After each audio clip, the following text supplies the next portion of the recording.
the event.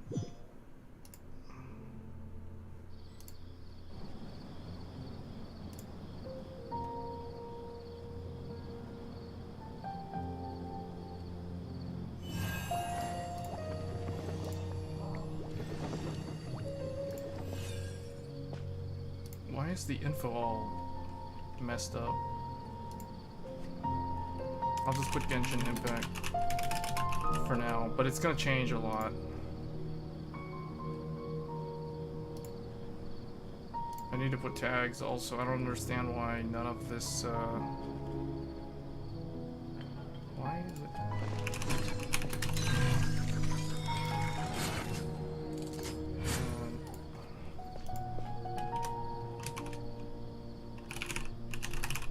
Intel Gaming? Ryzen? Ryzen. Hashtag AMD. Hashtag AMD, even though this is like the most insane Intel ARC.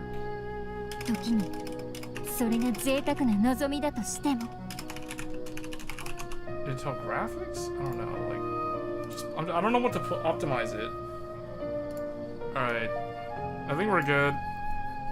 This is gonna be weird because I have to go and like, I have to, alright, so let me, yeah, this game will probably not be able to do a whole lot with, considering I have to basically play the game in a way where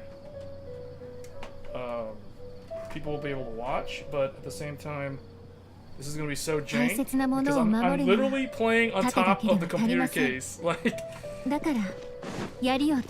having to look over here to see what I'm doing. This is really weird. Really, really weird. I don't think we'll be able to test this, but as you can see,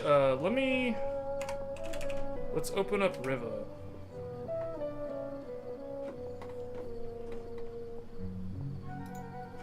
Everyone's got to bear with me because this is so jank. I don't have a mouse pad for the, okay, but you can see, so Genshin Impact has a hard limit of 60 FPS. So it's not like we're gonna be able to do a whole lot with that anyway. And I don't know how well the audio is picking up because I'm standing way over here and trying to like speak into the studio microphone, which is over there. But I'll try to do what I can. Like, for most of these games that we're gonna be testing, though, we are going to be testing using a game controller because that will make things a lot easier.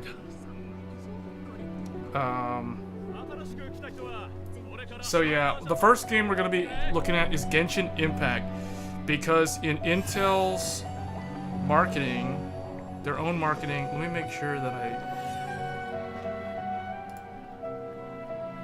Hey Joey, sound is good? Okay. Yeah, this is probably the most janky setup that I've ever done, where I actually have two desktop computers. So the issue that I was having, I still haven't been able to get that MSI Ace motherboard from Microsoft. I went down there today and I did manage to snag the Intel ARC A770, which we are going to be covering extensively in this live stream, particularly for gaming, because that was what most people are probably interested in for this GPU. I will probably look at production stuff next, but that will be on a different stream. We'll be looking at stuff like DaVinci Resolve in particular. But yeah, I did manage to get the last one that Micro Center in Dallas had. They only had two. In fact, they told me that they didn't even know that they had them. Like, one of the sales associates told me, like, when I got there, I asked him, do you guys have the Intel? All I said was the Intel ARC GPUs. I didn't say which one. Oh, Newegg does have the Ace available? Let me check real quick.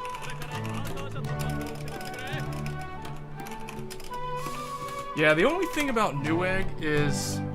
Oh, you're right, they do have them. Finally. Oh, estimated arrival. It says estimated arrival October 18th, though.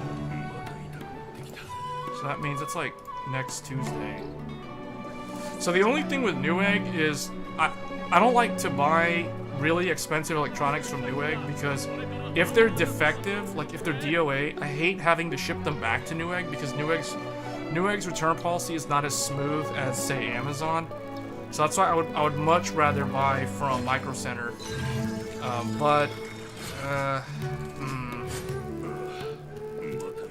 Yeah, that's very tempting, and they do have it for the $6.99 price. Micro Center lists it at $7.99, even though it's out of stock.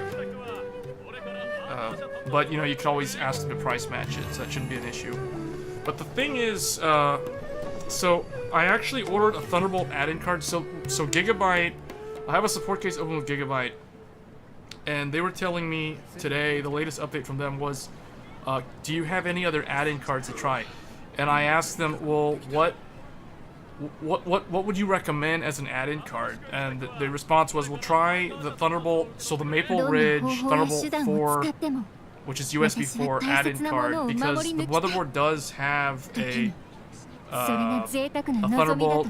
It's like a TR. I think we covered it in the stream. It does have a Thunderbolt header for USB 4, so I am gonna try that.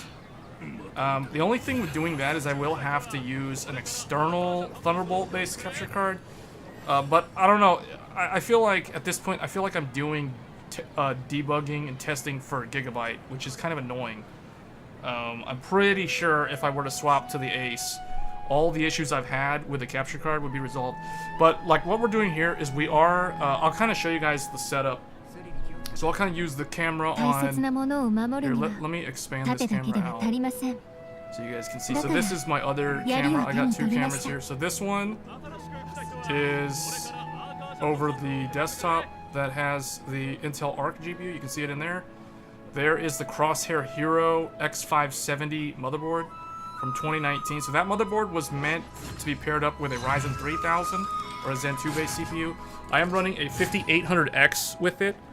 So it does have Resizable Bar enabled, because that is kind of a thing that you need for this GPU. In fact, I'll go so far as to say, if you do not have a motherboard that supports Resizable Bar, I really don't recommend this GPU at all. Like, it's really not worth it. It's just a lot of trouble right now. It's hard to get, and it's got a lot of software bugs, which we might show some of them in this stream, or we might run into ones I haven't even seen yet. So anyway, this is the setup. So you can see there's the ARC GPU. It's in a case that's literally lying on a desk. Hey, we got a new sub. I can barely see it because the monitor's so far away. But thanks for the sub. I gotta go back and look at that. I'll check it in a little bit. But so basically, I've got two desktops right now set up. So this one that you guys are looking at. This one has an AMD Ryzen 5800X, 64 gigabytes of G-Skill memory, and then we've got the ARC GPU obviously down there. And the thing is, the ARC GPU was actually easier to set up on AMD than it was on my Intel Alder Lake system. For some reason, with Intel Alder Lake, if you have the integrated GPU enabled and you have the driver for it installed, you can't get any display out from the graphics card. You have to first connect to the motherboard to be able to log in, because you'll be able to get a display to your monitor. Then you'll be able to log in, then download the driver. Then once you install the driver, then everything's okay. But that was really kind of annoying, because I can see how some people who don't know that will probably be thinking that the graphics card is defective because none of the monitors are outputting. So, but that's not the case. It's really just the Intel integrated GPU drivers conflicting with the ARC GPU, or not really knowing what to do with it.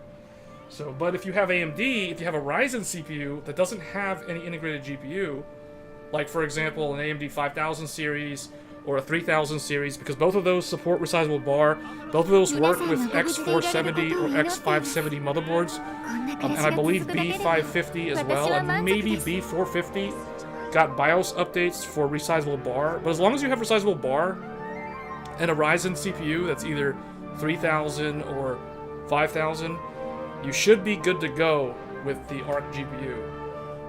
If you're on Intel, it's a little bit more complicated. You have to have I think you have to have a Z590 or maybe Z490, but the problem with Z490 is I think Intel tried to retroactively add Resizable Bar, so it very much depends on the motherboard manufacturer whether or not they added support. So I don't think that Z390 and older have support. So if you have Kaby Lake or like first gen Coffee Lake, which is basically like an i7 8700K, you're probably not going to want to pick one of these up because you're not going to be able to have Resizable Bar, as far as I know, unless that motherboard on that old CPU supports it. So like I said, with Intel, it's quite a bit more tedious to try to figure out whether or not it's worth getting this, which is really strange because this is an Intel-based GPU. So yeah, that's kind of the setup that we're running with. We got a Noctua NHD14. It's the older legacy twin fin stack cooler. I'm using the keyboard on top over here. So I kind of have this really janky, but like I've got essentially my AverMedia. So if we go over here, I'll just kind of show you guys what's on the floor over there real quick. I don't know how well it's going to show up. Oh, it looks like it's not showing up. But here is the Fractal. So the Fractal Torrent has the new Ryzen 7950X. This is the 16-core, 32-thread flagship CPU. This thing's paired up with the RTX 3090 Ti Founders Edition for now.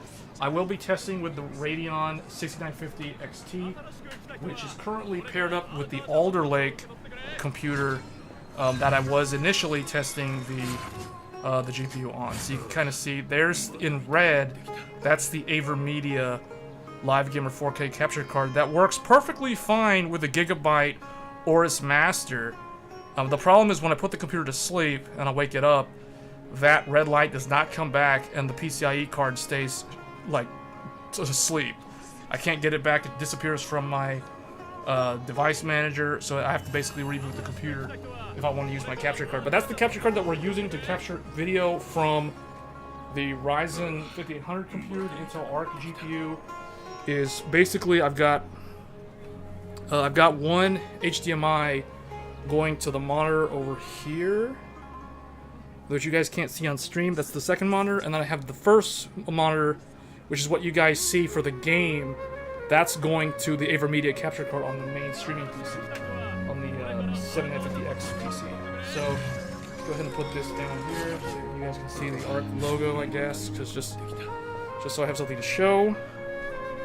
And where? Okay, it's over there. Let me shrink this back down. About that. Let me just make that smaller. We're just gonna kind of run through a lot of these games, see if we can find out any weird issues with DX9 or DX11.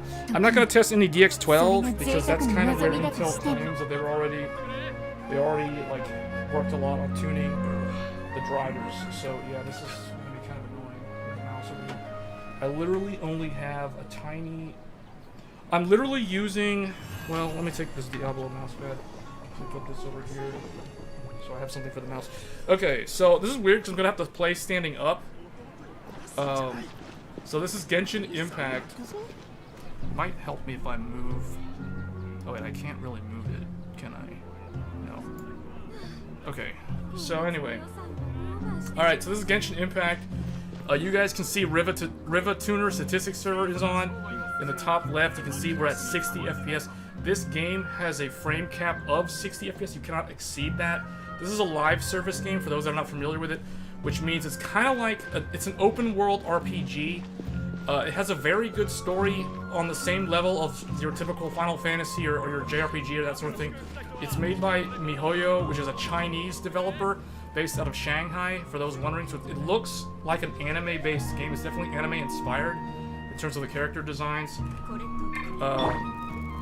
So yeah, we're in the Sumeru Nation right now, which is the current one, the 4th nation.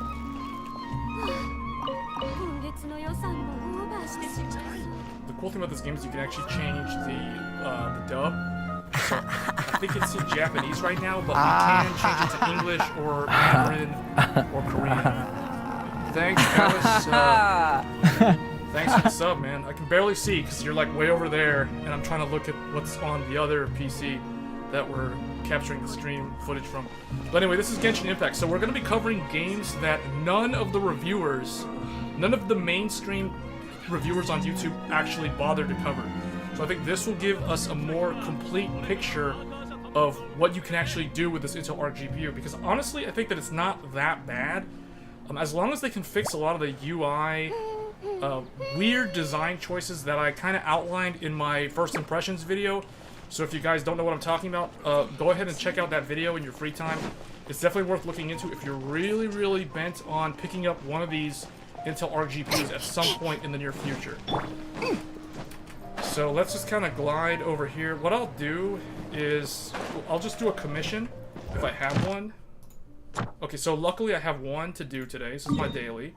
So those that have played Final Fantasy XIV, or maybe New World, or an MMO, this game's very, very similar in terms of what you do. It's essentially a live service game. So you have your dailies, you have your story, you have your characters that you can unlock. Let me go ahead and turn off the Intel ARC overlay. We don't need that, so we can see the characters in the party. So we'll just do this one commission, and then we'll switch to the next game.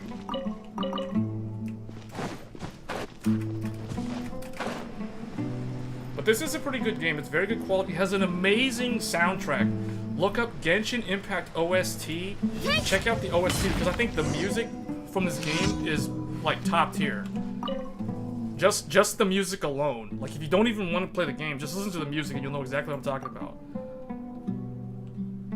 Alright, so we're not really going to listen too much to the dialogue. This is basically just a simple daily quest. Micro Center will match new... Yeah. So if you guys have any questions about the ARC GPU, or if there's anything that you're curious to know about, in particular, like the temps or that sort of thing, it runs really, really quiet. Let me bring up the overlay again. So you can see right now, like with this game does not stress the GPU at all. So we're running at like 70 watts, GPU activity 81%. So very efficient. The RPM right now is like 911 RPM. So you have that in a case, you know, on the floor, you're not gonna hear that at all. If it's on the desk, you're barely gonna hear it. So let's, what do we have to do? Defeat the vultures. Oh, they're like way up there. Okay, so we have to somehow get up there. Usually there's like a Spider-Man web swing. There we go. Web swing. I don't know. This place is pretty cool. This is like a desert region. Oh wow, there's actually a...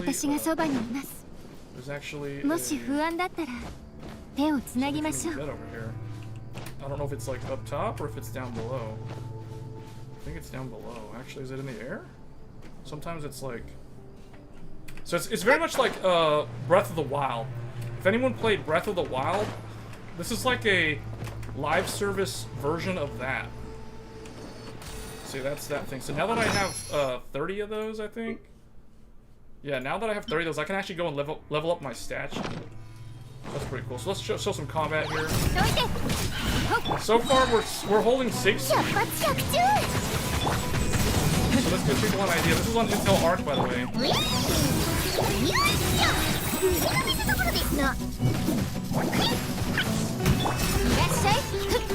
I got my tank. This guy's basically my DPS. I have like a polearm. She's also polearm user, but she has a shield. She's kind of a unique character.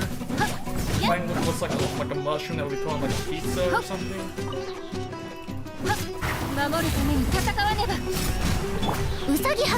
There's also first-person shooter elements as well. So, really cool game. I mean, if it wasn't for the gacha mechanics in this game, I think this game would be like probably one of the most popular games globally. But it is very, very popular. It's right up there with Fortnite in terms of popularity. Those have never heard of this game.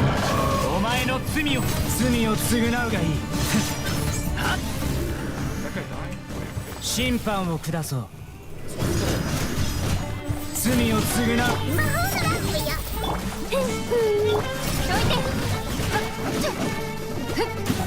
That battle theme is really good.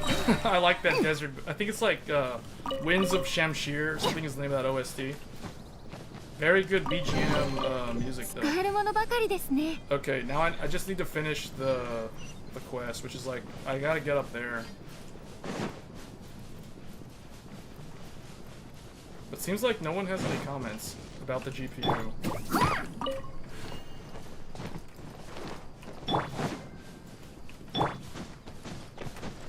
Alright, I need to work my way up the mountain. Once we do this, we'll switch games. I don't want to spend too much time on any particular game. We want to try to cover as many older DX11, DX9 titles. It is worth mentioning that this game is made using Unity, so this kind of shows you how well Intel ARC's the GPU architecture works with Unity, and it works surprisingly well. I think this is DX11, or it might actually be OpenGL. I'm not exactly sure what the rendering engine is. I didn't bother to look it up.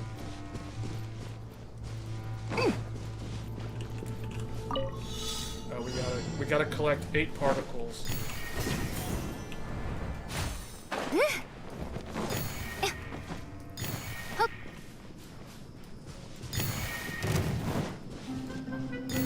When you get aggro, who cares? You ignore it. I think the particle's up there? Yeah.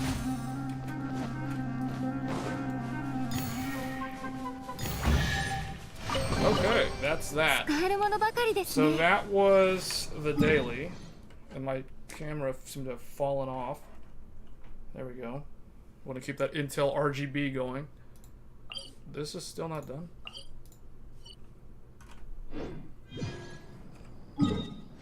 Wait, why is it... Did I not do what I was supposed to do? Okay, apparently that was not the quest. That was something else.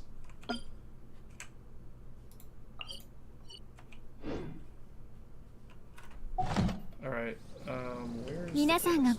Oh, defeat the vultures. Oh, I ran right past them? Oh, that was what I was supposed to do, kill the vultures. Completely forgot. Okay, we have quite a few viewers, but no one's really saying anything about the GPU, or they're not really asking any questions. Again, if you guys have any questions on, you know, like, how the GPU works, is there anything specific that you gotta watch out for? Did we just straight up die? Oh, that was easy.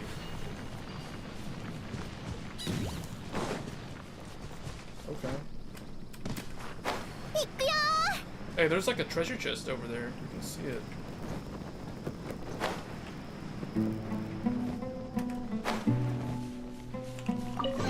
That's cool.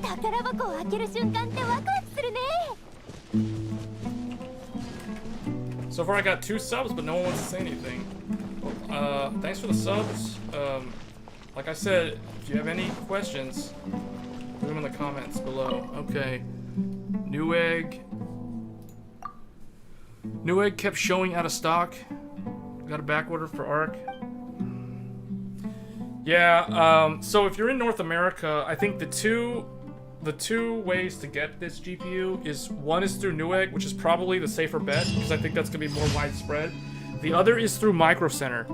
If you live near a Micro Center, you want to keep checking with them every couple of days. Typically, they get their dropship. Dropship can be any business day, but typically, from what I understand, is if it's on a truck, it'll usually be Monday, Wednesday, or Friday.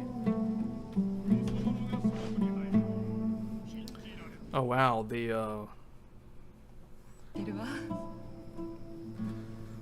my main computer, the monitors went black. They went to sleep because I hadn't been using the main computer for so long.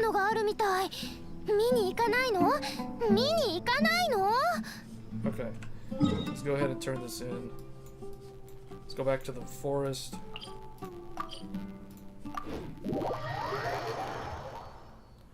Really weird static there. Check and make sure that we don't need to update it or refresh anything. Newegg has already done 2 backorder options, but they sold through as well. Yeah, you know what's weird is, did anybody try to get the RTX 4090? Oh yeah, I'm gonna have to refresh the capture card. Sorry about that, guys. That's because the monitor went to sleep. There we go. That should fix the audio static. Let me make sure. Okay, but we're done with Genshin, so let me go ahead and claim these dailies. Let me turn this thing off. It's annoying. Oh no, it's still got static. I'm not sure what's causing the static.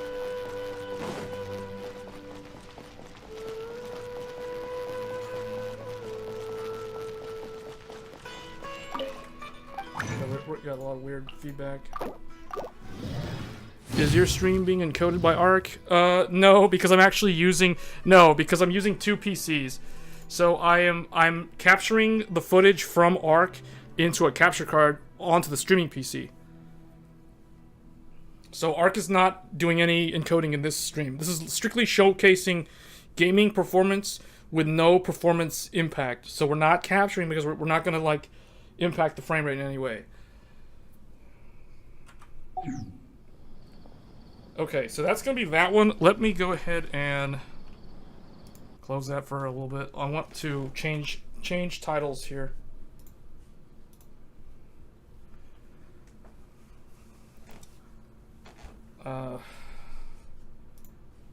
You know, next time I do something like this, I'm definitely gonna get like another little table or something so I can like not have to be standing and so far away from the comments and everything. Okay, so let me go ahead and close out of that. Let's test the next game. The next game that I will test will be, let's do Final Fantasy XIV.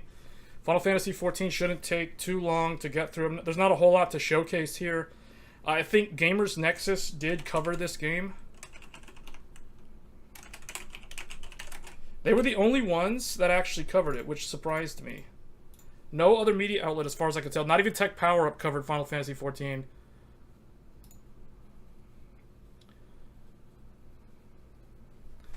Okay. Once we're in, we're like queued in, then we'll like actually turn it back on. But I'm just getting past all the login stuff, all the boring stuff. But so far, I mean, I think it's good. Let's log in here. Okay. Go ahead and put this back. There we go. So we're in the login queue now. World is full.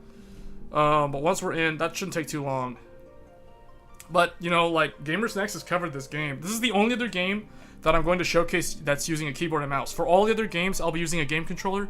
So I'll be able to sit and see the chat more readily than having to stand up and work the system over there. But that's the only other game that we're going to do on keyboard and mouse. Alright, so we're in. Is your stream... Oh, yeah, that was already covered. But yeah, I do want to test out the AV1. Okay. So, let me see. So, 3031. And for those wondering what the settings are, we are running at... This is 1080p. Why is it... Let me make sure there's no cap. Do it uncapped. Are we really stuck to... Okay, there we go. Oh, okay, I guess it's just... Yeah, so... Alt O? Okay, so the thing about this game in particular, Final Fantasy has always had a very janky... the way the frame rate works in this game is still kind of broken. Like, if you cap to 1-to-1 ratio of the refresh rate, if you go into a city, sometimes, depending on the driver, it'll like chop it into 1/2, which is really annoying. But if we... Okay, this is kind of a CPU bottleneck, but honestly, I can't fully blame this on the CPU, because I've played this game on an RX 6900, a 6700 XT, a 5700 XT, an RTX 3090 Ti, an RTX 3080 Ti, an old GTX 1080, and the FPS doesn't tank this much in the city. So I kind of think this is like a draw call. There's too much draw call overhead handoff to the GPU. Because see, as soon as we get away from the other players, notice how it jumps up to 60 FPS. So that indicates that the Intel ARC driver does have a lot of overhead when it's handling draw calls for rendering other player characters. So that's kind of, there you go. I mean, it looks like a CPU bottleneck, and it technically sort of is a CPU bottleneck, but you know, even with this same scenario on an NVIDIA GPU or an AMD Radeon CPU, the performance in the city with a lot of player characters will still be a lot better than what we're seeing here. So, kind of disappointing, because this is probably the only MMO that I still play from time to time. Untick FPS went away. That's not gonna do anything. I'll show you right now. That's not going to do anything, but just to prove it, we'll untick this, and we'll make this none. So now we have no FPS limit. And here you go. No difference. Still 36 FPS. But if I run away, it will jump up. Like, see? Now it's going up to 64. Let's look up at the sky. 84, 86. You can see on the right, now we have the full, well, I don't know, it's still doing something because the GPU power is only 67 watts. So it's, yeah. Let's go outside. Let's get out of the city.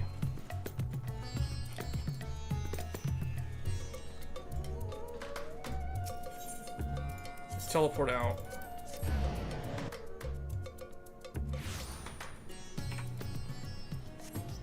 Okay, now you can see 107 FPS. But like I was saying earlier, if we turn this back on, limit FPS went away from keyboard. That's only if I'm AFK from the game for like 15 minutes. So see, that's not going to affect anything. But now you can see the GPU is doing 90 watts, 80 watts, 90 watts, 74 watts. So it still doesn't use a whole lot of power for this game. And keep in mind, this is a DirectX 11 game. So the performance is pretty good, but in cities it's not that good. But honestly speaking, the only time that that would really matter is in the city.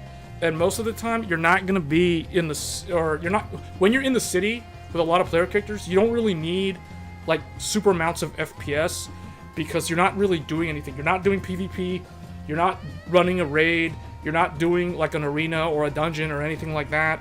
So it's not like it matters. If you go into a dungeon, it's not going to have that problem because it's only rendering like you know, 3 other characters or maybe 7 other characters. At most, you'll be running a 24-man raid, and even then, it's still going to be a lot better than in the city. So, because there's not a lot of culling. This game has a lot of stuff behind it, so there's not a lot of. If we look at the settings here, where is it? Ambient occlusion, I think. There was an ambient occlusion. I remember parallax occlusion. Disable here it is, occlusion culling. So disable rendering of objects when not visible. So this is the setting that if you do this, it will probably improve the performance in the town a lot better. But I prefer not to do that. So the processor is a Ryzen 7 5800X. It is not the X3D. It is the old school, the traditional 5800X. Just to show people what we're running, for those that are curious, this is the CPU that we're running, Ryzen 7 5800X. You can see it's boosting up to 4.8 gigahertz, which is typical of what it's capable of doing. Here is the GPU. For those who want to see the GPU Z, so that is what we're running. So you can see it is the fully unlocked Intel ARC A770 with the, well, let me use the mouse. So it's the 6 nanometer. You can see it's Intel. It has the full 16. This is the 16 gigabyte version, 256-bit bus, PCI X16 4.0 at Gen 4, and Resizable Bar is enabled, and it is a WCL driver. So this is the official Windows driver for release day. Once I get my hands on an ARC, I'm gonna pair mine with. Yeah, I'll say this. It works really good with Ryzen, and I think part of the reason is because for some reason Ryzen's smart access memory or resizable bar capability, like for some reason it just seems to work better. I don't know. I have tested it with Alder Lake. I will do a follow-up video with Alder Lake because I do have a 12700K, which is what I paired this up with initially. But I did run into some weird issues where I didn't have display out until I plugged in my monitor to the integrated GPU on the motherboard. Using a Ryzen CPU, at least a 5000 or a 3000 with resizable bar, you completely skip any sort of headaches that you might run into with integrated GPUs. So because you don't have any integrated GPU,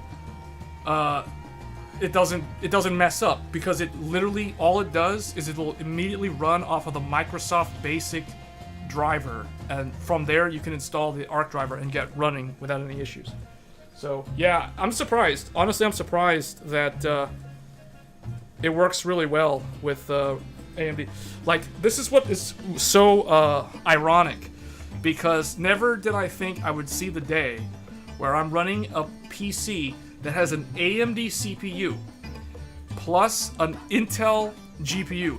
Because when I think about OEMs from like Dell and HP and Lenovo from years ago, they used to typically pair like an Intel, you know, an Intel Core 2, then it became an Intel Core i5 or an Intel Core i3 or a Core i7. They would pair those up with like budget Radeon GPUs, or like cheap Radeon, you know, discrete GPUs in the laptop market. So you used to always see Intel CPU plus AMD Radeon GPU, especially in mobile. But over time, you know, NVIDIA did start taking over a lot of that market. So it became Intel plus NVIDIA for a very long time. But I remember the days where there was a lot of Intel CPU plus AMD GPU. Now it's, if you go further back, it was Intel CPU plus ATI GPU. But now it's kind of flipped, right? Now you can actually run it the other way around. You can actually do AMD CPU plus Intel GPU, which I find fascinating, to be honest. I never thought I would see the day where I'd be able to run a computer like this. Okay, if you guys want to see the sensors that Tech Power Up has visibility to, so you can see our GPU clock is at 2 gigahertz. I mean, it matches what you can see from the ARC overlay over here. You know, 1200 RPM. That's very quiet. Basically, anything under 1800 RPMs is very good noise-wise. Once you get up to 2000 RPM, that's when it starts getting audible. That's when I personally don't really like the noise levels, when it's up at like 2K RPM or higher.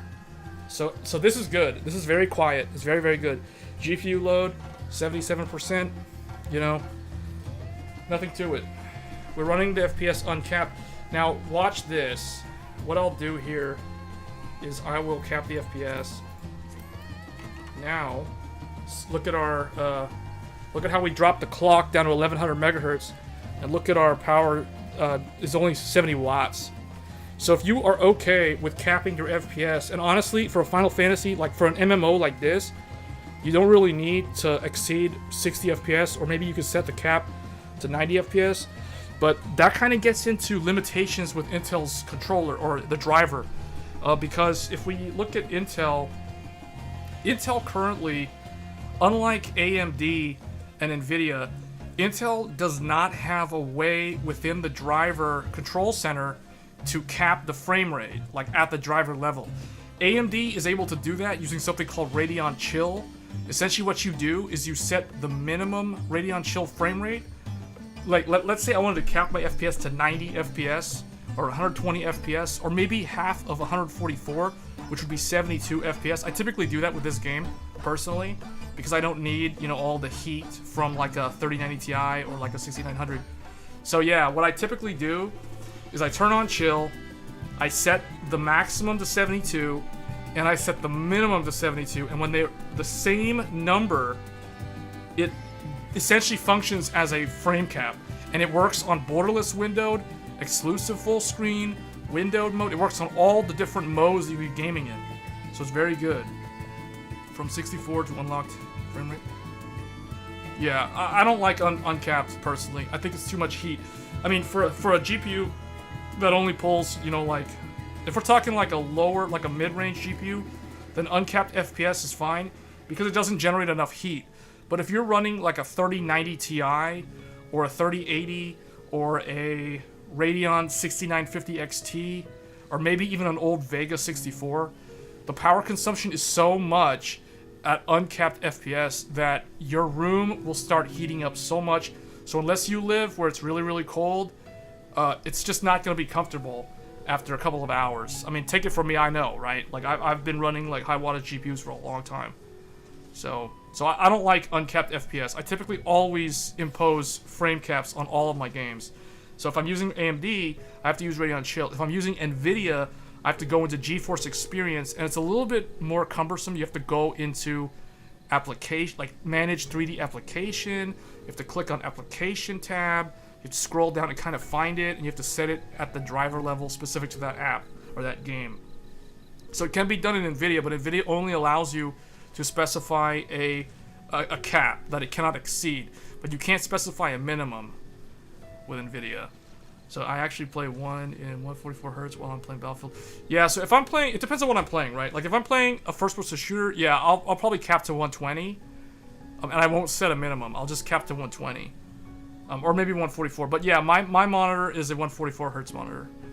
Battlefield is unlocked. Every other thing fine with 60. Yeah, like for example, this game, like Final Fantasy, I don't really need to be over 60 FPS in this game.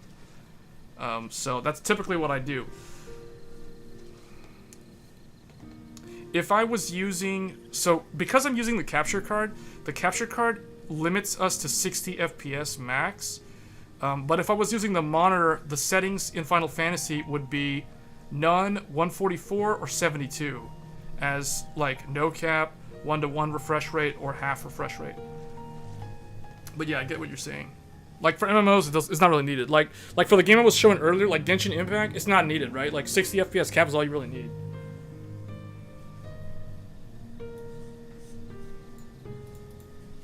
Okay, so let me go ahead and turn that overlay off. Let's close out of this. So let's fly back.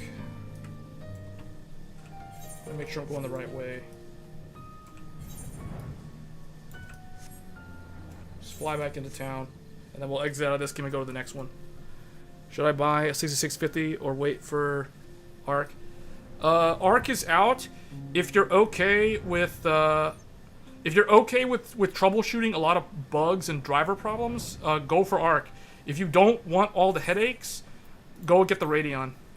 You know, it's funny because a lot of people, and I said this in my video, or I think I said it in the video, a lot of people used to hate on AMD. The weirdest thing in my mind that the reviewers sort of, the general theme that I got from the reviews of the Intel ARC was not only did they kind of paint a negative image of Intel's product that they were reviewing, but they made AMD, which is a competing product, look good.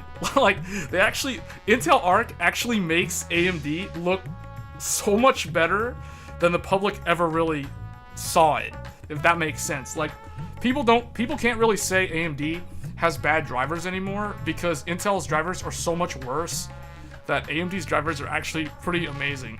So it's like the fact that there's Radeon Chill, there's anti-lag, Relive is basically shadow play.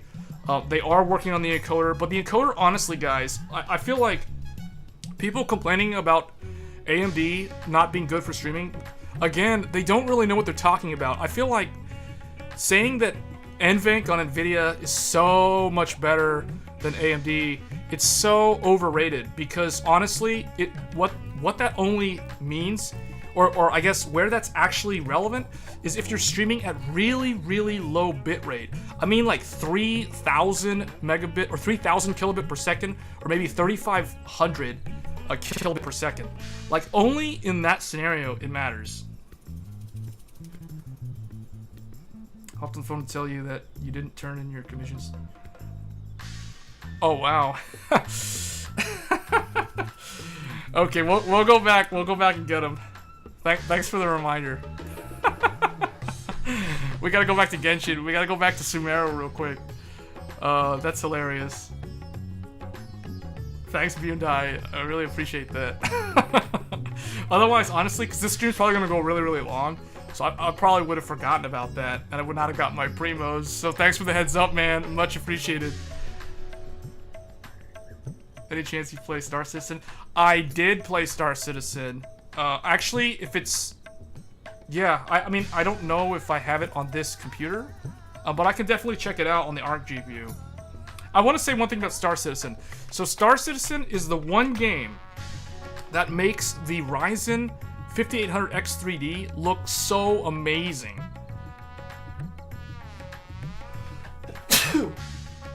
Excuse me, but yeah, Star Citizen with the 5800X 3D is magical because that's the only CPU that I know of that can pretty much hit 60 FPS most of the time. None of the Intel Alder Lakes can do it, and none of the Ryzen 5000s can do it. I think I haven't tested the 7950X, so I don't know how the 7000 series handles Star Citizen. But the 5800X 3D is amazing for Star Citizen. Like, so good at Star Citizen. It's crazy good. But that's because that game is such an unoptimized mess that the cache on the X3D is able to basically brute force handle all the suboptimal code paths in that game. It's crazy. 5700X and a PNY 1070. I've ran 90 plus constantly, slight lag and new babbage. I don't know about that, man. It's been a while since I've played it though. But all I know is there's a YouTube video. I forgot the name of the guy on YouTube that covers Star Citizen, but does Star Citizen benchmarks. Look at his video on the 5800X 3D, and you'll know exactly what I'm talking about. All I know is that is the magical CPU, and that's why AMD kind of downplayed that or didn't really talk about it when they were talking about the 7000 series. But yeah, I feel like if there's one CPU to pair up with the new RTX 4090, the 5800X 3D is that CPU. That CPU is special, man. It started 17.1 in the performance. So I played Star Citizen. I haven't played Star Citizen since May of this year. I don't remember what version it was at the time, but I haven't played it at all. I haven't played it since the summer, basically. So, yeah, I've been away from the game for a long time. So actually, here, we're kind of done with Final Fantasy here. Let me go ahead and shift the scene again.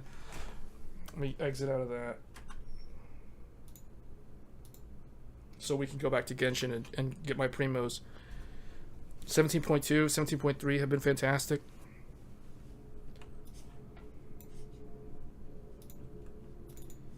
I gotta go back into Genshin. It's definitely worth getting into. Please stream it if you can. I don't have it on this PC. Unfortunately, it's not on this test PC. But I will cover it in another stream. I can't cover it in this one, unfortunately, because I already have the list. Because I basically, I'm running a second setup here, which only has an SSD that I loaded the games that I wanted to show for this stream. Because these are ones that, but yeah, Star Citizen wasn't really covered by anybody, as far as I know. No media outlet covered Star Citizen, so it's definitely worth showing it at some point. You know what I might do? I might cover Star Citizen with the Ryzen 7950X, which is the PC that we're using to stream right now. I'll cover this plus the ARC A770 and see how that goes with Star Citizen. Okay, so let's go get those primos real quick.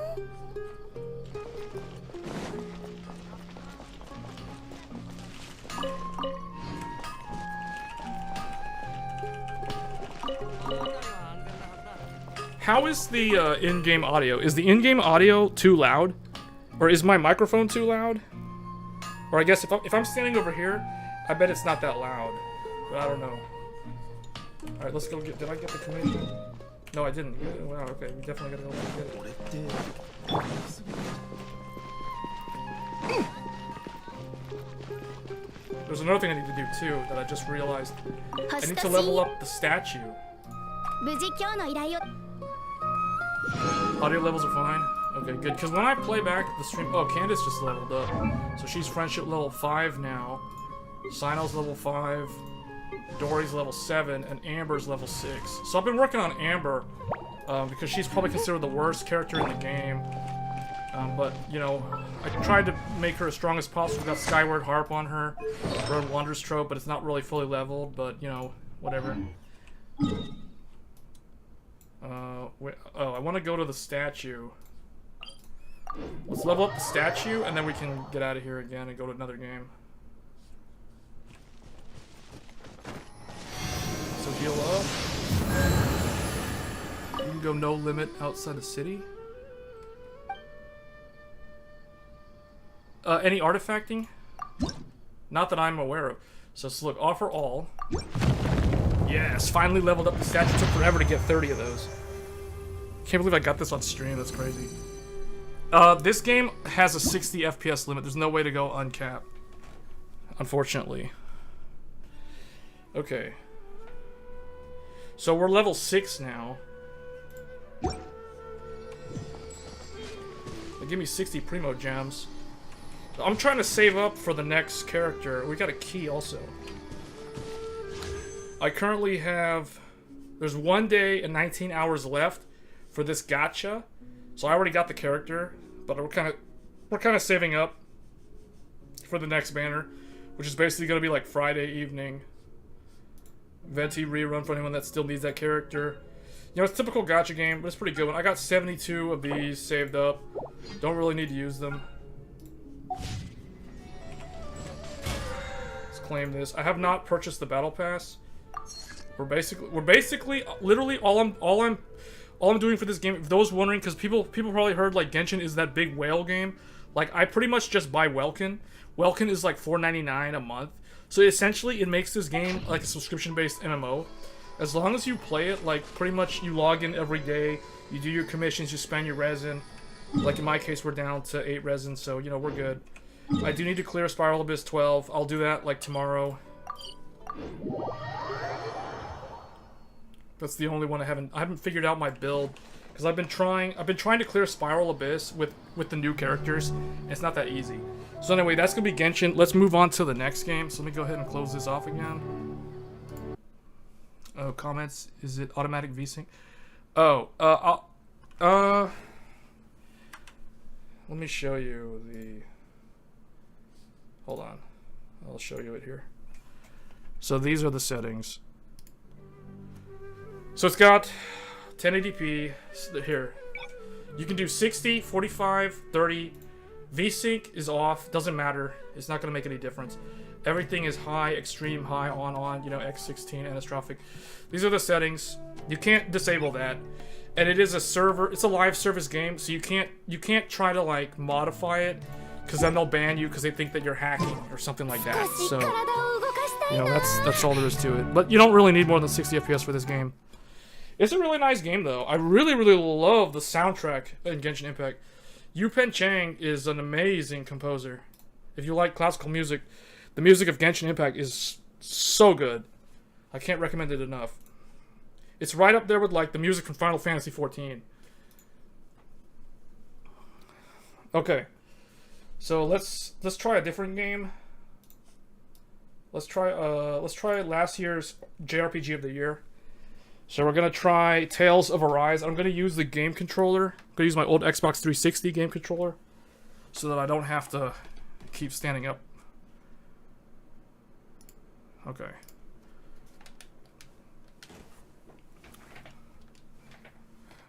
Unreal Engine. But yeah, as far as artifacting,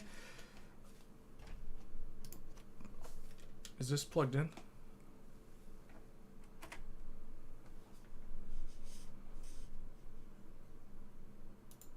Huh.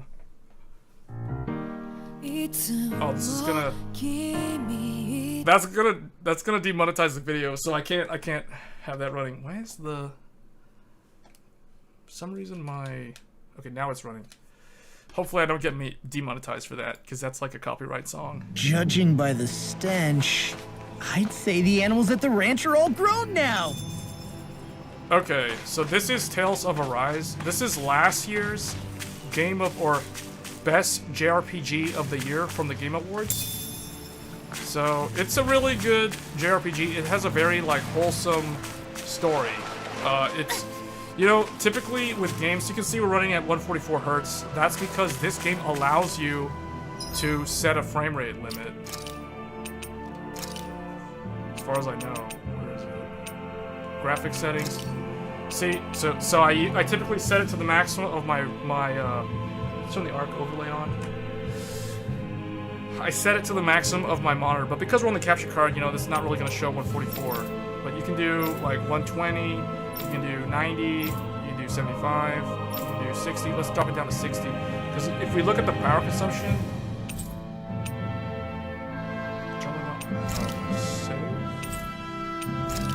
okay, now we're down to 60. So And this game is using Unreal Engine 4, I believe.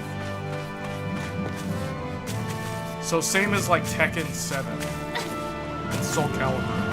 Because this is made by Bandai Namco, and they're the same ones that made Tekken and Soul Calibur. So it's the same kind of engine. The music in this seems pretty loud to me. I don't know, I have lowered it for the stream so you guys can't hear, but it's really loud for me.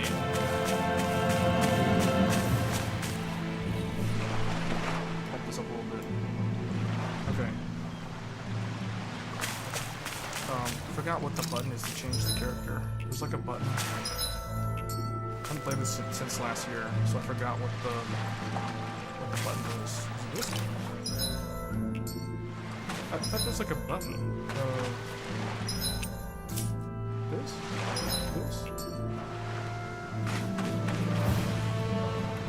Okay, apparently I don't remember how to change the on-screen character, but I know you can do it. Change party leader?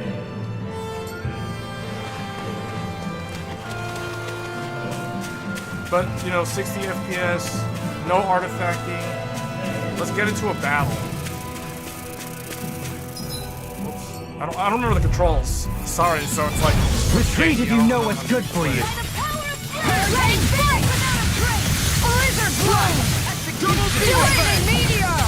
That'll bring you That down. button is driving me mad. Shall ensure you survive it. Wow. Game's pretty good. It's still very fast Easy paced. peasy. Ha hoodle. Maybe there wasn't a way to change it. Maybe this is how you do it. It's kind of weird. We should be able to cook here. But you can see, like, no artifacts. We're holding 60. I mean, you can bump it. Let's put it back to 144, I guess. Or what's the maximum? I guess no. No restrictions. All right, let's see how high it goes. It looks like it's gonna max it at 144. And you know what? It's probably doing that because the other monitor has a refresh rate of 144. Even though this capture card caps at 60, maybe it's maxing on the other one. I don't know. Maybe the game itself has an in-game limit of 144. I don't know. But you can tell, like, it's not really... I mean, now you're seeing the dips, right? Now you're seeing it drop. Let's get into a battle and see what happens. Retreat if you know what's good for you. Can't get out of bed. Those are impressive skills. They took a lifetime to master. No. Super over-leveled for this, so... Let's keep our eyes on the prize. Battles are over in seconds.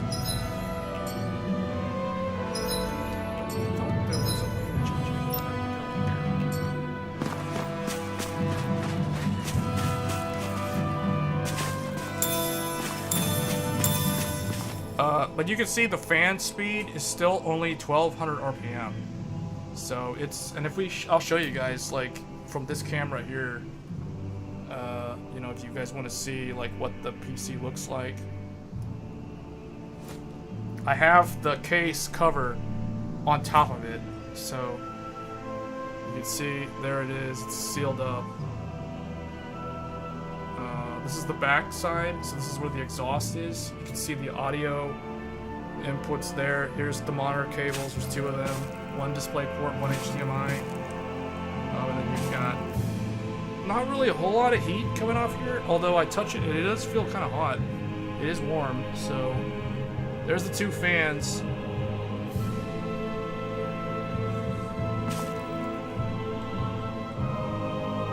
It has a really nice, I do like the lights. I will say, even though for a GPU that's supposed to be like an official, you know, non-AIB model, they did the RGB on this GPU right, in my opinion. Okay, so that's gonna be this game. Let's move on to the next one.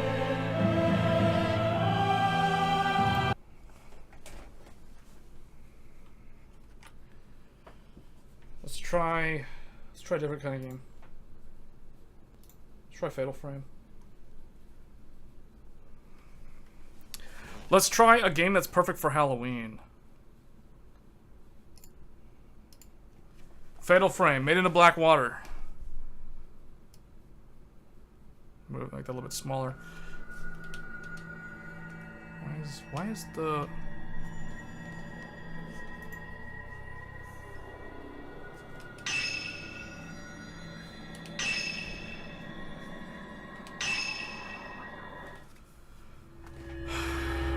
knife dropped, sacred casket, Miyu Hinasaki.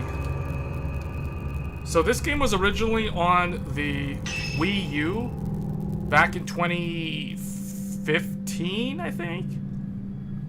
Or 2016? 2015, 2016, I don't remember. But anyway, it finally got a Steam release after years. And because this game did sell... this is a ghost game, so it is pretty scary. It's probably right up there with like Silent Hill. So just warning people that don't like these type of games. We might encounter ghosts.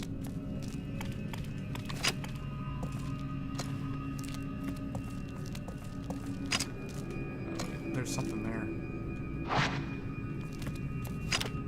So for those who don't like shows like Paranormal, or, you know, like Japanese horror in particular, like the Ringu Ju-on.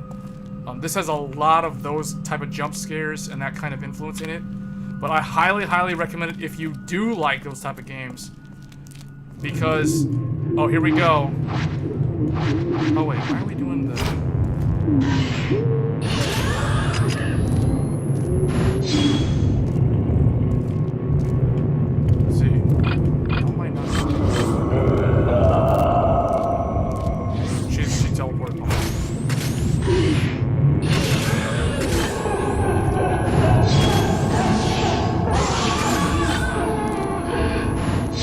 Basically, you can't really kill them, right?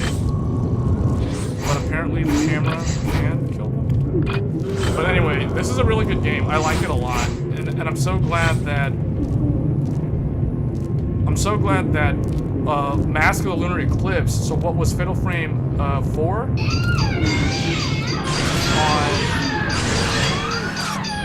think they both died. Okay, well they can't die, but I think I got them. Yeah, I got them. So, this game, as you can see, no artifacting, nothing wrong. Now, the reason why I did want to test this game in particular is because this game at release last year on Steam, it came out about a year ago, did have graphical issues on AMD cards. So I did have to file that bug report for AMD, or for, I filed it with both the Koei Tecmo, which they actually fixed it. The game developers fixed it as opposed to AMD fixing it. But I did file the bug report for both. But it did have a bug with AMD. So I was curious to see if the same bug would exist on Intel. And it looks like it doesn't, so that's good. So I don't see any weird issues. It took them about, like, I think 3 weeks to fix the problem. And strangely enough, the PlayStation 5 did not have the bug. And the PlayStation 5 is based off RDNA 2. So I found that kind of weird. But the NVIDIA GPUs did run it without any issues. So, but it looks like Intel does run it pretty good. Solid 60. There's not a lot of like graphics settings in this game. So I don't really... Let me see, display and sound. Oh, wait, no, there was a graphics setting. Oh, we're actually playing the game at 1440p. I didn't even realize that. So we're playing it at 1440p. But it's holding 60 the whole time. So that's pretty good. I would say this game's definitely a solid pass. It's a DX11 based game too.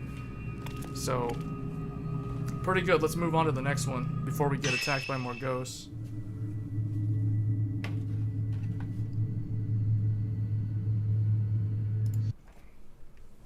So definitely a perfect game for this time of year.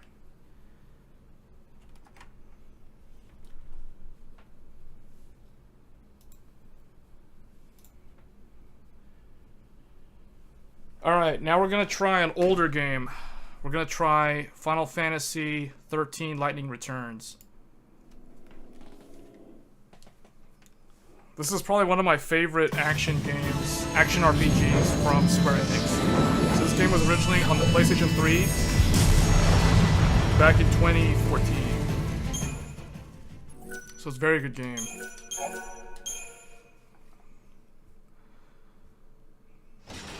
I'm gonna see if there's any weird issues.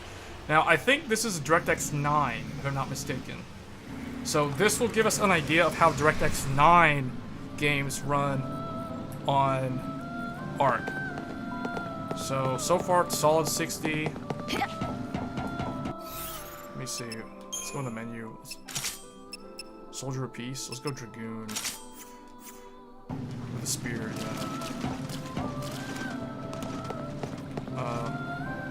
oh, already something doesn't look right. Like, okay, notice, if you guys notice, on the back end there, see how it looks like a checkerboard? I don't think that's the correct way. That's supposed to be water. See where it looks like there's a checkerboard grid? There's like black squares and white squares or clear squares. That's definitely a rendering bug with this game, because that's supposed to be water and it's supposed to be kind of like translucent. You can see if I move the camera up, now you don't see the problem. She's kind of like walking in a puddle of water. But see over there on the upper right, you can see the rendering bug. So that shows you that definitely doesn't look right. As we run toward it, it kind of clears up. The FPS is solid, but the rendering is definitely wrong. That's definitely a bug. I also noticed her face doesn't look right. Like her face near the eyes. See how it looks like there's some kind of weird, like, almost like football eye makeup or something on her? I don't know what that is. Right, do you understand Ooh, your role that's now? bad. Look at his face. You must lift Look the at Hope's shackles face. that bind people's hearts and It's save not their rendering souls. correctly. The more His souls pants you save, also the more is not Radi rendering you can correctly. It's got these harvest. weird stripes That it's is not supposed to crucial have. because it means buying the world more time. Yeah, his entire shirt, everything looks wrong.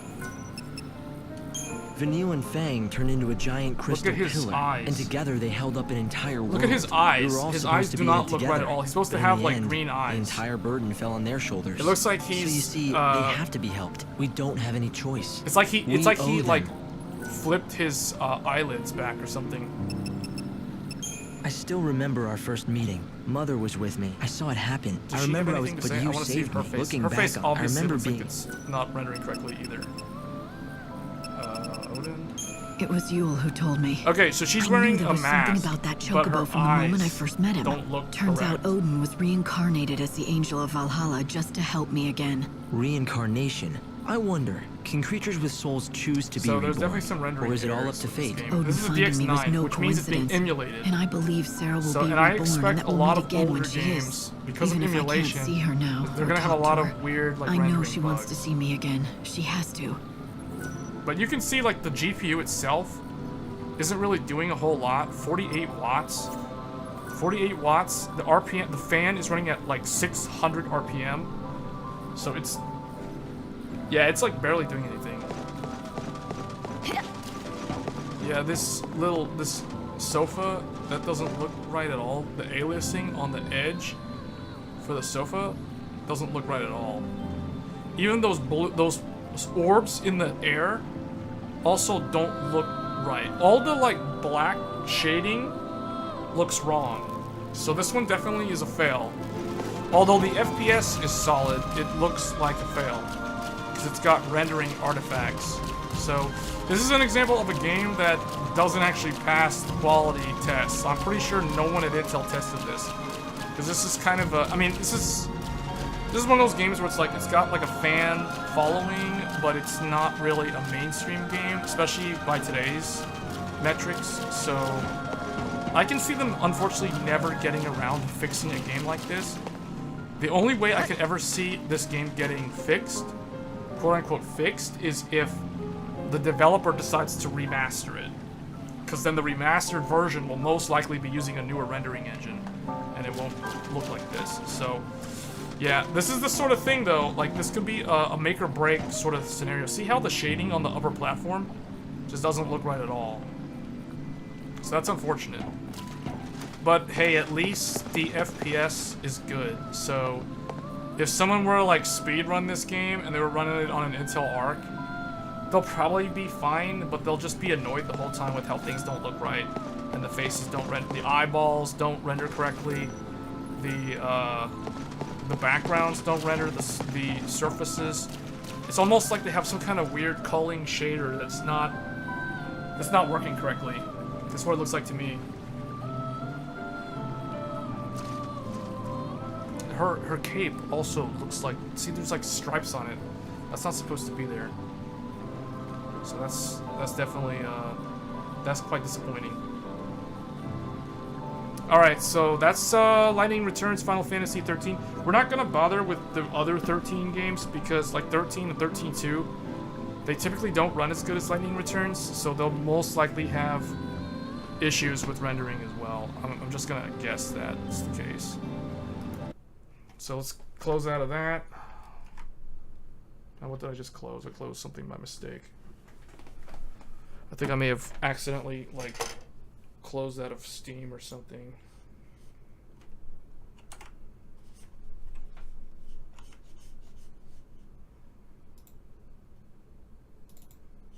Okay, no, it's still there. All right, let's try Tekken 7. This game is a pretty popular game still, especially in the fighting game community for like Evo and stuff. So I assume this one will probably work.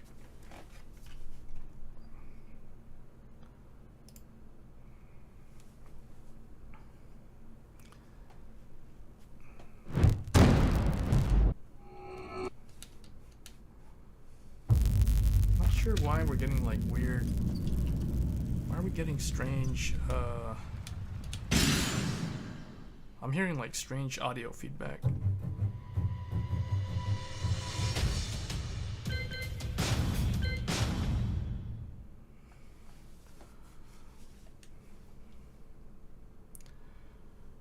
Oh, I do have this game installed on a hard drive.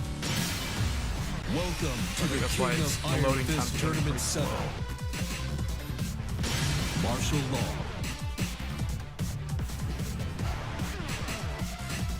Claudio Serafino.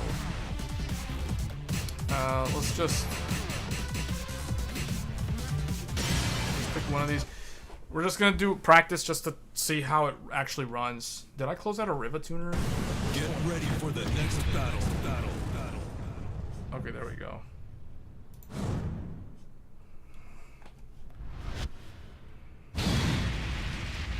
For some reason when it loads, it goes to 30?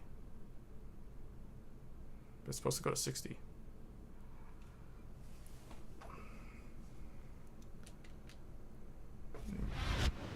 Okay, now it's 60. Oh, I'm using an Xbox 360 controller for this. I'm not used to that in this game. Yeah, it feels really weird. I usually have to use a PlayStation controller from playing this, or the arcade stick. I can't. I missed the combo.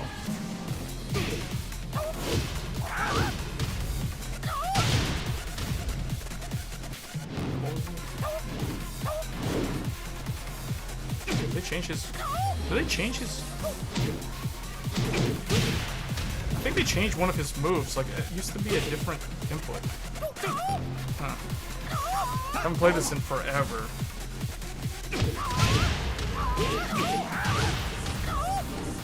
Yeah, I forgot how to do his... Oh, there it is. That's one of them? There's Endwalker.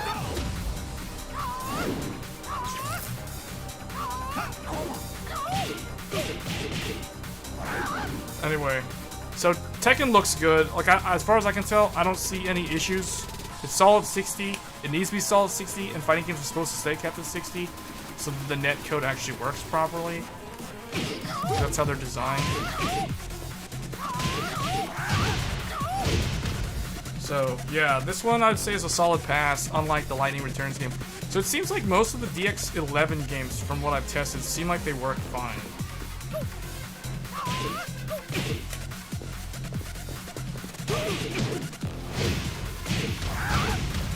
Okay. That's good. So that's good news for people who like fighting games, because this is probably one of the best ones, and it works really good on this GPU. Okay. So let's move on to the next one. So, and again, guys, if you're tuning in here for the first time, if you have any questions about the ARC GPU, you know, don't be afraid to... Where's my mouse? To leave a comment if you have any questions. So let's go ahead and try... So we did Fatal Frame. Let's look at Elden Ring real quick. Although I think Elden Ring was reviewed by a couple of review outlets. So this one may not be worth looking into, but I will show Elden Ring briefly. Ooh, this is not rendering correctly, or it's opening up on the whole, like...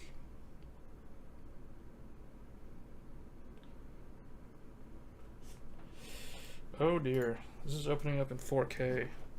It's opening up 4K across the entire 2 monitors, and I need to figure out how to fix that. Oh, this is not good.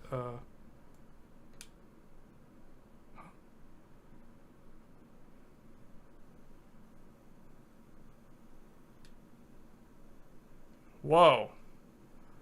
How am I gonna get to... Okay, just so people know what's going on, like... I opened up the game, and it opened up on both monitors. I can't see what's going on. Like, okay, here we go.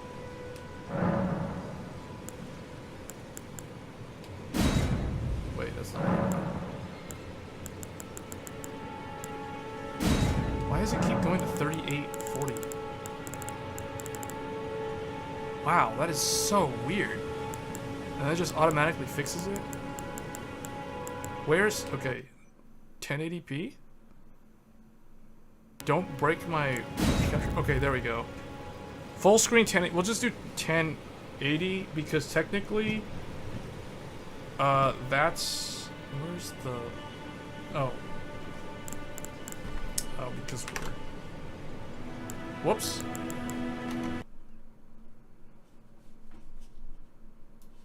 I don't understand what happened there. Oh, we're on the GPU. We're on the desktop again. Oh, it's exclusive full screen. Now it went and messed up again. No BSOD, but this is what I'm talking about. Like, why is it doing this? Please work. Okay, I got it to go 1440p for some reason. I don't know why it keeps doing 1440p when Windows has the capture card set for 1080p resolution. So I don't know why it keeps doing this. But we're just gonna run with it. So we're gonna play the game at 1440p apparently. Alright, that was weird. Okay, Elden Ring might have some potential mix-ups if you're running multi-monitor. For some reason, the game kept wanting to, like, span both monitors. Almost like it was kind of do some kind of eyefinity or surround kind of thing, even though, like, as far as I know, there's no way to configure that on the ARC GPU, and it shouldn't be doing that in the first place. Have you had any anomalies or display issues with just normal web or file? Yes, I have, and I pointed that out in my first impressions video.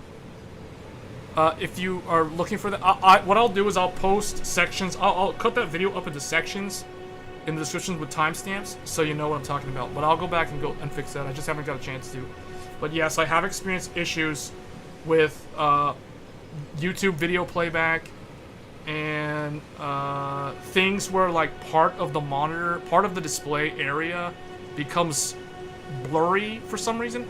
It's almost like when you're playing a YouTube video, you move it to one of the monitors, the area left behind on the other monitor will become blurry. Like it's like it turns on XESS and in that one little region and just messes it up. And that has no game running at all. That's literally just the desktop with a YouTube video playing on a web browser. And that's just like Chrome or Firefox or something, or like Edge. It's like not something special. Yeah, that's a weird issue. So, but yeah, Elden Ring, as you can tell, like, I forgot the buttons. Man, what's the, why is it doing this? How do you, man, I forgot.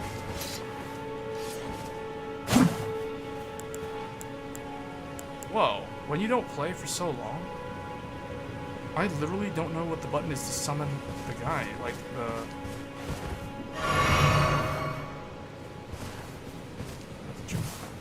Oh, okay, it's triangle. Man, I haven't played Elden Ring since, like, May or June.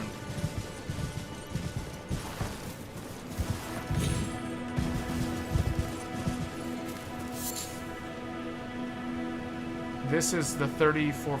Yes, this is the latest driver. Or whatever the release driver was. Actually, if I... Can I do all I... Okay, so the overlay comes up. But look, here's another stupid thing about it. So look, I brought the overlay, but I can't actually do anything in the overlay because the mouse cursor is still bound to the game that's running. So, good job, Intel. Here's an example of a problem with the overlay. This is why I don't like in-game overlays. But this one in particular, I can't move my mouse because it's bound to Elden Ring. Like, I'm trying to move it over so I can click on... But anyway, you don't need me to click on anything. You can see right there at the top, current driver, 310101 3490. So yeah, it's 3490. Okay. So let's see. So far, Elden Ring's running pretty good though. Like, let's go kill some dudes.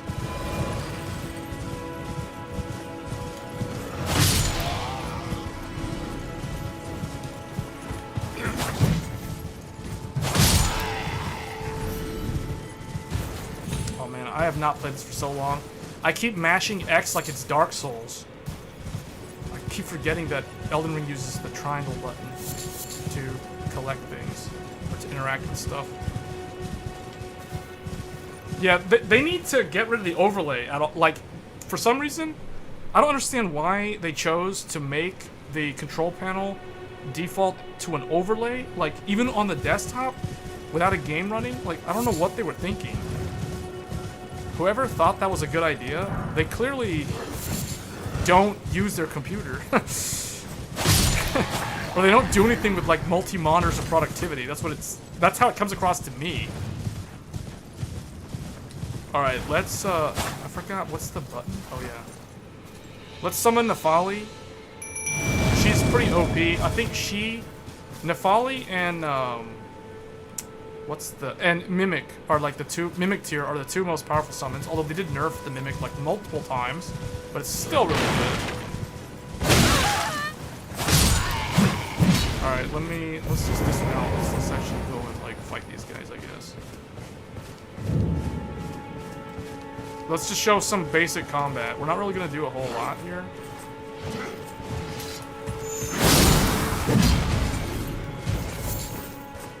I really haven't played Elden Ring in like a long time.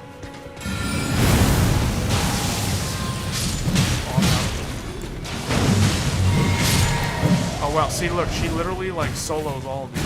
Okay. Look at that, she just killed all those fools. Someone's up behind me.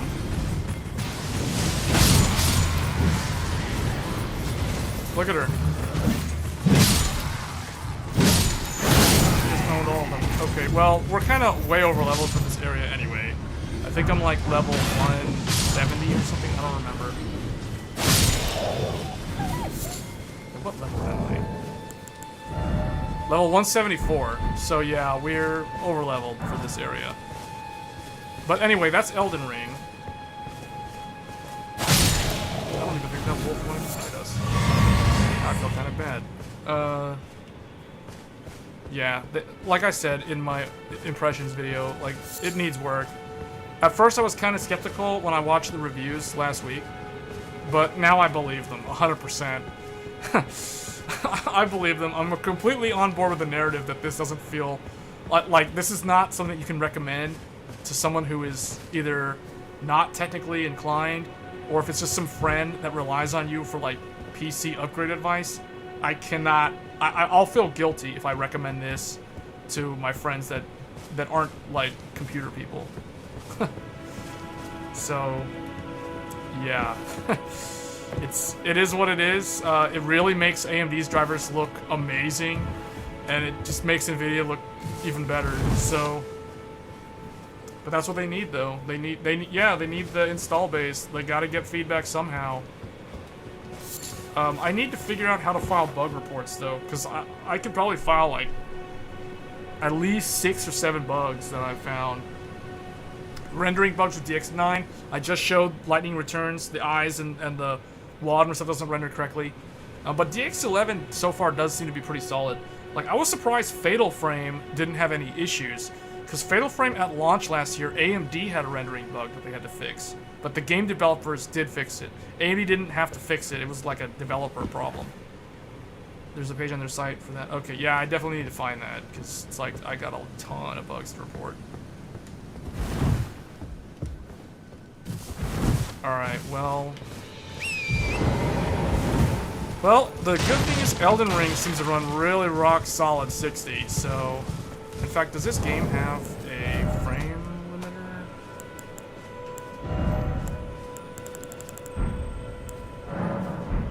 Oh, I guess this game does cap at 60. I don't remember. Much more capable than any AMD? Is much more capable than AMD? Depends on what you mean by what any AMD. Like, it's more. I mean, it's more capable than a GTX 1060. This thing makes an old GTX 1060 look like trash. So, it depends on what you mean. Oh, machine learning? Oh, hold on. Oh, I didn't read your upper comment. This is a gaming channel, but if you did any machine learning creator benchmarks that ran stable diffusion, it could use none of the mainstream users. I mean, I might dabble in that. I just don't have the applications.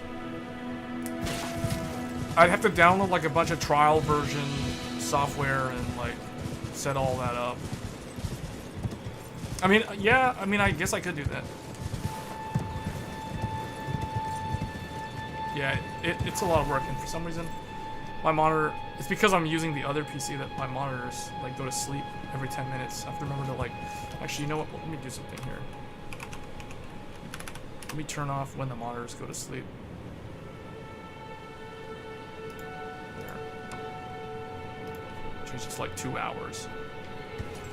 Okay. That's the problem with dual PC stream, like, I'm using the secondary one to play the game, but it's like I'm not interacting with the primary PC, so like the monitors turn off. Yeah. Okay, so what do I want to do here?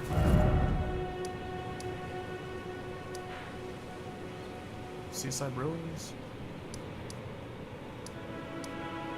The first step? Oh, it's like up there. Let's go back to this church and then we'll probably move to the next game. But so far, I'm happy to know that Elden Ring seems to run really good. I don't see anything wrong with Elden Ring. But, you know, this is a popular game that came out this year, so I'm pretty sure the driver team at Intel made sure that this game would work. So, but yeah, okay. So let's move on to the next one.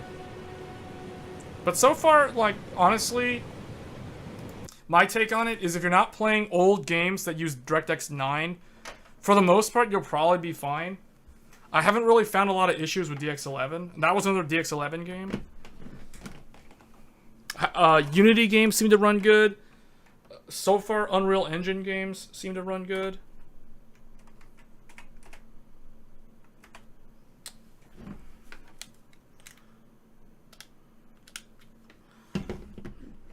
Do you know in what's SC? Do you know in SC even launches, what's SC? StarCraft? Soul Calibur? Oh, Star Citizen. Oh, whoops, hold on. Hold on. I'm trying to do too many things at once here. Any VR testing? I can test VR. I'm not set up to do it this stream. I do have an Oculus Rift and an Oculus Rift S, so I'll probably test with the newer one, the Rift S, because it's a single USB cable and the display port. So yeah, I can do that. I can test VR, but I'll probably have to do it in another stream. Let's test Zodiac Age. Configuration tool. Let me see. We don't want to do 4K.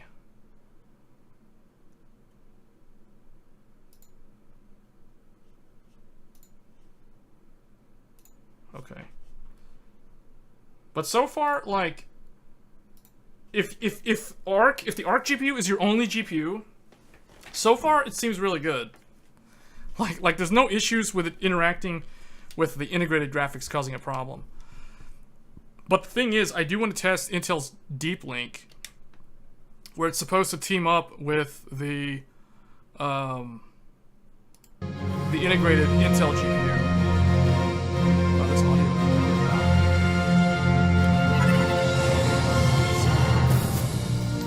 I capped it on the stream so you guys don't hear it as loud as me.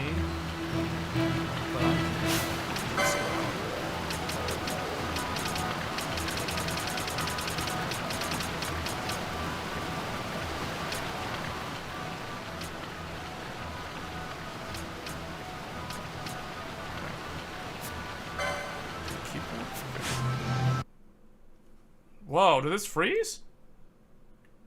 I think this game froze. Hold up.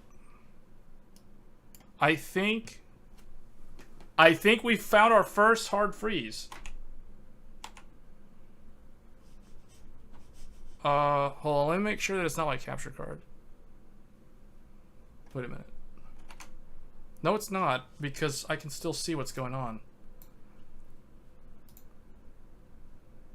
It doesn't say it's frozen. It doesn't say it's frozen, but it definitely looks frozen to me, and I can't interact with it. I think we found our first freeze, guys. That's a hard freeze. Final Fantasy Zodiac Age, all I did was adjust the in-game audio, and the game froze. So there we go. There's one. There's our first hard game freeze of the stream. But the PC didn't lock up. I can still, like, you guys can still see on the screen here. I have my second monitor with Steam up. Oh, there we go. Something happened. Up. Fatal error encountered. So it finally hit the TDR detection and Windows closed it out. Is that in-game audio way too loud? Yeah, it was. I don't know what happened there. That's very disappointing or very unfortunate. Now let's see. The Intel ARC is saying fan speed is 900 RPM, GPU activity 75%. For some reason, the GPU is still pegged at 75%. I don't know why that is. As you can see here, Task Manager is showing the GPU is still rendering stuff, even though the game isn't even open anymore. Okay, I think that killed it. Okay, I just had to click OK, and it released the GPU from whatever was holding it up. So, yeah. I feel like a beta tester. I feel like I'm like beta testing Intel's GPU for them. This is weird. Like, I don't think that's how it's supposed to work. I don't think you're supposed to buy a product to test it and help the manufacturer improve the quality of the product. I feel like I should be compensated for this from Intel somehow.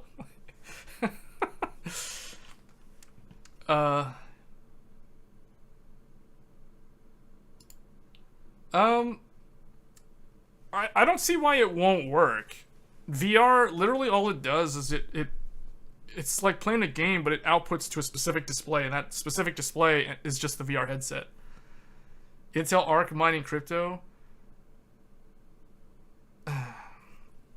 Okay, well, I'm not even gonna bother with. Do you want me to try Zodiac Age again? I think we should just move on.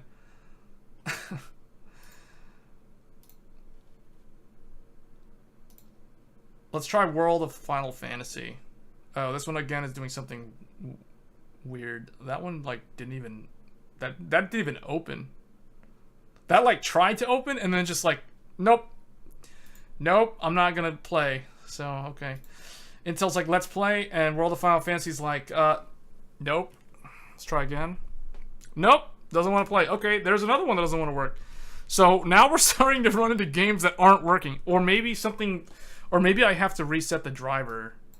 Maybe it's the Intel driver is messed up.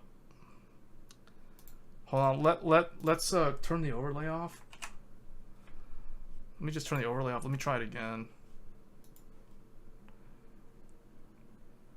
Nope, doesn't want to start. Okay, so something's wrong. Intel ARC control. Let's just end task. Let's just close out of all the Intel stuff in the task manager. I'm just end tasking anything that says Intel graphics in the command center. There's like 5 of them open right now. Alright, let's try this again. I'm just gonna leave them closed and see what happens. Nope, doesn't want to start. Did the Intel GPU thing start up again? Okay, Intel's graphics thing didn't respawn. Let me just open the control center. Okay. Does this actually work? Okay, that's working. Okay. See what GPU Z says. Okay, here's the thing that's annoying. Notice that as soon as I clicked on something on the second monitor, the ARC control center like closes away. It's because right now this entire thing is an overlay. Whose idea was that? They obviously have no idea how these things are supposed to work. Because look, if I click in the window, it works. But as soon as I click out here, where it's supposed to be the overlay, bam, it just disappears on me. And I have to go and open it up again. And here's the thing that's even funnier. Like on my other PC, I have UAC enabled. So every time I try to open Intel ARC, Windows is like, are you sure you want to do that? Are you sure you want to open that? It's like it doesn't even trust it.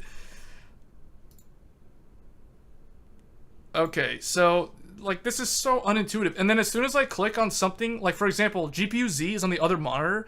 As soon as I click on it, it closes out of it again.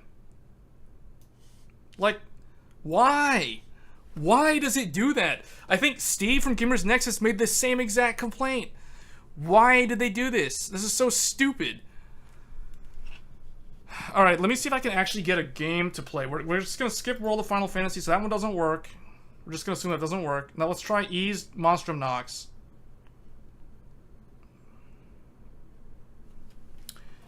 Can you get rid of overlay while in game? No, I don't think so. I mean, here's the thing, like...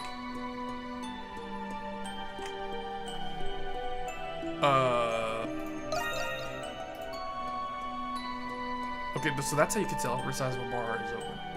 You know what's weird? It doesn't even tell you this, like, when you're, unless you're in a game. Microsoft DirectX 12, like, okay. Notice how I'm scrolling with the mouse wheel and it's scrolling through the save file in the background. This is why I hate overlays.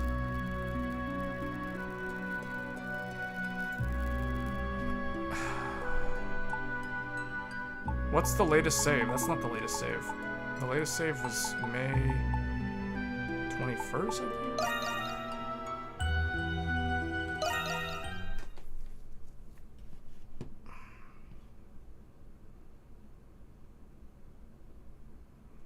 There's no way to exit it. If you do Alt I, it just opens it back up.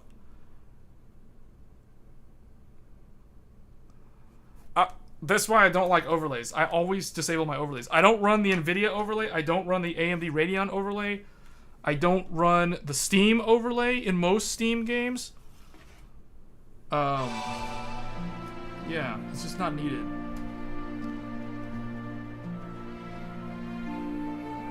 Okay. This game doesn't work with Rivatuner for some reason, but I can tell it's 60. Already you can see some weird aliasing. Okay, so see how we approach this thing of wood here? There's like these wooden planks. Notice how, as we move further away from it, there's this weird like rubber banding effect, or I don't know how to describe that, but that doesn't look like it's rendering exactly like it's supposed to, but it doesn't look like it's that bad. How would you turn, no. This game, I'm pretty sure this game doesn't support XESS. In fact, I don't even know how to enable XESS. Like, you open up this, and there's nowhere in here that, and I can't, okay, look. I can't even control the overlay because I'm in the game. Like, this overlay is so pointless. It doesn't help, it doesn't do anything. No, that's fine. That's fine. But yeah, no. Since I've gotten this, I have no idea how to enable XESS. It's not in the control center, I'll tell you that. Which means it's probably in the game's graphics menu. Which means the game, just like DLSS, the game has to enable support for it. Tab and enter?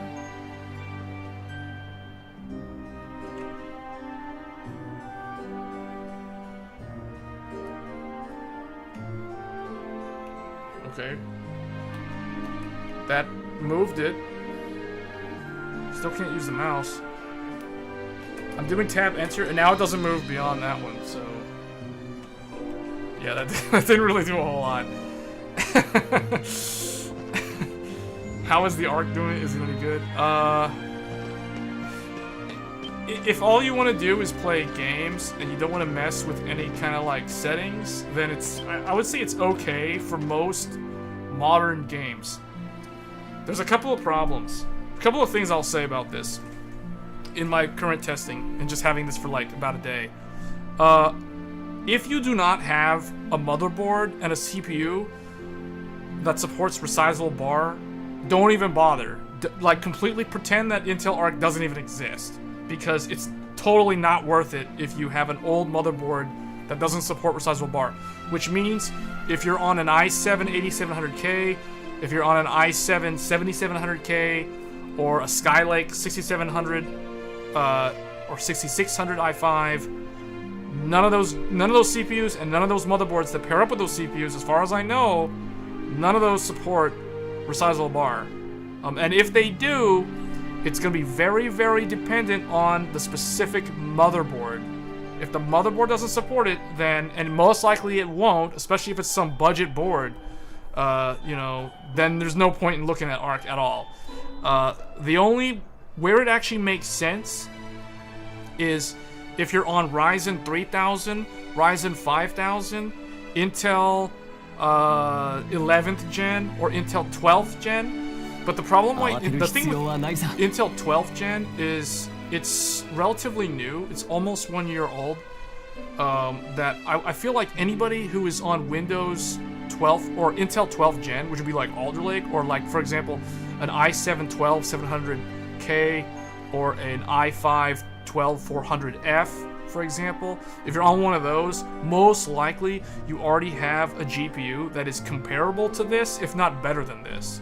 So that's why it's kind of weird, because I think Intel's ideal setup is to pair one of these GPUs with a is the game audio too loud? Let me just kind of turn that down. I think Intel envisioned pairing one of these ARC GPUs up with an Intel 12th gen Alder Lake and soon an Intel 13th gen Raptor Lake, but I feel like they kind of missed the mark. I feel like this probably pairs best with an 11th gen Rocket Lake, and you know, the Rocket Lake, like the 11900K, the 11700K, those GPUs got a lot of hate from the media, like the tech tubers. Gamers Nexus going as so far as to calling it a waste of sand, with that thumbnail picture of basically like Thanos, like turning the i9 into dust. Like, the thing is, I feel like Rocket Lake got a lot of unnecessary hate, and I don't really understand why. Because, yes, in some scenarios, it performed worse than the previous gen, the 10th gen, and it definitely performed worse than Ryzen 5000, which was what made it fall flat, because Ryzen 5000 launched in the fall of 2020, like right in the middle of the pandemic, and Rocket Lake came out like months later in like, I think April, May of last year.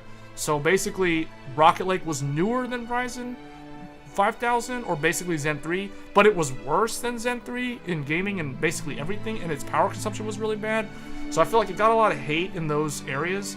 But there's a secret thing that Rocket Lake has that a lot of people seem to forget about or just don't really know because the media kept saying that it's a waste of sand. And that thing is AVX 512. Intel's 11th gen consumer CPUs natively support AVX 512. And before anybody goes and starts telling me, oh, well, Alder Lake had AVX 512, but then Intel decided to take it away, so shame on them. That's true, but they only did that for the 12th gen. They left AVX 512 on 11th gen and didn't bother to take it away. Because I think they always intended it to be on Rocket Lake, and they did not intend for it to be on Alder Lake. And I'm not really sure why. Probably because of efficiency reasons, but maybe even CPU longevity and reliability reasons, so I don't really know.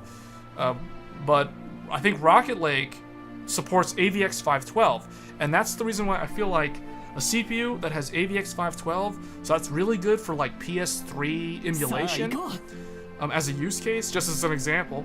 And then that paired up with this, the other thing too about Rocket Lake with its 11th gen Intel is it supports PCI Gen 4. It's the first Intel CPU generation that supports PCI Gen 4. And the ARC GPU is a Gen 4 GPU.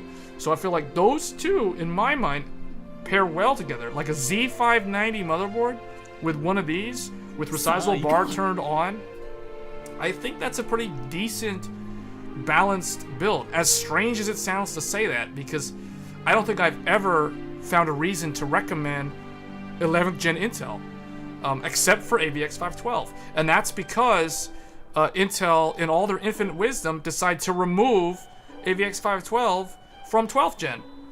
So, and here we are today with the Ryzen 7000 series, and these AMD CPUs, guess what? They support AVX 512. So this thing supports AVX 512, and Intel's 12th gen doesn't, and Intel's 13th gen, which launches next week, also does not support AVX 512. So I just think that's Intel just making very, very weird, bad decisions. I just don't know how else to describe it. So who do I think this is for? To answer your question, I know that was really, really long. I was kind of ranting there, but I think if you have an AMD 3000 or 5000 series CPU, and if you have a PCI Gen 4 motherboard that supports Resizable Bar, I think it's okay to go with this GPU. Now just notice, or I guess keep in mind, that there's going to be a lot of bugs. There's a lot of issues. I've had this GPU for one day, and I've already encountered more than 12 different bugs and issues. And most of those issues aren't even game issues. They're just regular, like, desktop rendering bugs, YouTube video playback not working correctly, the monitor flickering when I maximize the YouTube video. For some stupid reason, it decides to go black and then come back and then go, and then...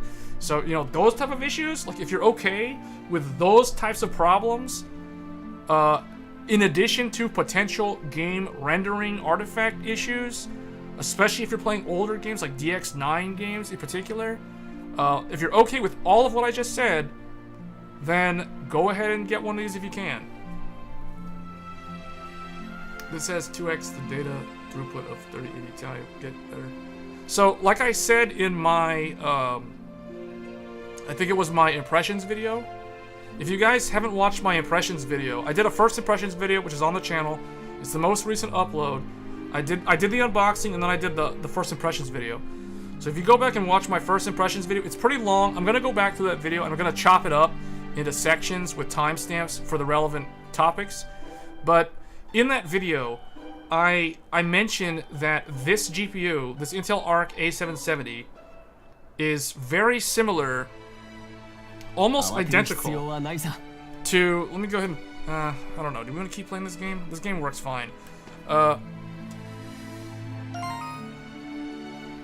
GPU ARC A770 is almost the same as an AMD Radeon RX 5700 XT. So that is a GPU that released on July 7th of 2019. That is a pre-pandemic GPU. Keep that in mind. It is a pre-pandemic GPU. That this GPU is almost exactly the same in terms of performance. Both of them are 225 watt TDP. Both of them are available in 8 GB versions, although the one I have here is a 16 GB. The old AMD GPU from 2019 is only an 8 GB GPU. But they have the same power consumption, they have the same acoustics, they both have the high idle power if you have monitors with different refresh rates and different timings and different resolutions and different brands. Idle power on no monitor, single monitor. Multi-monitor has high power consumption. So let me bring that up.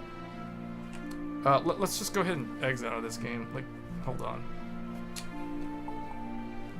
How do I just want to exit?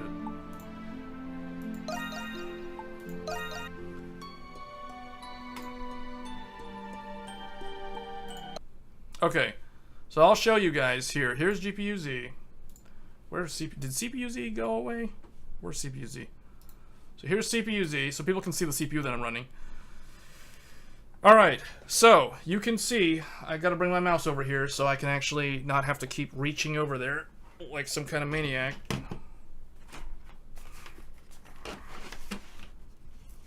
Okay, so, why is this? Whatever.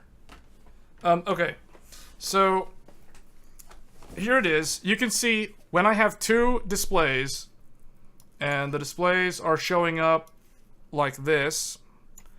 So I've got display 2, which is the one that I'm actually sharing. So everybody is seeing display 2, but no one is seeing display 1. That's the other display off to the side. Right now, the only thing on there is Steam, Task Manager, and Rivatuner. Actually, let me close Rivatuner. I don't need it anymore. Wait, what happened? Oh, the 60 thing went away. Okay, so you can see idle power is high. Well, okay, it's not super high, but it's like 35 watts. But if you connect a third display, and if you have a 4K display, especially a 4K 144 Hertz or a 4K high refresh rate monitor, expect this thing to be idling around 45 watts. So it's basically the same as AMD.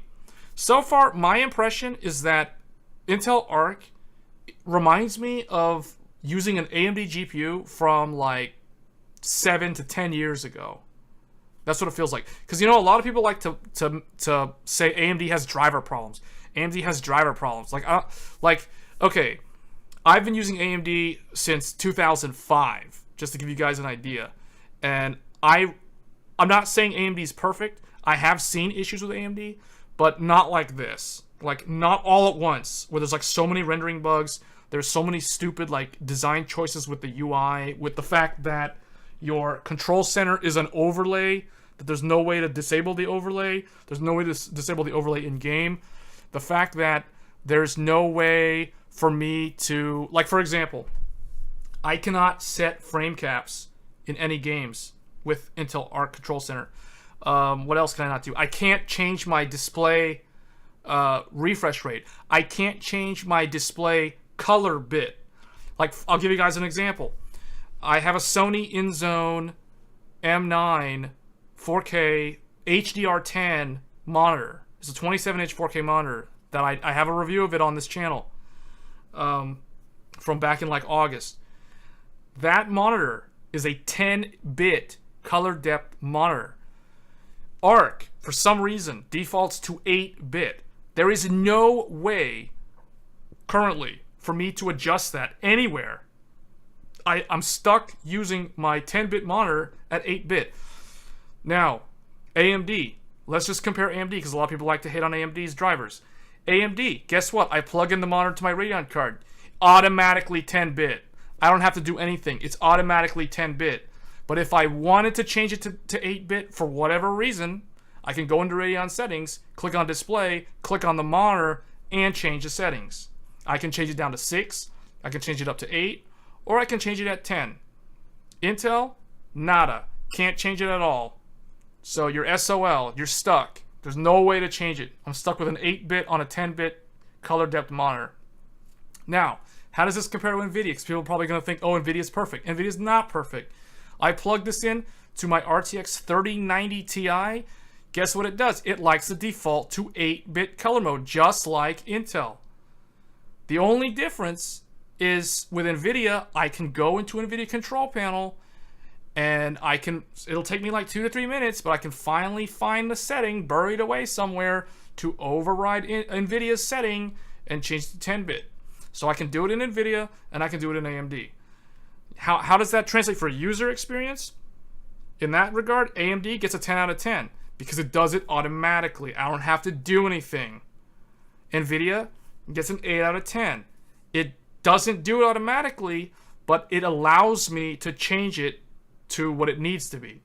Intel is a straight 0 out of 10 fail because not only does it auto adjust to the wrong one, but there is no way in here for me to change it to the right one. So that is a fail. That is where it fails. So this is so bare bones.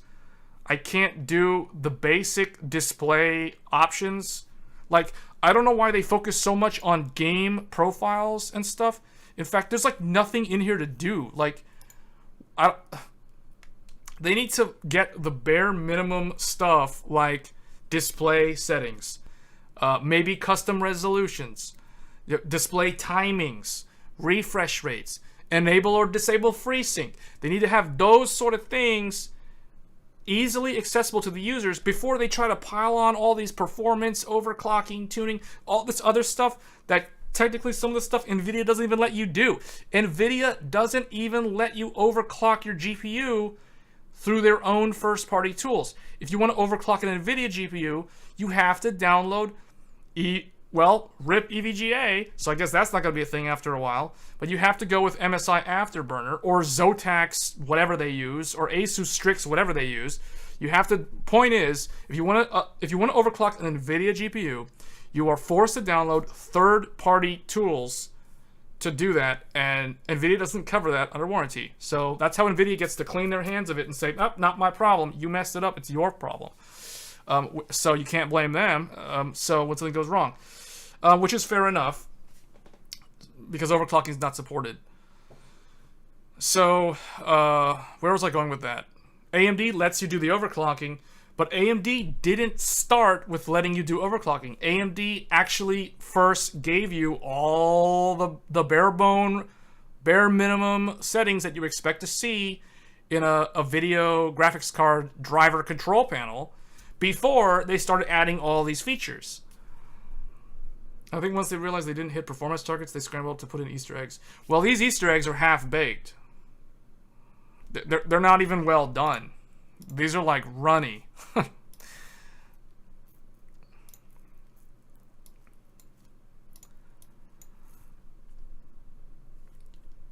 Oh, yeah, I'm gonna submit bugs. I just need to figure out how to do it. I have like a laundry list of things to complain about with this GPU. John Thomp's driver's better. Apparently you missed the whole rant about the drivers not being good. Anything to say about coil whine? I've not noticed any coil whine. The GPU is literally right here next to me, and I haven't heard any coil whine, and I am using open back headphones. These are Sennheiser HD 558s, so they're open back, so I can hear the case fan noise. I don't really notice any coil whine. So as far as coil whine, it's... So here's the thing. Here's the thing I'll say. The ARC GPU is an amazing piece of hardware. It's very good for the money. Especially if you can get the 16 gigabyte limited edition, like the one that I have here. Because you can't get 16 gigabytes of GDDR6 VRAM at this price point. It's impossible. If you want 16 gigabytes of memory, the cheapest one is the AMD RX 6800. The 6800, the 6800 XT, the 6900, and the 6950 XT. Those four top tier GPUs from AMD all have 16 gigabytes of GDDR6, just like this Intel ARC.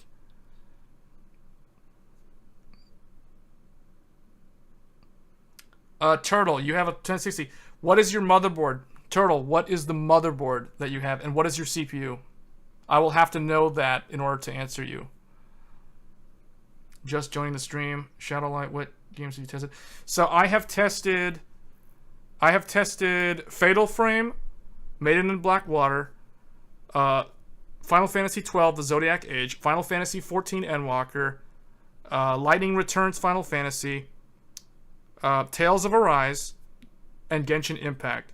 And I also just did XIII, Monstrum Nox, Tekken 7, and World of Final Fantasy. And of all those games that we tested, World of Final Fantasy doesn't launch. It just doesn't launch. It tries to and then just crashes to desktop. Zodiac Age, so Final Fantasy 12, it started up, but I adjusted some audio settings and it hard froze. But nothing, like I didn't have to reboot the computer or anything. Have you tested GPU load with the encoder for live streaming? I have not tested live streaming. I will do that in another stream. The goal of this stream was to test games, and I didn't want the encoder to load the GPU on the side. I basically wanted to show you guys, like, what is the pure raw rasterization performance in games without any streaming, without any of that stuff. So basically what I'm doing is I'm dual PC streaming. I'm using a 7950X AMD, like the brand new 7000 series AMD CPU to stream. So this is the streaming PC on an X670E Aorus Master. And the gaming PC that has the ARC GPU, which is what I have right here. I'll show you guys it on stream. Let me make this camera bigger here. I'm using the wrong mouse. Hold on. I've got like two mice in front of me, so it's very confusing. So here's the PC. This is the PC, and you guys could see up there from CPU-Z. This is on this is an AMD X570 Crosshair Hero. This is an Asus motherboard paired up with a Ryzen 7 5800X, 64 gigabytes of G-Skill memory. You can't see it because it's covered up by this giant Noctua NH-D14. So this is the Legacy D14. The oldie, but it's a good one. And there's the ARC GPU with all its RGB flair. You can see it right there with the double power cables. And that's basically it. So this is the gaming PC that is being ran to an AverMedia Live Gamer 4K 60 capture card in the AMD Ryzen streaming PC. And that's what I'm using to show you guys it on stream.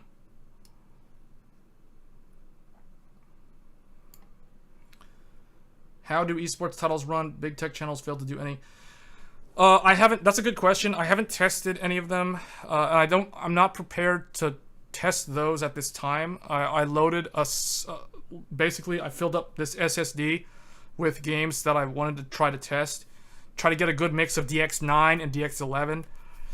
But I'm pretty sure League of Legends probably doesn't have any problems. I don't think Smite should have any problems either. I tested a lot of DX11, and so far, my opinion, DX11 games, the vast majority of them run fine without any issues. If you start playing DX9 games, that's where you're most likely going to run into problems. So far, I ran Lightning Returns Final Fantasy XIII. That game is a DX9 based game, and it had weird rendering artifacts. So the water, well, is supposed to be like translucent, but the water had weird like checkerboard, like black and white grids that didn't look right. The eyes of the characters also were completely black. Like someone like took a black marker and just shaded their eyeballs black. Like the white part of their eye was just all like dark. Couldn't even see their eyes. So that was definitely wrong. So that's a DX9 game though. Zodiac Age, I think that's DX11 or it might be DX9, but it didn't run. Like it didn't launch. Or no, it launched but it hard crashed after adjusting settings in the menu. But I think if you don't adjust the settings in the menu, it probably works fine. Is ARC good for emulation? I would say no. I would say that's a hard no. And the reason why is because all the DX9 games on ARC require emulation. And so far, the games that seem to have problems are mostly DX9 games.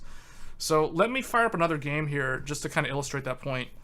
But hold on, Turtle was asking me, Turtle, you have a B550? Okay, so you should be good. Turtle has a B550. You want to make sure that you have Resizable Bar. That's all you need to enable. And that CPU supports it, and that motherboard should support it, because that motherboard is from somewhere between 2019 and like 2020. So I think you have Resizable Bar, aka AMD Smart Access Memory. You just have to look up how to turn on AMD Smart Access Memory, or look up how to enable Resizable Bar in your BIOS UEFI on the B550 motherboard. You have to do that, because if you don't do that, you will have very, very bad performance on the ARC GPU. Like, very bad. Horrible micro stutter, terrible frame times, especially if you're running a DX11 game. I cannot stress that enough. You have to have a motherboard that supports Resizable Bar. So, if I bring up the overlay, and if we go to the system info, see, okay, so right here in my ARC, it says right here, Resizable Bar supported, yes. Resizable Bar state on. You want to make sure that it is on. And obviously, if you don't have an ARC GPU, you can't test this with this software. So you want to download GPU-Z, and you want to check that it says enabled. The other way to do it is to open Device Manager, and if you go to Display Adapters, you double click on your GPU. Now obviously mine says ARC A770, yours will probably be say Radeon or GeForce something. You double click on this, and you click on Resources.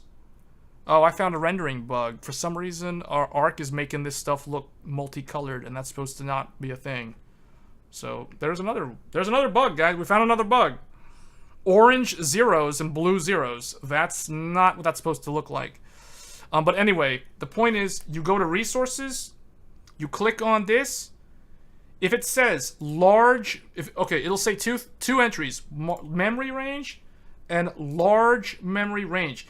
If you do not see large memory range, that means that you do not have Resizable Bar turned on. This is the only way to 100% verify it. The other way you could do it is simply download GPU-Z, open up GPU-Z, and look down here, Resizable Bar enabled. If it says disabled, you gotta go turn it on. Yeah, and honestly, there's no reason to turn it off, regardless of whether you're on NVIDIA's GeForce or AMD's Radeon. In pretty much all cases, it is either going to be a minimal performance uplift to quite significant. We're talking like maybe even 10% gain in performance. So there's no reason, especially with modern titles, so there's absolutely no reason to turn it off or to leave it off. You always want to have it turned on. And then in the case of ARC, with it turned on, you're seeing uplifts upwards of like 40%. So it sounds crazy, but it is required. And the reason why it is required is because when Intel developed ARC, they basically skipped the entire like era of AGP and legacy PCI, whereas Radeon and GeForce, or NVIDIA, and what used to be ATI, but they're now AMD, those two companies, so NVIDIA and I'll say ATI, because if we're doing a history, we're looking back at history now. In the 90s, it was PCI, then it became AGP in the late 90s, and then it went through the early 2000s, PCIe. So PCI Express was started, I think, in 2002 or 2003, if I'm not mistaken. I only know this because I looked up the history. This is kind of before my time, so I don't really remember the details too well. But what I do understand is both of those companies, so GeForce and Radeon, they had to evolve over all those eras. So the PCI era, the serial era, the parallel port era, the PATA to SATA, the AGP era. So they went from AGP, and then PCI Express came out. Then they had to make that transition to PCI Express. So because they had to keep making all those various exoduses through the ages of iterating their GPU drivers over and over and over, and having to reinvent them and reiterate and fix so many problems, that is the reason why their GPUs work good with Resizable Bar turned off. Because back then, it was a limitation of chipset architectures and like signaling properties, really, if you want to go down to the layer 1, in terms of being able to send data across the bus. So they were able to only address a 256 byte, or I think it's 256 megabyte window of space on the actual VRAM from the CPU. So the CPU had like a small window that it could send info across to that 256 megabyte area of space on the GPU. Now, with Resizable Bar, if you've already seen the marketing, it means it can address the whole, like if your GPU has 16 gigabytes of memory, it means your CPU can allocate or address anywhere on that 16 gigabyte buffer with Resizable Bar. You turn off Resizable Bar, you can't do that. So that's the reason why there's no reason to have it off. But going back to that, if you have a motherboard that doesn't support it, I would strongly recommend that you not consider Intel ARC. And I think Tom Peterson from Intel basically said the same thing. Like he when asked if what should somebody do if they are interested in the ARC GPU but they do not have a Resizable Bar capable motherboard, and his answer was, well, he would tell them to go and buy Radeon or GeForce. So, but that's how you test if you don't have GPU-Z. But this is really weird, right? Intel AMD CPU plus Intel GPU. All right, let's try to fire up another game.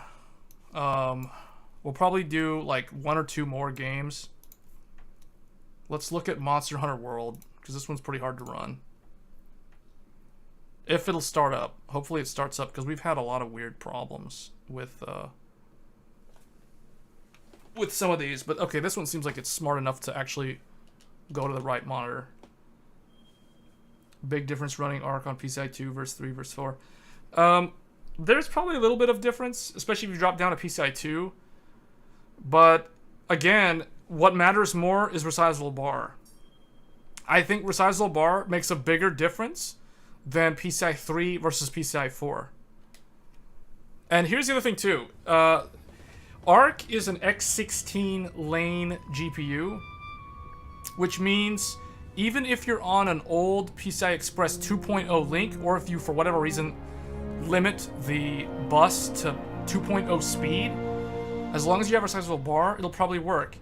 Having said that, most GPUs, or most motherboards that are old, like, for example, Bulldozer AMD or AMD FX, I know that AMD FX, like an 8350, does not support Resizable Bar. It's too old, and it's only PCI Gen 2. So I would definitely not recommend pairing this GPU up with that chipset, or that CPU and motherboard combo. And most of Intel's older architectures are all PCI Gen 3. It's really only 11th and 12th gen, which are PCI Gen 4 native. On the AMD side, it's actually a little bit, well, it's kind of the same, but there's a little bit more. So there's Ryzen 3000, 5000, and I think if the 2000 series is on an X570 motherboard, it's probably okay. But again, both have to support the feature. Okay, this to me doesn't feel like 60 FPS. This feels like it's somewhere in between.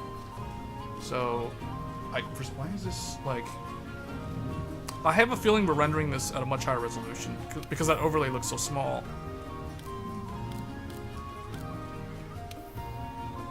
Okay, we have the high texture pack enabled. So here's the thing about Monster Hunter World. Like, the nice thing about Monster Hunter World is it shows you the VRAM usage as you change the graphics settings. Not all games do this. So if we put this to... One thing I forgot to check is, am I running DX12? Or DX11? Because we should be running DX12. Frame rate 144. Why is the overlay so small? The fan speed is 1700 RPM. The GPU wattage is like 190. So this game is maxing out this GPU. I just can't tell if we're running, what resolution I'm running this game at.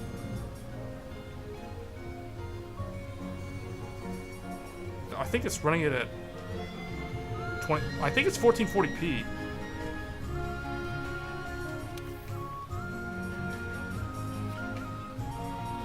Although I don't know where to change that. It should be under display. I don't know what the deal is. Hold on, I probably need to back out to the title.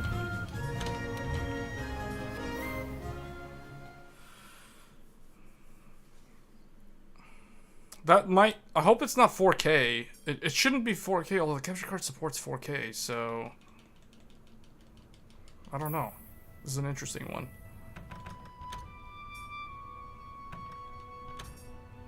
So AverMedia, the GC573, that's the AverMedia 4K 60 capture card. Graphics settings manual. Oh, it's actually rendering it at 4K. No wonder it felt like it was tanking the FPS. So let's try 1440p Fidelity FX. Do we want to turn Fidelity FX on an Intel GPU? DirectX 12, that's good. Should I turn? No, we're not going to turn So we have Fidelity FX. That's not FSR. That's an older upscale. That was like their first upscaling technology that they used before. So I'm gonna have to restart the game. Okay, it's gonna do it automatically to reset the resolution. Okay, now that looks more normal. Although this is a 1080p stream, so streaming this at, or like playing the game at 1440p is kind of not pointless, or it's not ideal for illustrative purposes, but it does show us what it's like to actually push the GPU to its limit, because I am seeing the game is actually pulling the full 183 watts, and I think it goes up to like 220. It's like 225, but I think ARC will only really go to like 190. From a lot of benchmarks, it seems that the ARC competes pretty well. I would say that it's good at 1440p. Like, if you're absolutely set on buying one of these, I recommend getting it if you have a 1440p monitor. I think it's definitely underpowered for 4K, and I don't think that it'll ever be good as a 4K GPU. And the reason why I'm saying that is because I personally think that ARC today is basically like an RX 5700 XT, which is basically an RTX 2080. And an RTX 2080 is not a good 4K GPU. And it'll never be a good 4K GPU. So by the same token, I don't think this GPU will ever be a good 4K GPU, no matter what amount of driver updates they add to it. If anything, at best, it'll become a good 1440p GPU. Right now, I would say it's an okay 1440p GPU. I guess I'd say like it's like a B minus. It's like a B minus 1440p, but I can definitely see it growing up and becoming a B plus 1440p, maybe even an A minus. Like I said in my impressions video, today this GPU is a 5700 XT. In the future, like a year from now, it could potentially become a 6700 XT. That is to say that it is kind of like a 3060, and it could become a 3070 someday. But think of that is the limit of what it can do, meaning it can get to as good as a 3070 Ti or a 3070. I don't think it'll ever be better than a 3070 throughout its entire lifespan, unless it goes through some major overhaul with the drivers in the next couple of years.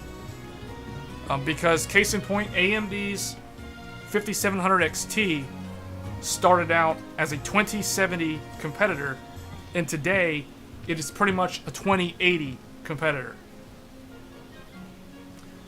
So I can see this starting out as a 3060 competitor, and it becomes a 3070 competitor over time. It's like an anime protagonist that has plot armor, and it just becomes stronger and stronger over time. It like goes to Kinkai's planet and trains and gets stronger, or it goes and trains under 100 times Earth's natural gravity and becomes stronger over time. And the ARC GPU just, you know, the alchemist like becomes the battle mage, you know.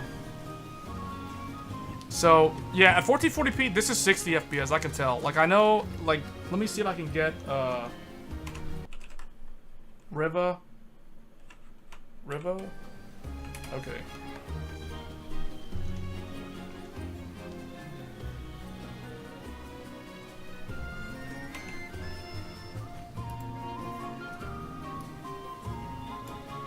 Okay, I got Riva Tuner up. Why is it not in the game? Oh, because the game is 1440p. This is why. Okay, there we go. 72. So see, it's above 60, and this is ultra settings on DX12. In an Unreal Engine. Well, is this Unreal Engine? No, this is not Unreal Engine. This is RE Engine. Yeah. Monster Hunter is using RE Engine, the same engine that I think pretty much most of Capcom's games are using. Okay, there's some strange audio static. I can't tell if that's coming from the capture card or if that's coming from...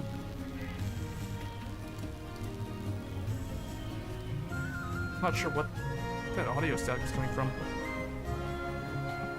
Intel showed slides in the Q&A video showing it should be 2x as fast as 3060 optimized, so just on the edge of 1440, 4K 60. Yes. And I'm glad you brought that up, because in my mind, I'll tell you guys, I have been saying this on previous streams a year ago. A year ago, when I forgot which tech outlet interviewed Tom Peterson, but last year, about a year ago, I would say, maybe it's a little bit more than a year now. I think maybe it was September or August of last year. I have to look it up again.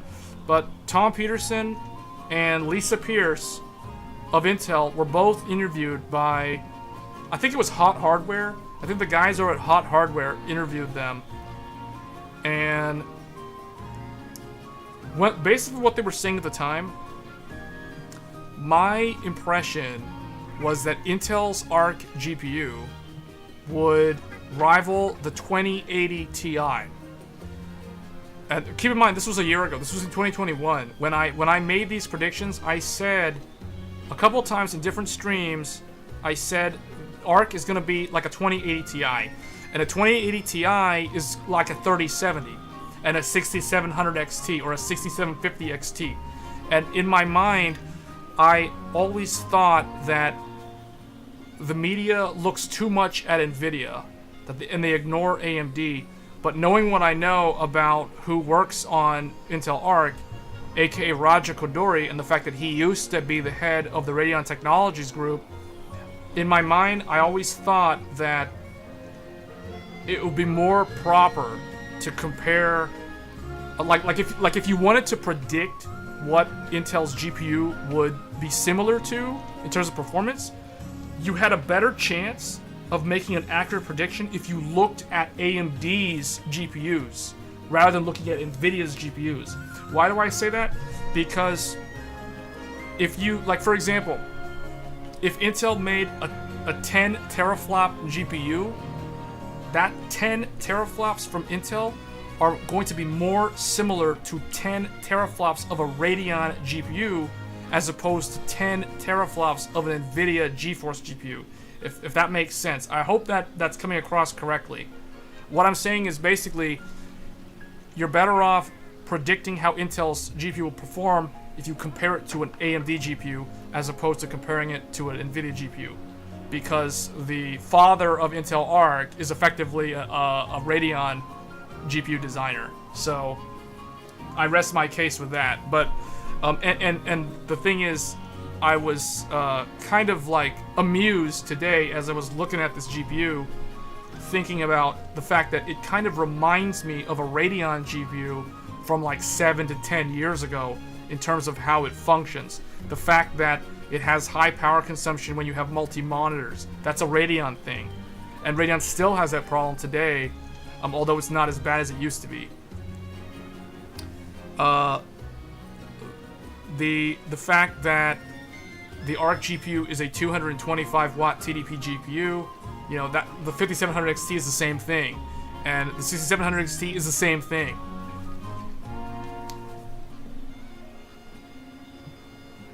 And I think the sad reality is the vast majority of the tech press doesn't pay attention to AMD, And as a result, the public, the consumers, don't really know about these things unless they either already have an AMD GPU or they've used multiple generations of AMD GPUs like myself.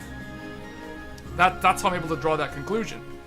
So in my mind, when I thought of this GPU a year ago, I expected it to be like a 6700 XT, which was a GPU that launched last year. And what is an NVIDIA GPU that competes with that? Well, 3070, 3060 Ti, and 2080 Ti. All of those GPUs are kind of in the same ballpark as the 6700 XT. And now there's a 6750 XT.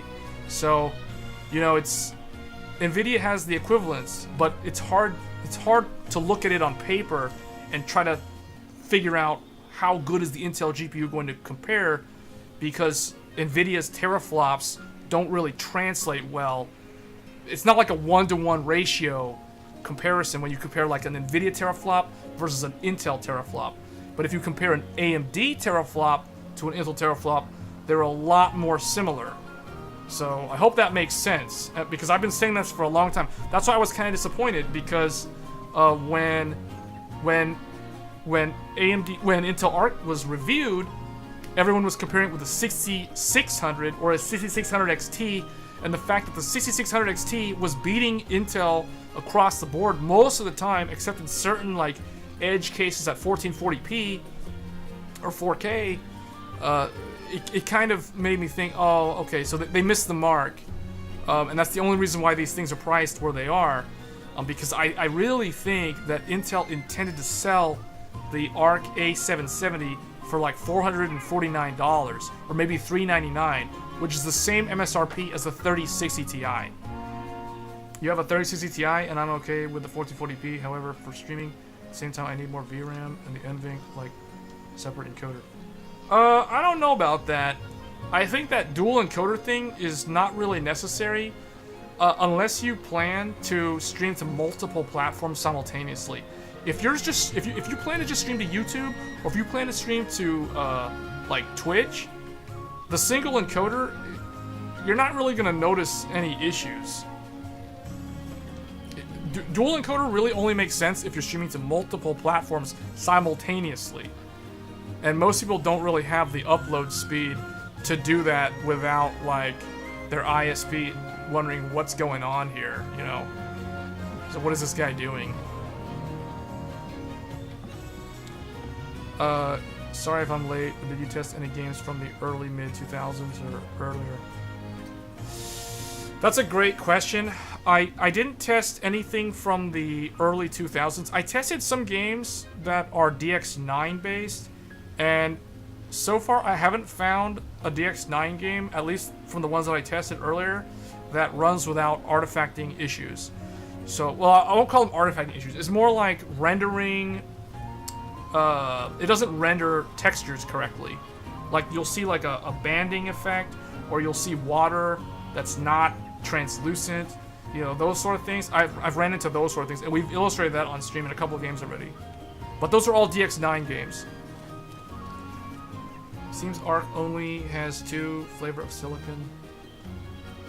The 512 and the 128. Oh. The other thing too about ARC is if you look at the memory bus width, the way these GPUs are built are very similar to the way AMD builds their GPUs. They're not really built the way NVIDIA builds their GPUs. See, I think what happened, here's what I think is what happened. When Intel wanted to build GPUs, we all know that they basically took Raja Koduri from Radeon Technologies Group. They took him in the very end of 2017, after Vega launched and bombed in the summer of 2017.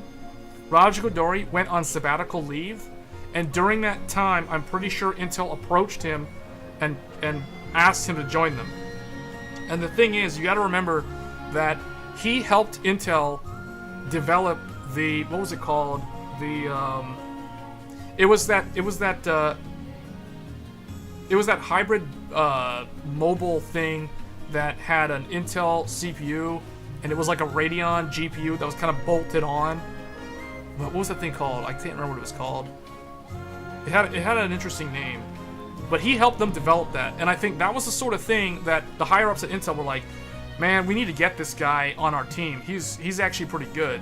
So I think during that time, that's kind of what started it, where they kind of converted Raja Kodori over to their side during that time. And then I think what ended up happening is Raja went and called up some of his buddies over at Radeon and asked them to join too.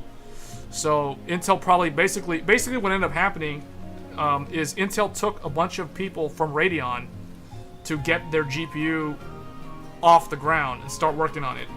And I think later on, we all know that Tom Peterson from NVIDIA joined Intel, but he joined later on. I think he joined in, if I'm not mistaken, Tom Peterson, you'd have to look it up. I think if I had to guess without Googling it, he either joined them in early 2019 or it was sometime in 2019. If someone wants to fact check me on that, feel free to do it because I'd like to know the answer. I think Tom Peterson joined either at the very, very end of 2018 or he joined sometime in 2019. Meaning the initial team that started work on Intel ARC was pretty much Radeon guys doing it. And then they probably started pulling people from NVIDIA over time. And Tom Peterson was one of those guys they managed to get. So, meaning the core foundational structure for Intel ARC is based off of what people who worked on Radeon know. And that's the reason why I strongly think that Intel ARC has a lot more things in common with Radeon GPUs as opposed to GeForce GPUs. Seems ARC only have 2 flavors. Well, okay, yeah. So this game runs well. You can see like 70 FPS. This is 1440p maxed out in Monster Hunter World. So this is RE engine. So this is basically what like Resident Evil uses this. Devil May Cry 5 uses this. So this is their own. This is not Unreal Engine, which is a good thing. I'm tired of everything being Unreal Engine based. But yeah, this is good. This is fine. Okay, so this game passes. Let me go ahead and close out of this.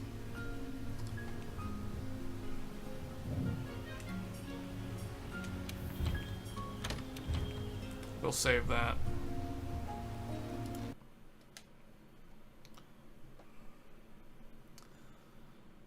Okay. What else do I want to do here? What's another game we can test? Or are we kind of done? Yeah, let's test one more. Let's test Nioh 2, and this will be the last one.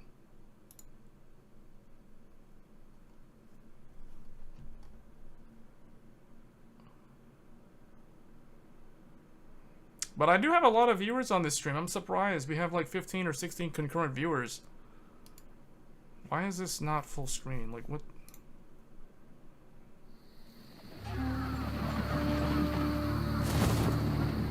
Why is this not full screen? Is it supposed to be? Oh wait, is it full screen?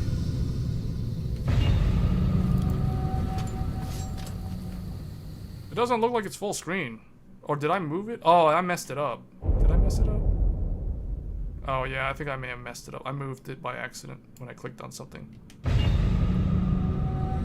Quake 2 RTX work on ARC? That's a good question. I don't know. I do have Quake 2 RTX, but I don't have it on this PC that we're testing right now.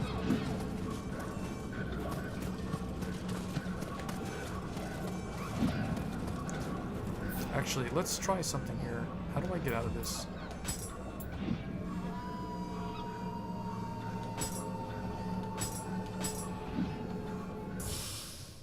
Test Red Dead Redemption. I don't have Red Dead Redemption. Would Quake 2 RTX work? In theory it should, but the fact that I don't know how to enable any of the features, like I don't know how to turn on, for example, hold on. Well, let's just join somebody. Let's see if I can join someone. The fact that I don't know how to enable XESS at all. I think you have to do it from within the game that supports it. I'm pretty sure the RTX for Quake needs a patch to do that. But I have tested RTX Quake. I have tested Quake 2 RTX with a Radeon GPU, and it works fine. I tested it with a 6900 XT, and it works totally fine. So I assume Intel probably works the same way as the AMD one. But here's Nioh 2. You can see a solid 60.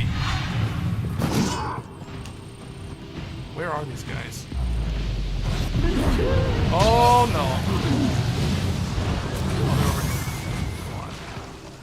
Where are you guys? Where are you guys? Okay. I haven't played Nioh 2 in a while, so I'm very out of shape. I'm like out of practice.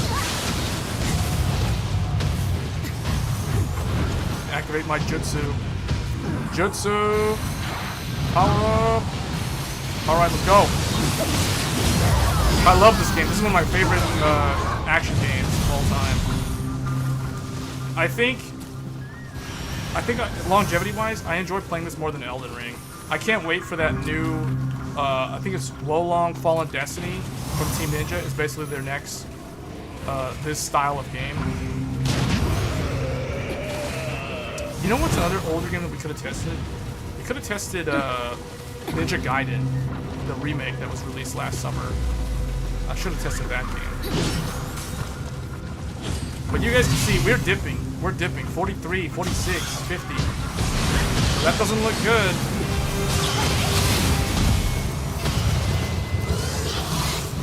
We're playing this at 1440p, for those wondering. And the settings are maxed out. We're doing some co-op here. Just join some random game.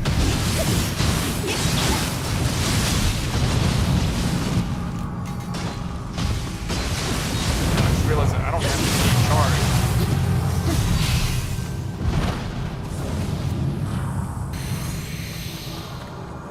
What CPU am I using? The Ryzen 750-800. Non-XT. It's the regular one.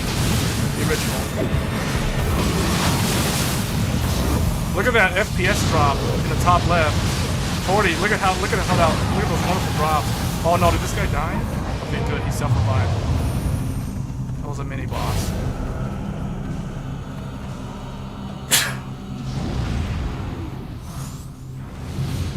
%% GPU at 123 watts doesn't look maxed out to me. No, this is totally GPU bound. It has to be. It's not an MMO. CPU activity is only 23%, so you can tell it's not a CPU bound issue. GPU activity 199%, 100%. So this is totally GPU bound. Again, if you see 123 watts, it means that it is a driver bottleneck, not a CPU bottleneck. You have to see the CPU at high utilization, at least over 70% for it to be a CPU bottleneck. That's pretty typical.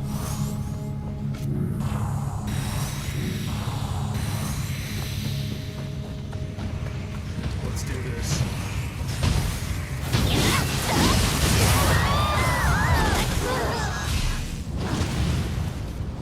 Anyone else like this game?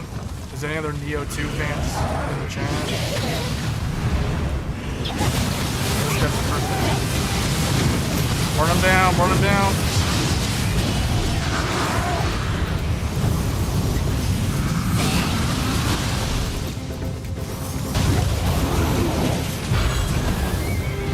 Man, I love this game. Scroll of the Nioh. This is the highest difficulty level also.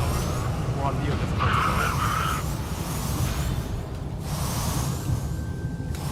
Hold that charge.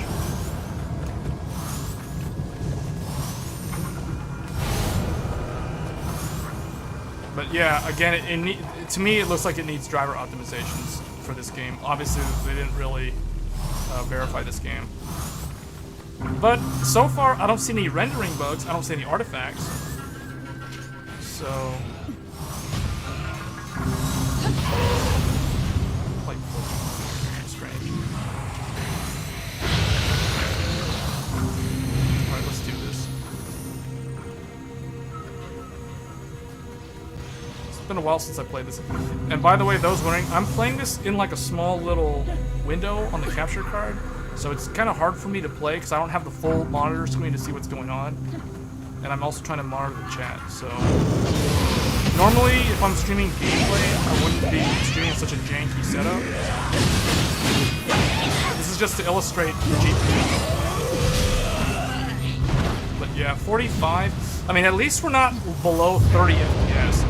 But, you know, if Digital Foundry was looking at this, they consider this pretty bad because it's probably got a lot of stutter. Yeah, it's probably got frame stutter. Ooh, this thing's good. I need to do pepper. I need to actually, like, get this back on.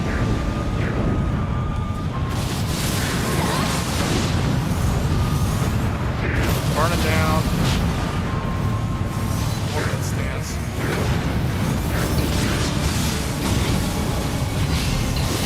There. Burn them down, yeah. Man, this guy's got a ton of HP. We got chaos status on him though, or confusion status. So, grab me. Take a lot of damage for this. Ooh, it's gonna hurt. Oh, I'm tanky.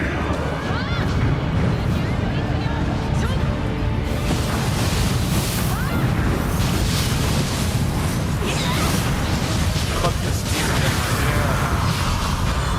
Yeah. It's very much like Elden Ring, only it's way faster. It's like Ninja Gaiden, but with like Dark Souls style. It's as punishing as Dark Souls, but with Ninja Gaiden speed. So, any frame pacing issues? Probably because we are dipping below 60 quite often, as you can see in the top left. But it's still like I would say it's okay. Like, I'm not noticing any crazy judder.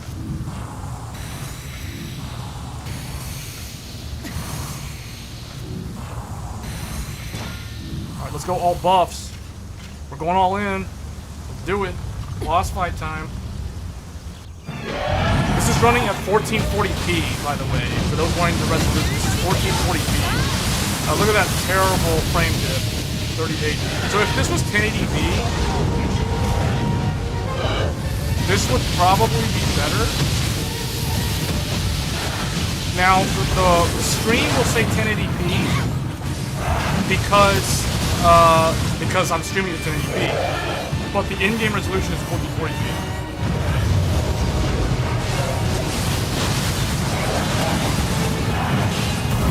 I'm transforming. I'm going Super Saiyan. This is it. We're going Oni mode.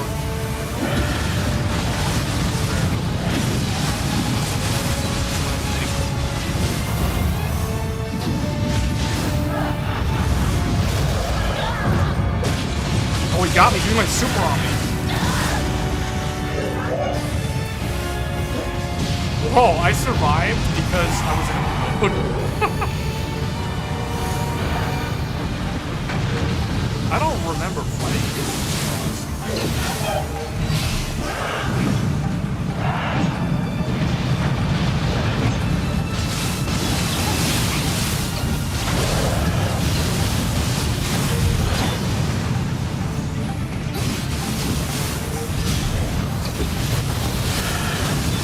Burn it down. Oh, man. So satisfying. These type of games are so satisfying when you succeed. Alright. I think that was an excellent showing. We weren't able to hit 60 though, so that's a little bit unnecessary. Or, not unnecessary, what was I going to say? It's a little disappointing that we weren't able to hit a solid 60 in Nioh 2 Ultra settings at 1440p. But 1080p is probably, I would say probably averaging more like 55. Have you been satisfied with the card so far, considering it still needs better drivers? Overall, I'm not terribly disappointed. It would have been nice if it was better. But it's, I don't know. I feel like part of me thinks that if they had waited longer, they probably could have fleshed out some of these, at least the UI issues, and then only had to work on game optimization. But I think they're not even at that point. I think what Intel needs to do is they need to really fix the control center. Just the app itself needs a lot of work. The fact that it is strictly an overlay like this that you can't really do much with, because when you're in the game, see, like as I move the mouse around trying to do stuff on the overlay, it's just moving the map in the game. So it's really, really annoying. You can't really do anything with this. So that needs to be fixed. They just basically need to make the app not be an overlay, because right now it's literally just an overlay. There's no equivalent to Radeon settings, and there's no equivalent to NVIDIA control panel.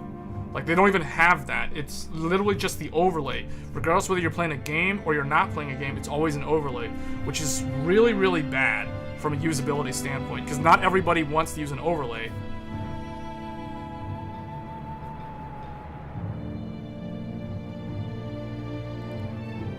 They need the user data and feedback. They're holding back. Well, see, the sad thing about this is this could have been... So if the drivers weren't as bad, this could have been a really good deal at the mid-range. Because, think about it. This is giving you 16... At least this one that I'm using is... let me bring this over here. Well, I mean, we're done with Nioh 2, but you guys can see that's an awesome game. That game is just straight up awesome. So underrated game. Let me just go ahead and quit out. So, let me bring this back over here so people can see. So, I have the 16GB model. And let me bring out over the CPU so people know what CPU we're using. We're using the Ryzen 7 5800X. So, I fear that the 16GB one is going to be discontinued. I don't know how long that one will be on the market, but I have a feeling that because Intel's not able to sell these for $400 plus due to the performance, I don't think they're going to keep making the 16GB model. I think when they say limited edition 16GB model, it's really like the 16GB model is going to go away, and then it will become an 8GB only model.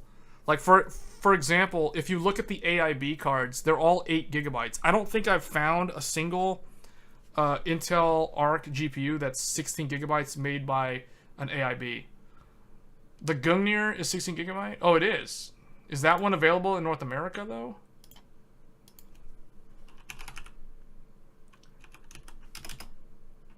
The Gungnir.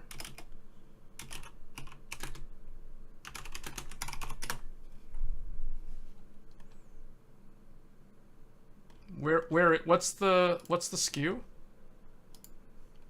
Newegg, both ASRock and normal are sold out on backorder. Aren't the ASRock cards hold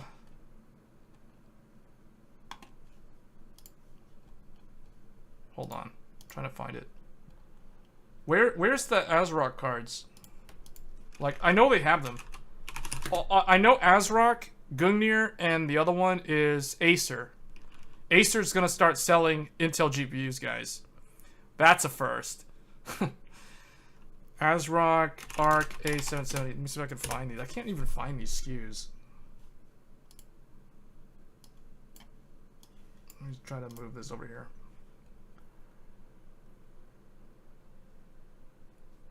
Yeah, the Acer Predator does look good. But isn't it only 8 gig? Okay, I found the ASRock one. The ASRock one is an 8GB card.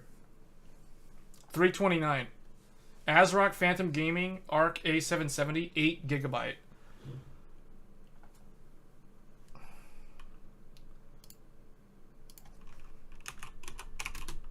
Acer Predator Bifrost.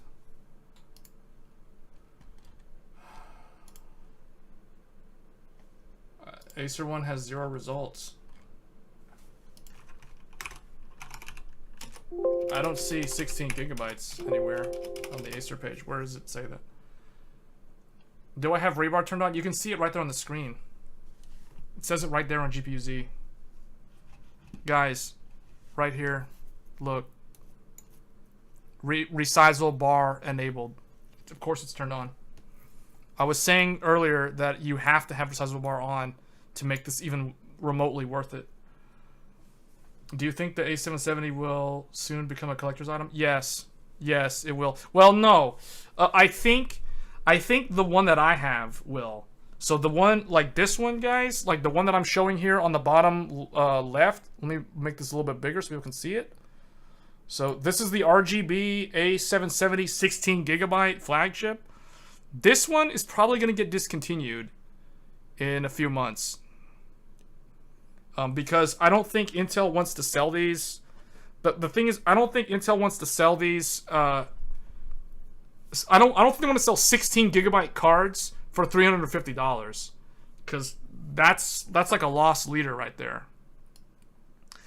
They'll probably be okay, like, making the same RGB cooler, like, with all the LEDs and everything, but selling you an 8GB variant. I think that's what they're going to end up doing. Because this goes back to what I was saying earlier. What is this card similar to? An AMD Radeon RX 5700 XT. That is the closest comparison of what this is. And that is an 8GB GPU from 2019. And both of them perform very similar. But the AMD one has way more stable drivers. Doesn't the A770 sold by Intel have 16? Yes. Guys, right here on the screen. Look at the screen. This is it. All the data's right there. 16 gigabytes, GDDR6, Resizable Bar enabled, Intel ARC A770. This is the 16 gigabyte Intel ARC GPU that I'm using. Here's the box. I have the unboxing video from Micro Center today, launch day. They only had 2 of them. I got the last one. And I casually just went into the store. I didn't even go in early or anything. I went in at like 10:30 or something.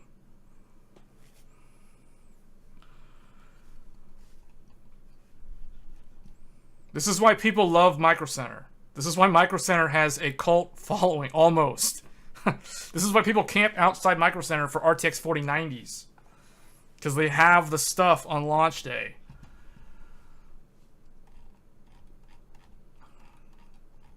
This is why the guys over at UFD Tech, Brett, and I forgot what his friend's name was, but those guys did an amazing live stream covering the RTX 4090 launch. They drove for like 3.5 to 4 hours to Mayfield Heights, Ohio, Micro Center, and basically camped out in front of the Micro Center. I think they were like 8th or 10th in line for the RTX 4090. They were trying to get the A770, but I don't think they got it.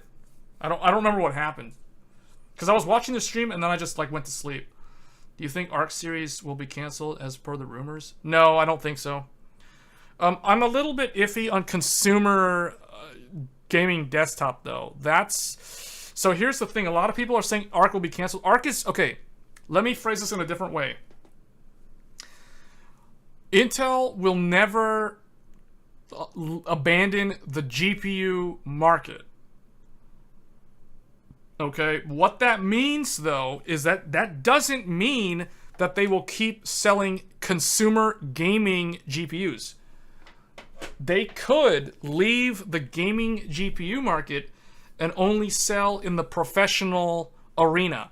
So I mean they could only compete with NVIDIA Quadro or Radeon Pro.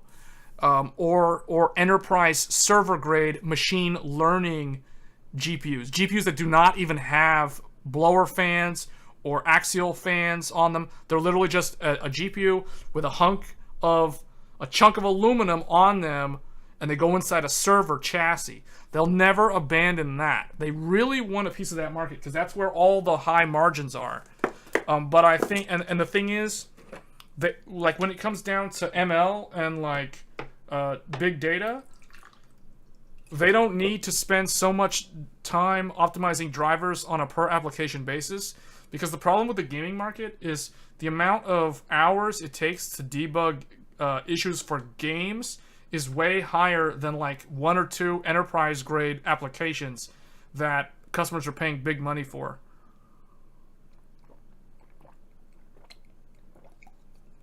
So they'll never leave the GPU market. But that isn't to say that they could leave the gaming GPU market. Thinking of upgrading 3060 to 770 just seems like a minor improvement, though. Honestly, okay, real human, what's the motherboard that you're using? Because if you want my opinion, you have to tell me your motherboard. You have to tell me the CPU and the motherboard, because that's the most important thing. Basically, if you don't have Resizable Bar, don't upgrade. It's not worth it, and you'll actually have a worse performance if you side grade to an ARC A770 and you're on an old PCI Gen 3 motherboard that doesn't support Resizable Bar.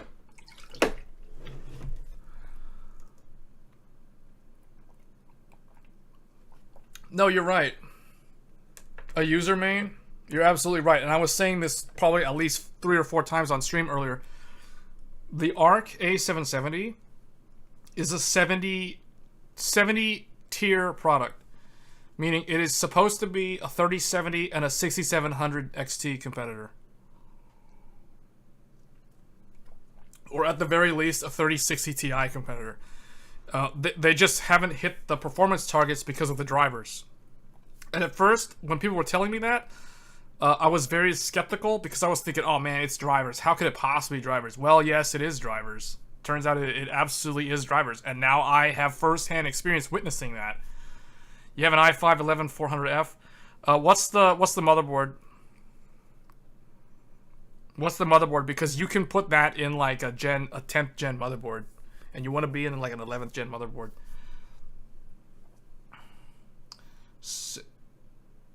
B560. Okay. I think that supports Resizable Bar. Do you know the model? Like, is it MSI?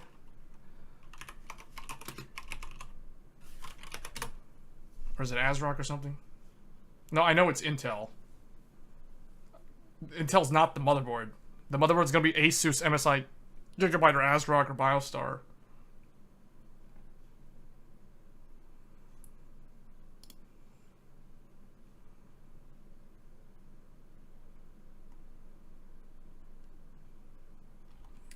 I don't know what the motherboard is, so I can't really comment further on that. The only old games that would play well on ARC are the Kingdom Hearts collections, because they're weirdly DX12 only.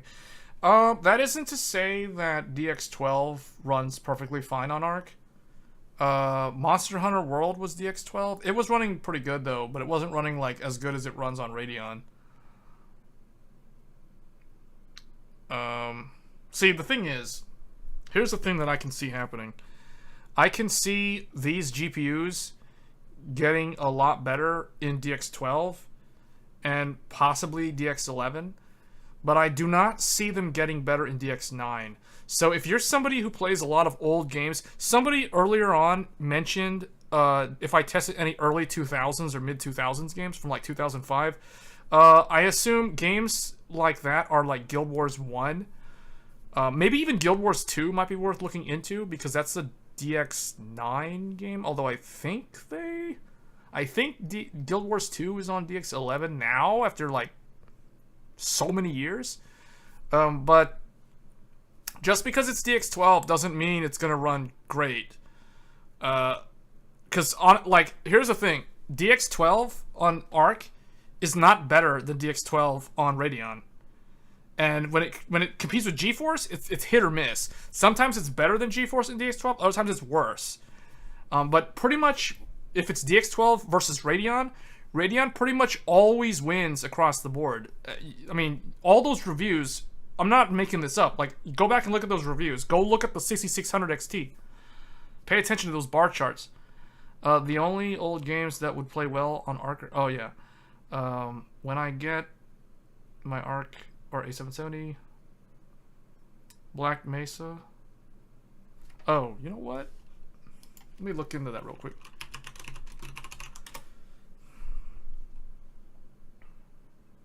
Oh, that's a 2020 first-person shooter. Oh yeah, that's like the mod of Half-Life 2, right? Made in the Source engine. So far, I think like Source engine, like Counter-Strike works good. You know, like PUBG is pretty good, but PUBG is kind of a trash game anyway. Like, it's always janky. It's a Gigabyte DS3H. Gigabyte DS3HB. Okay, I see it. Let me see. Is it revision 1.x? You gotta look at like the BIOS release notes. Wait a minute. You said B. Oh, B560, not B. Wait. B. Oh, B. Okay, B560. B560.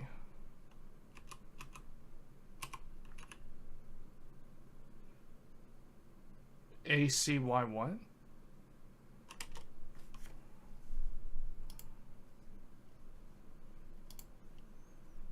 The Intel ones are always harder to find, like the... Yeah, I don't know, because... See, the easiest thing for me to do when someone asks me these type of questions is I literally just go to the website and click on support and then click on the BIOS downloads, and I start reading through the patch notes for the Agisas and the, like, whether they added it. But the problem is with the Intel motherboards, it's kind of hard to tell sometimes because they don't always say. Resizable, like, I don't even see it showing up in the search results.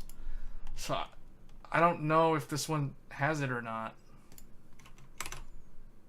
Like I was saying earlier, like, it's harder to find out if if an Intel motherboard has resizable bar compared to an AMD one, because the Ryzen ones pretty much had the whole like smart access memory yes or no, and it was pretty easy to tell.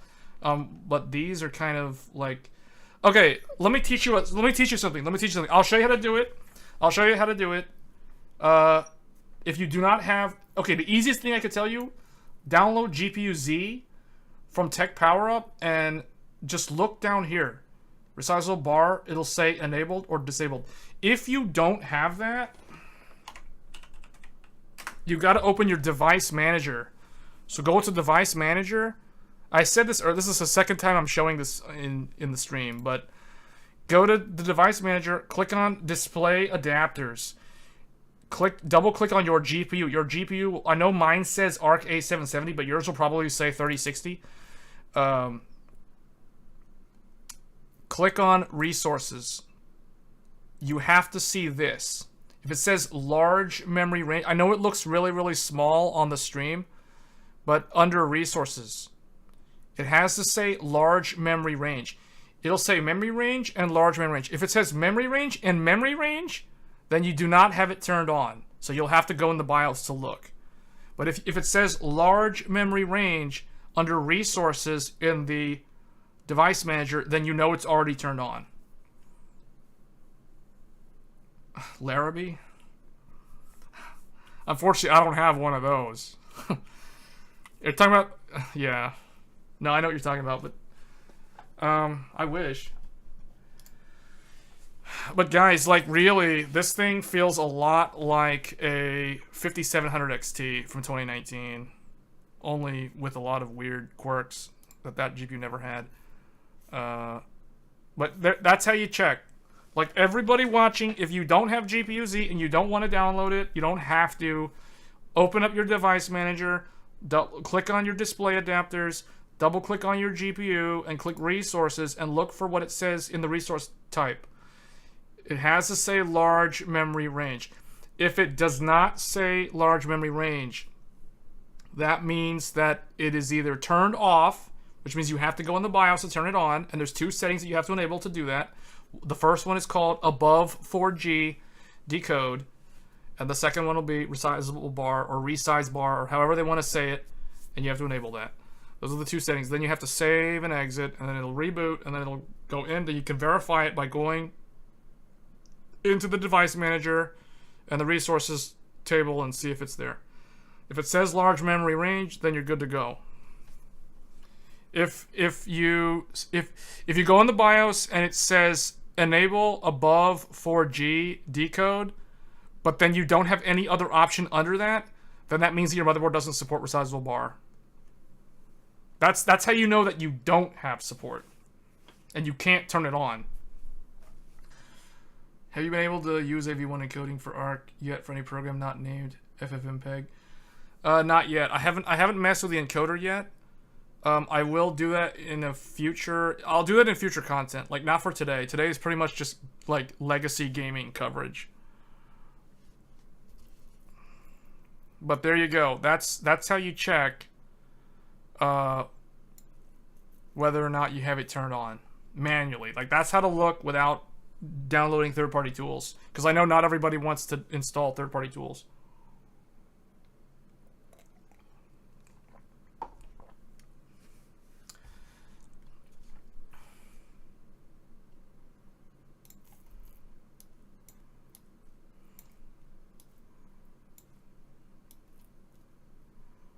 But it's a nice GPU. Like, the hardware alone is very good.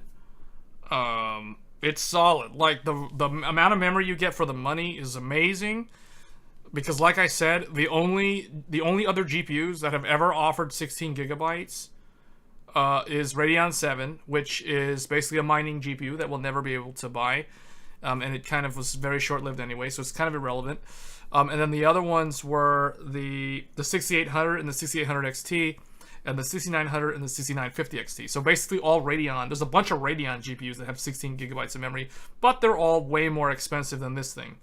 So that's the reason why this... I mean, and soon the 4080, the true 4080, I should say, will have 16 gigabytes of memory. So for the first time, NVIDIA will finally have an 80 class product that matches AMD in memory, after years of being, like, basically underselling consumers on VRAM. They'll finally start selling proper amounts of VRAM on their 80 class products. Still on a Radeon 7, it died on me in May. Yeah, I heard about that. I have two. I still have two of them. One of them has a weird problem, which is probably like what happened to yours, but it still works. But occasionally, like, after some time, the monitors will just blank out, and I'll have to reboot the computer. So I have a feeling that eventually that's going to turn into a code 43 error. So I'm kind of worried about that. But the thing is, I don't really use it that much anymore. I really only use the Radeon 7 for benchmarking, like for comparing with GPUs that I feel are a good upgrade path from that card. That's typically why I keep older GPUs around. You know, it's for benchmarking. It's for comparison purposes. But yeah, those were the last GPUs that I actually had two of, and I used to run Crossfire. But Crossfire effectively died after when RDNA came out. So basically, GCN was AMD's last architecture that actually did stuff with Crossfire. And I think what really killed Crossfire was at some point, AMD's Radeon settings driver UI got rid of the ability to select Crossfire profiles. And once they did that, that was the final nail in the coffin for Crossfire. And then now they only support multi-GPU.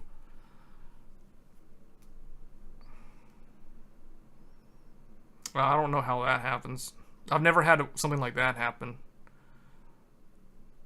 But I will be doing a lot of, like, various GPU testing. Mostly so far, the content on this channel has focused heavily on, like, Radeon GPUs. Because I feel like they're definitely underrepresented in the market compared to NVIDIA. I feel like there's so much more GeForce content on the internet that I don't really need to focus on NVIDIA. It's not that I dislike NVIDIA. We're actually using a 3090 Ti Founders Edition to stream this content right now. I can prove it here if you guys want me to show you the 3090. So let me show you what was supposed to get replaced by a 4090. But I was unable to obtain one. So there it is. Well, hold on. You guys see that? It's out of focus. Well, you can see the aluminum block. It looks like a brick. That is the... It says GeForce RTX, but I don't know why it's so blurry. And then there's the AverMedia 4K 60 capture card. That's actually recording, or I guess capturing the feed from the Ryzen CPU with the ARC GPU. But yeah, we're using the 3090 Ti. I wish I could show you guys more clearly. I don't know why it's so like out of focus, and that's paired up with a Noctua NHD15, cooling a Ryzen 7950X. Oh, and there's a PS5 right there. As you can see, like, it's just kind of hanging out over there. So, yeah, so I do plan to do some comparison. I did want to do some testing comparison with PlayStation 5 for things like Elden Ring, but I never really got around to it. Because PlayStation 5 and Xbox were actually smoother at launch for Elden Ring than PC. PC had a lot of weird, like, judder and stuttering issues at launch. So I remember that being a big thing that Digital Foundry covered extensively on their channel. But yeah, so it's not like I don't use NVIDIA. I mean, we're gonna compare. The only problem is I don't have any mid-tier NVIDIA cards. Like, here's what I've got for NVIDIA. I might actually do a GTX 970 to ARC A770. The reason why I feel like that's going to be a strange video, though, which might not really be relevant, is because the GTX 970 was new in 2014, and that GPU is typically paired up with a really old CPU and motherboard.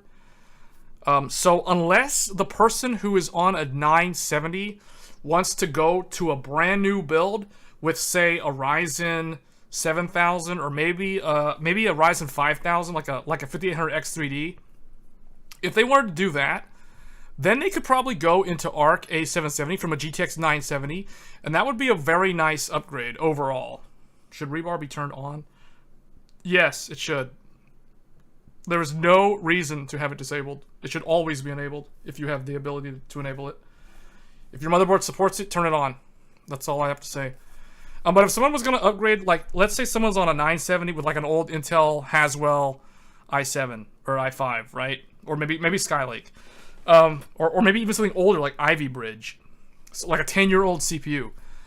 If they were going to go to, say, like this, or maybe even not this. Maybe if they wanted to go to like an X570S with, or maybe a B550 with a Ryzen 5 or Ryzen 7 5800X3D, like, then I feel like that CPU with this Intel ARC GPU would be a really nice combo. From going from like a really old 10-year-old computer with like a 8-year-old GPU, yes, that would make sense because that newer platform supports Resizable Bar. Do you have FF7 Remake on PC? Yes, I do. I do have it on Epic Games, but I do not have Epic Games installed on the computer that is using the ARC GPU. I will remember, so I'm taking notes, guys. So these games that have been mentioned, so Final Fantasy VII, we might do esports. I might do like Smite and League of Legends in another stream, but I'm not gonna be able to do it on this stream. We're pretty much almost at the end of the stream here. But I have covered a lot of games that I feel like they were never covered by the media. We covered Final Fantasy, we covered Elden Ring, Fatal Frame, Zodiac Age, Lightning Returns, Monster Hunter World, Nioh 2, Tales of Arise, Tekken 7 and World of Final Fantasy, and Genshin Impact, and Final Fantasy 14. So I covered a lot of games that a lot of people play, or maybe games that are older, like the DX9 games, because I feel like nobody tested those games in the reviews. So I think my games are more of a wider mix of what you can actually test. But yeah, I'll test 7 Remake, probably Smite, some esports stuff, and I'll probably try to test Guild Wars 2, because that's like DX9, but I think they do have a DX11 client, but I haven't played Guild Wars 2 in so long that I'm not 100% sure. And I might actually test Overwatch 2, but I think that'll probably work fine. I might test Gundam Evolution, which is another first-person shooter. It's a Gundam-based game that plays very much like Overwatch, like the first Overwatch, with like 6 versus 6.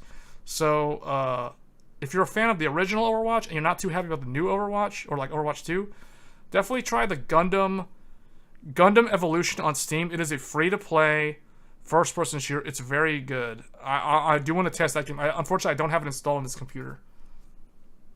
So I'll test more like those type of games next stream. Does ARC support underclocking? It seems like all of them are shooting for the highest performance. So this is the... Okay, that is an excellent comment. I wish someone would have brought that up early, but Momo, that is an excellent comment. Because the reason why everything now seems like it's high power consumption, like basically it feels like everybody is overclocking their... It's like everything is factory overclocked now. It's almost like you don't really need to overclock that much anymore. It's not like it was during the days of like the GTX 970 or the GTX 1070, right?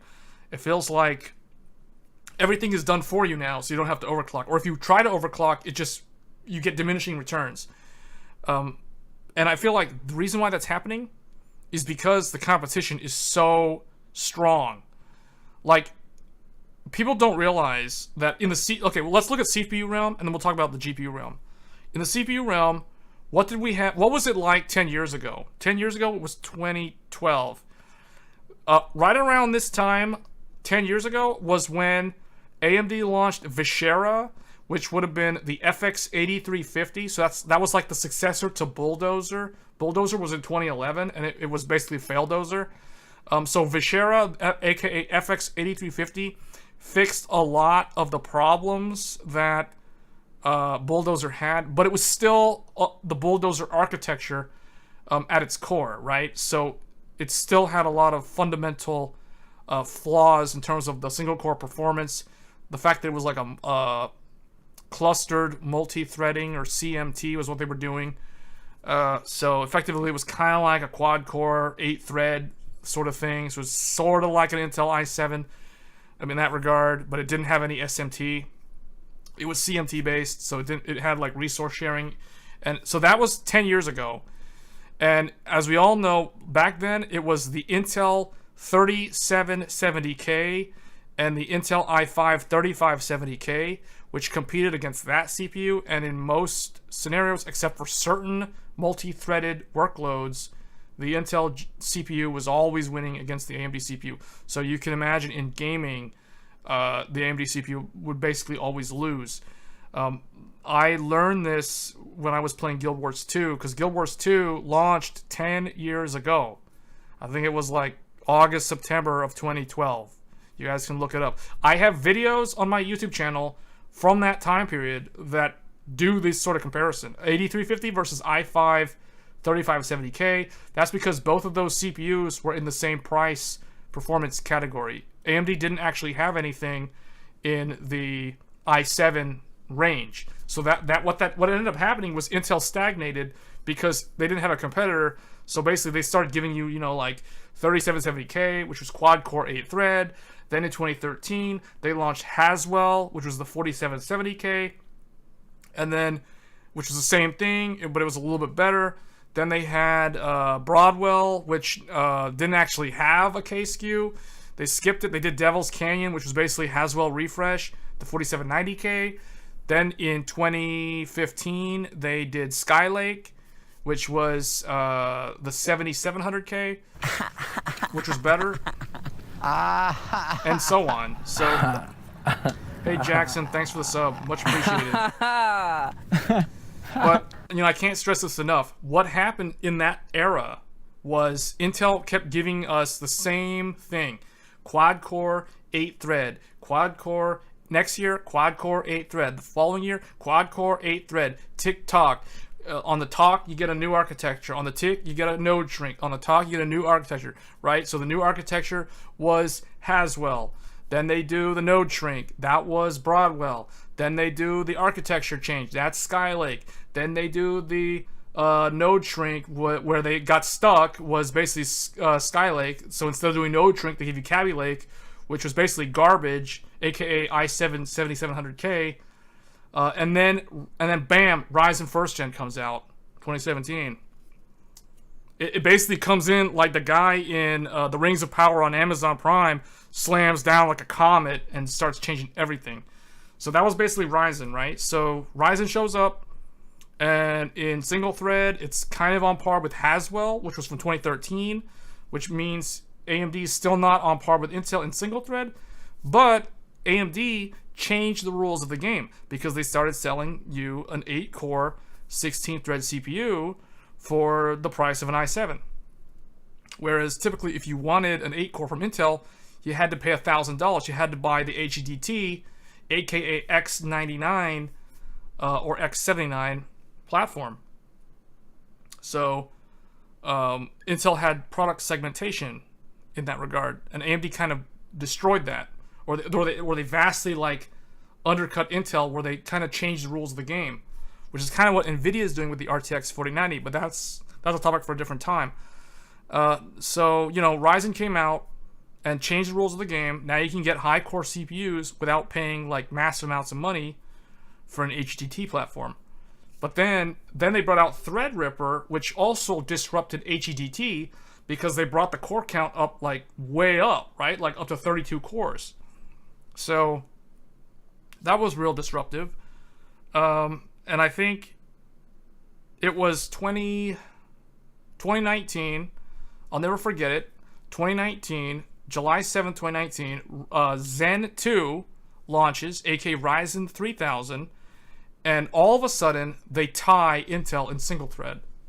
So, meaning the Ryzen 3000 series is now equal to the i9 9900K, which means Intel now no longer has a single thread advantage. And that happened in 2019. If you can't put an Optiplex, then it ain't worth it. I'm not sure what you're referring to there. Power consumption for CPUs also shot up when AMD was actually competing well with Intel. That's because Intel's architecture was, well, it's because Intel was basically throwing more transistors at the problem, and they were raising the power consumption in the Pentium 4 days. But yeah, I remember that era very much, because I remember when vanilla World of Warcraft launched, and I think also when Guild Wars 1 launched, GameSpot, I remember reading GameSpot's reviews. I think AnandTech also, but I remember GameSpot, all their test systems, and IGN was the same way. If you looked at their test systems when they were testing World of Warcraft for the review, all of them were running AMD 64 CPUs. There was like one test rig that was like an Intel Pentium 4 or an Intel Pentium D, but like pretty much everyone else, like all across the board, all the test systems were AMD 64 single thread or AMD 64 X2, the dual core. So basically everybody was going AMD like in the early 2000s, until we all know what happened in 2006, but we don't need to go there because the rest is history. That's what led to the problem we had for the last decade, right? But 2019, AMD finally closes the gap. They match Intel in single thread. So the i9 9900K is no longer top dog. It now has an equal rival in the 3800X and the 3900X. And then the 3900X gave you more cores. It was a 12 core, and then of course there was a 16 core 3950X. Here's the thing that I concluded from that time. Whenever Lisa Su was able to say, oh, and I have one more thing, whenever you have a CEO get on stage and say, I have one more thing, that means that their company has finally achieved something special. So that was like a special moment for AMD in the company history, because they finally closed that gap. And then we all know what happened in 2020 amidst the pandemic when Zen 3 came out, aka Ryzen 5000. That was the first time in AMD's history since 2006 that they finally beat Intel in every metric, in every measurable metric that the reviewers evaluate the product on. AMD finally defeated Intel in a decisive victory across the board. Single thread, AMD wins. Multi-thread, AMD wins. Power consumption, AMD wins. Efficiency, AMD wins. Performance per dollar, AMD wins. So basically, they clear-cut victory across the board with the 5000 series, and that is the reason why There are videos on YouTube of people lining up outside Micro Center overnight to buy an AMD CPU. That has never happened before. So I'll just let that sink in. I know people line up for RTX 4090 because I know like a bunch of people did it. And they typically do that for NVIDIA GPUs anyway. But for the first time, people were actually doing that for AMD's Ryzen CPUs. That says a lot because nobody does that for Intel CPUs. But that was 2020, right? So here we are. Now we're on Ryzen 7000. And what happens? Well, people are burned out. The economy's bad. DDR5 is expensive. The motherboards are expensive.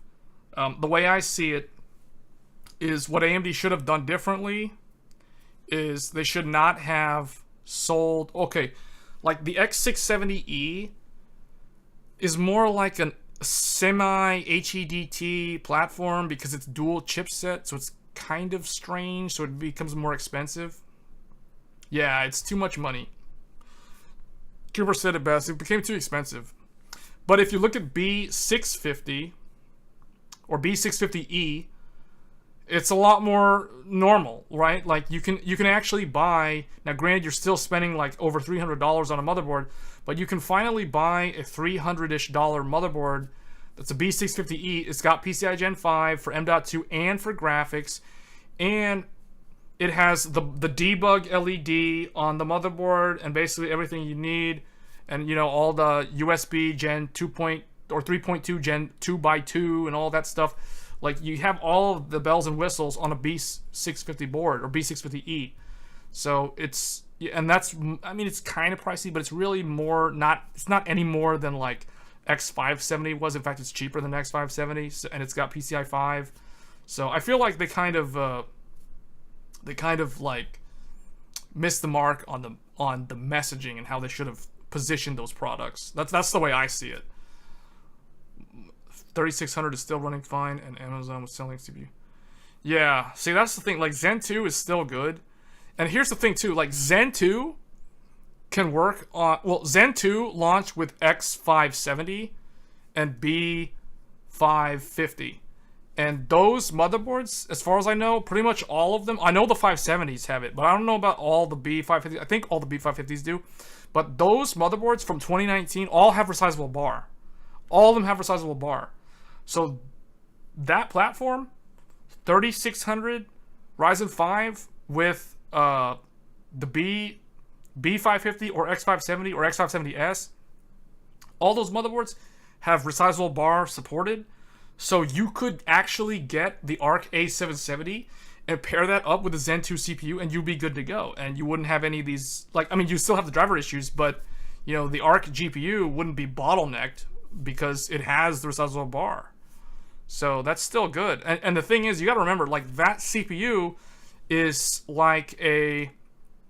It's like the 9th gen Intel. Like, you know how everybody used to tout that the i9 9900K is like the best? Well, it's the best, but, you know, it doesn't actually support Resizable Bar, so you don't actually want to pair that up with ARC A770. So, kind of weird there, where an AMD 3000 CPU is actually better to pair up with the ARC GPU than the old Intel 9900K. That is very strange, and that's kind of mind-boggling, actually.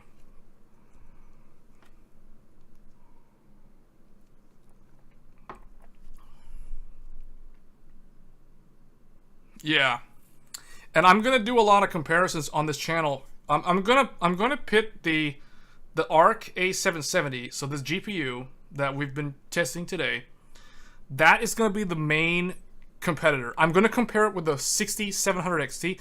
A lot of people are going to probably say, well, you should be comparing it with the 6600 XT. The reason why I'm not going to do that is because I want to establish a baseline of where I think this ARC GPU will end up a year from now or maybe 2 years from now. Basically what I'm saying is I expect the ARC A770 to get much closer to the 6700 XT over time, which means it'll also get closer to it'll surpass the 3060 Ti. You'll see it get so much better that it will close the gap on 3060 Ti, then surpass it, and then approach the 6700 XT. I think the 6600 XT is its actual rival. It just hasn't gotten all that plot armor and training in the hyperbolic time chamber yet to match it. Exactly. No, see, okay, Cooper knows what's up. Cooper actually knows what's going on. Like, someone actually looked at the specs on these things. Because that's what I've been saying for, like, over a year.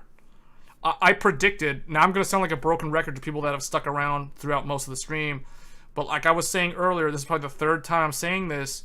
A year ago, I was saying that this ARC GPU, I didn't know what it was going to be called. No one did at the time, but I knew that the Intel Alchemist GPU, the top tier SKU, I said will be around the 6700 XT in performance, because when the leaks were telling us the die size, the memory, the bus width for the memory, that immediately made me think, oh man, that's 6700 XT right there with an Intel badge on it. And the fact that Raja Kodori, aka the former head of RTG, is the guy who's spearheading this whole thing, you gotta think, man, maybe this thing's gonna have more in common with Radeon than we at first thought. So, but yeah, 225 watt. The fact that it has an 8 gig SKU, which is the same amount. Well, no, okay, it's not the same amount of memory. But if you look at the 5700 XT, same deal. 225 watt, 8 gigs of memory. Moore's still sticking to his story that it's canceled. I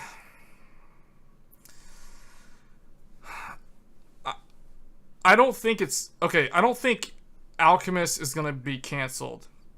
But here's the thing. Where I'll probably agree with him is Intel may not...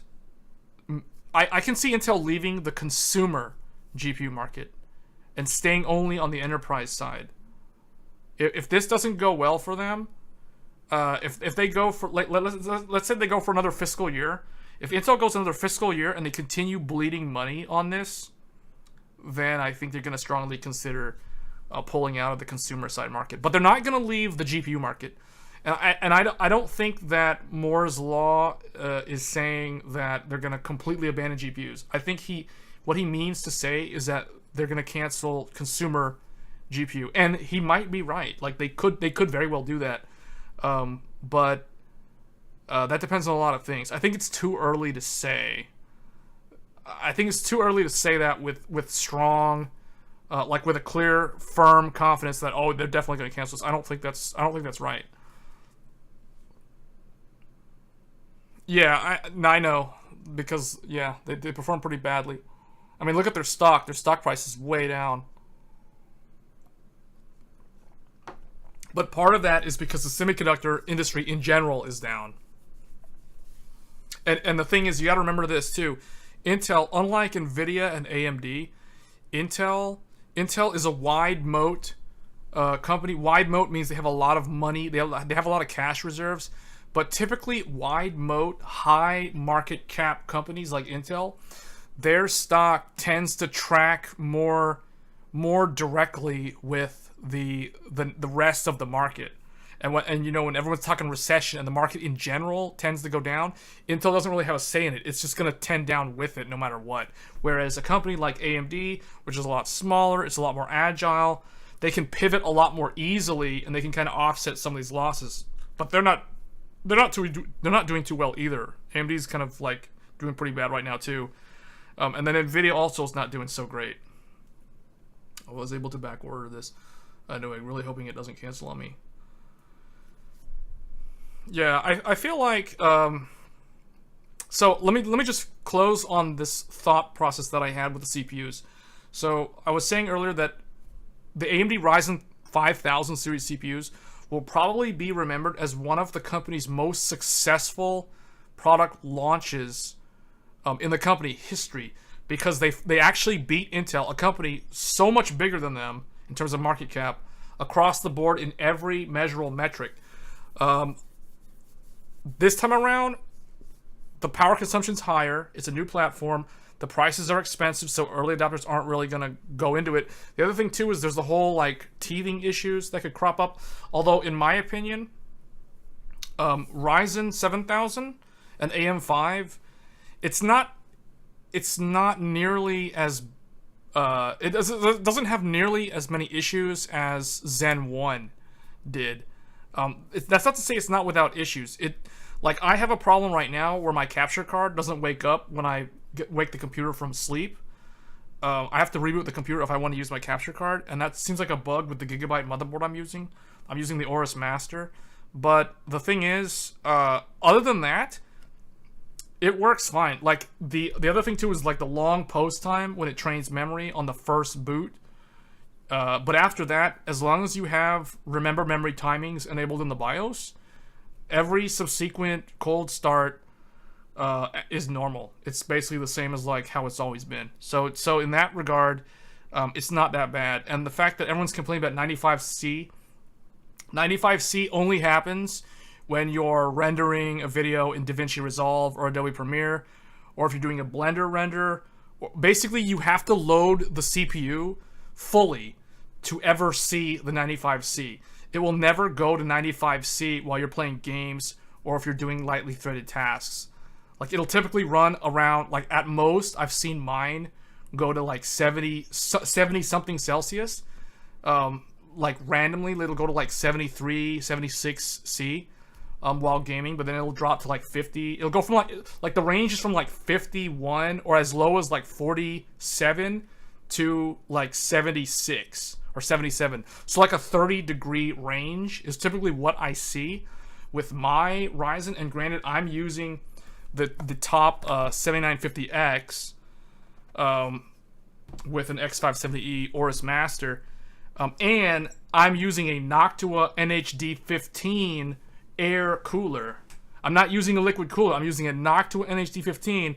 And I'm telling you guys right now, I don't ever see it go to 95C unless I'm doing Blender, benchmarking with Cinebench, or basically doing like rendering a video for YouTube. If I'm not doing any of those things, the CPU doesn't actually get that hot. So I think that's overblown.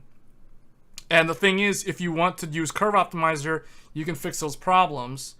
You can just set a lower power limit in the BIOS.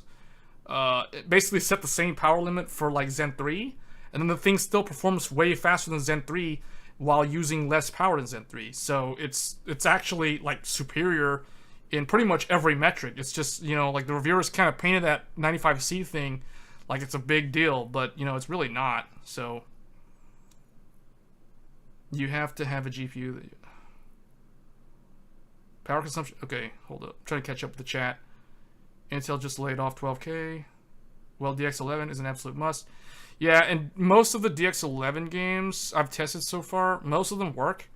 Some of them have rendering issues, like the water doesn't look right, or it looks too dark. But I think in Linus's video, where he did like a live stream where they were doing like a 3060 on one computer and the ARC A770 on the other computer, those weird issues where like The Witcher 3, it rendered too dark. I have noticed that in some DX11 games. So it varies. DX9 though, I don't recommend. If you play a lot of old legacy DX9 games, this is probably not a good choice, because this GPU has to use emulation to run DX9, and so far I haven't ran into a single DX9 game that renders properly so far. Now, granted, I've only tested like 3 games that are DX9, but so far all 3 of them have had issues. So that's not good. One of them crashed, one of them didn't even start, and then the third one, what was the third one? The third one had rendering issues, like the water didn't look right. There was like a checkerboard grid on the water waves and stuff like that. Use Kingpin paste if you want to drop your temps. It's not really a problem though, and I'm using a Noctua D15. It's an air cooler, and I'm not having a problem. So, I mean, I'm using the Fractal Torrent, so that kind of helps. But I might delve into that, Brian, on the ML. I have to look into apps that are like free and are relatively straightforward to set up. But yeah, I could see myself doing stuff with that.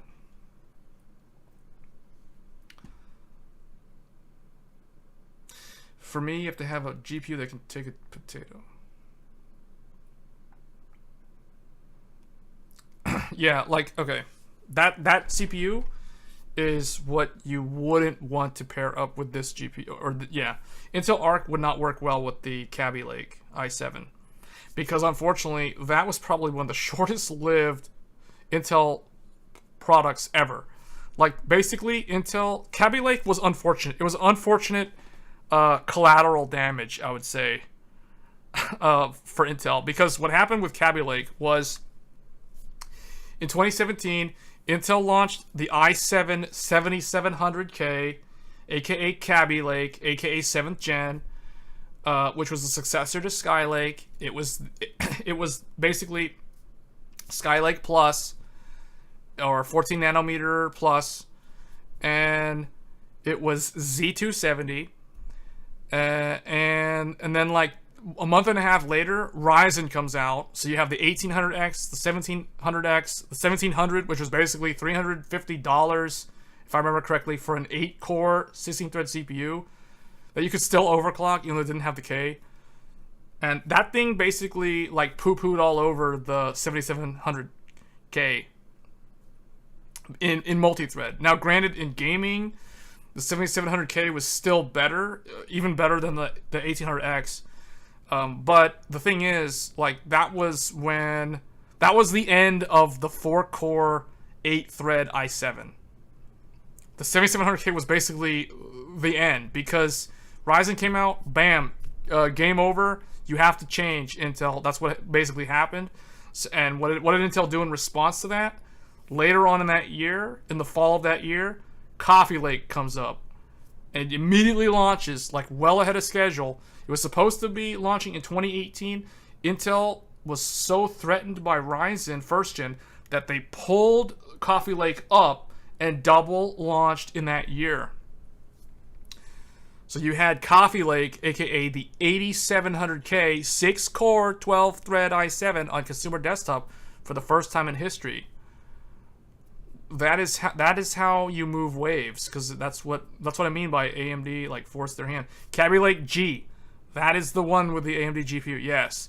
And I think that is the sort of thing that Raja Koduri worked with Intel closely on, and Intel was so impressed that they're like, man, I want a piece of this GPU pie also. You need to come work for us.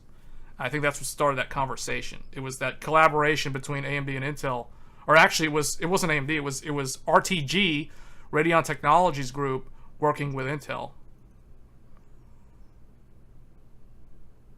I mean, okay, it can hit 5 gigahertz, but, you know, it's still only a quad core. So, but yeah, for its time, that was impressive. I mean, that was 2017. But that's what I mean, like, the CPU world has changed so much, and you fast forward to today, like, essentially last year, Intel did the same thing that they did in 2017. It just didn't really work out for them because we were in a really weird supply shortage, and DDR5 was insanely expensive. So it was smart of Intel to support DDR4 on 12th gen. But you guys remember, like, basically Kaby Lake came out, Ryzen came out and forced Intel to double launch, so they pulled a 8th gen forward and launched 8700K early. Same thing happened last year. Case in point, the only difference was this time Ryzen was first. Ryzen 5000 comes out toward the end of 2020. It beats Intel in everything. 10th gen got curb stomped. Then, what's Intel's response? Rocket Lake, 11th gen in 2021. Big failure. It fell on its face and kind of like Steve from Gamers Nexus calling it a waste of sand. Worst product launch of the year. aka 11th gen Intel i9 11900K. Although I don't think that CPU was that bad. I personally felt bad for Intel when I was listening to those reviews, because, again, I'll say it again, 11th gen Intel is the only consumer Intel that supports AVX 512. Alder Lake doesn't have the support anymore, unless you're lucky enough like me to have one of the launch CPUs that actually has the silicon. You just have to have a motherboard that supports it, which I unfortunately do not have. And then, so what did Intel do? Rocket Lake was such a massive failure, total F in chat for Rocket Lake, that what do? Bam, pull up 12th gen, do what they did with Coffee Lake, pull it in early, boys, and launch it in the same year. Alder Lake was supposed to be a 2022 product, but they launched it in 2021 in Q4 because they wanted to take back the performance crown. They couldn't afford to launch a product after Ryzen 5000 just to have that product lose not only to Ryzen 5000, but in some cases it also lost to 10th gen. So they had to double launch. And granted, Alder Lake did win. They took back the performance crown. They claimed back their single thread. And that put AMD on the back step. And then what did AMD do earlier this year? 5800X 3D took back the gaming crown. Now, granted, Intel countered with 12900KS, but you know, if your counter is a $700 CPU against effectively a $400 CPU, I don't know how good the value proposition is there. So, you know, KS came back. Basically, 5800X3D countered Alder Lake. Then it got countered by 12900KS. But, you know, then both of them kind of got stomped by Ryzen 7000. I just feel like Ryzen 7000 just kind of got a bad rap because of the whole 95C fiasco, which, in my opinion, isn't really an issue. But, you know, we'll see what happens with 13th gen. I do plan, so for those still watching the stream, I know we're almost at the end of the stream here, but I want to say one more thing. I will be getting, or I'll at least try to get the 13900K Intel 13th gen, so I can cover that on this channel. I do want to see how that does against my 7950X. So I'm very, very curious, because for the first time, I'll be able to run... the only reason why I'm going to get that 13900K is because I can put it in my Z690 motherboard. I don't have to buy a motherboard, and I don't have to buy memory. I'm going to use it with DDR4 memory on an old old, I mean, it's like a year old, Z690 motherboard. I'm going to pair that up against my DDR5 7950X, because the first time I'm actually able to run an AMD CPU versus an Intel CPU that both have identical thread count. They both have 32 threads in Windows. And what's going to make my content unique is I am going to test both of them against each other in Windows 10. Windows 10. So that means Intel does not, or I guess Raptor Lake, and I guess Alder Lake also, but Raptor Lake does not have Thread Director helping it, because Thread Director is exclusive to Windows 11. So we will see, because I'm pretty sure next week when the reviews for 13th gen come out, check them out. You're going to see across the board, everybody, Hardware Unboxed, Gamers Nexus, Linus, everybody, Jays, all of them are going to be testing on Windows 11. I'm going to call it right now. I don't know, it would be nice if any of them prove me wrong, but I'm pretty sure all of them are going to show the reviews with Windows 11. And if you look at Steam's survey, Windows 11 is not the most common operating system. People are still mostly on Windows 10. So when I get the 13th gen, I'm going to test it with Windows 10. I'm going to see how it stacks up against Ryzen on Windows 10.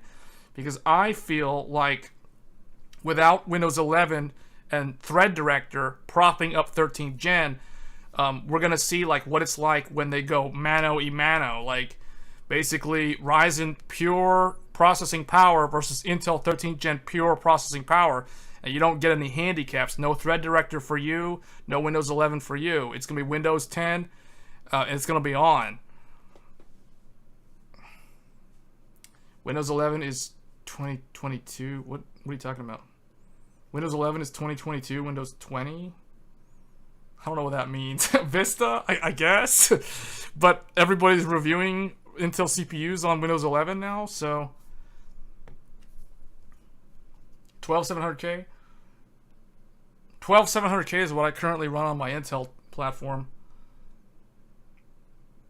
So the platform that you see here is my Ryzen, my Zen 3. So this is the 5800X. This thing, basically, I've been comparing this with a 12700K. But soon I'm going to be comparing the 7950X the Ryzen 9 with the i9, because I've never owned an i9 before. The 13900K is going to be my first i9. I've only ever bought i7. I only have 2 i7s. Oh, well, I have 1 i5. It just occurred to me, I only have 3 Intel CPUs. Most of my CPUs are all AMD. Love your enthusiasm. Well, I appreciate that. Thread director is interesting. I mean, honestly, I've run into issues with Alder Lake on Windows 10, so I have been tempted more than once to upgrade to Windows 11 because of the 12700K. Like Final Fantasy 14 during Endwalker's launch would crash after like 5 hours of gameplay on the 12700K, and the only way I was able to fix that was to disable all the E-cores in the BIOS, effectively turning my 12700K into an 8-core 16-thread, making it equal to the 5800X in its core and thread count, effectively neutering it because I removed the E-cores so in the BIOS in order to get stability in Windows 10 on Final Fantasy 14, which is very, very unfortunate. I have a feeling that if my theory is what caused the game to crash is a latency penalty for a game thread getting thrown onto an E-core by mistake. And sometimes, most of the time, probably like 90% of the time, or maybe 95% of the time, the game is able to contend with that latency penalty. But I have a feeling that in certain scenarios, the game, if one of the game threads goes on an E-core by mistake, because remember there's no Intel thread director, this is Windows 10, so it just does whatever it does. Like if the game cannot handle that latency for some reason, boom, you get fatal DX crash, and the game just crashes. And that's very, very annoying because Endwalker, I was playing Endwalker at launch, and we're talking like 90-minute login queues to get back in. So you can see how Alder Lake irritated me immensely when it launched right around the time of Endwalker last year. Did Windows 11 fix that? I think Windows 11 fixes that by default because Windows 11 has Intel Thread Director. Just don't see a market for 700 plus watt that people can afford or even run. I know, man. I know. I watched. What was the name? What was that? There's a YouTuber. I watched her review on RTX 4090. I think she's based in the Netherlands or Norway. I think the Netherlands. Yeah, she was based in the Netherlands. I forgot the YouTube channel, but I saw her RTX 4090 review, and she was saying that it's up to a euro per kilowatt hour in the Netherlands, and it literally costs that YouTube channel 100 euros to film the review of the RTX 4090. I was like, wow, crazy. The reason why that's happening, though, is because of the competition. It's because, what did we see? Intel came back with Alder Lake and retook the performance crown from AMD. Then the 5800X 3D flies in like some kind of one-punch man and punches all the Alder Lakes out of the water. Then KS comes back and like does battle with the 5800X 3D and Star Citizen. But what do you get now? You have like the Intel and AMD going back and forth. Currently, we have AMD on top with the 7000 series. Next week, we're going to get 13th gen to compete with AMD. Here's what I think is going to happen. In Windows 11, I think Intel will win, but at the cost of power. At the cost of power consumption, Intel will win. And especially in the mid-range. I have a feeling that the true winner, when all this is said and done, there will be two winners. In the mid-range, there'll be the i5. I think the i5 13600K or the 1600F or the 13400F or whatever it ends up being called. That CPU with Intel Thread Director on Windows 11 will be an amazing setup. I think that most of the time that will straight up win over the Ryzen 5 and the Ryzen 7. I think it'll also beat the Ryzen 7 7700X in most cases on Windows 11. Now, flip side of that, let's go talk about Windows 10. What will happen there? I think the battle will be a lot more back and forth in the i5, Ryzen 5, Ryzen 7 arena. Now, as we move up the stack, so the 13700K is basically a retuned 12900K because it's like 8 core, 8 E-core, 8P core, 8 E-core, so it's the same as the i9 12900K. I think the 13700K is going to usually will pretty much win against the the Ryzen 7 that it competes with. So it'll basically end up rivaling the Ryzen 9 7900X. I think it's gonna punch above its weight class. And then when you move all the way up the stack to the top, that leaves the 13900K and the 7950X. Now the thing where it's interesting here is now you have eight performance cores plus 16 efficiency cores. So you have 24 cores versus 16 performance cores on AMD. So, but remember, AMD has SMT, so they become like Tien in Dragon Ball Z. They go split form mode, and there's like 2 threads per AMD core, so you end up with 32 threads on the AMD Ryzen 9 on the flagship. Now, but Intel will do, what did I just say? 8 plus 16, that's 24, but the 8P cores also have Tien split form technique, so they can have 32 threads total, because it's 8 with double thread, so that's 16, plus 16 E-cores, so you get 16 plus 16, you're at 32 threads. So Intel will be able to match AMD in thread count, and that's why I really want that Intel CPU, because I'm finally able to buy an Intel CPU on the consumer desktop that has 32 threads. That's why I want that CPU, even though it's mostly E-cores.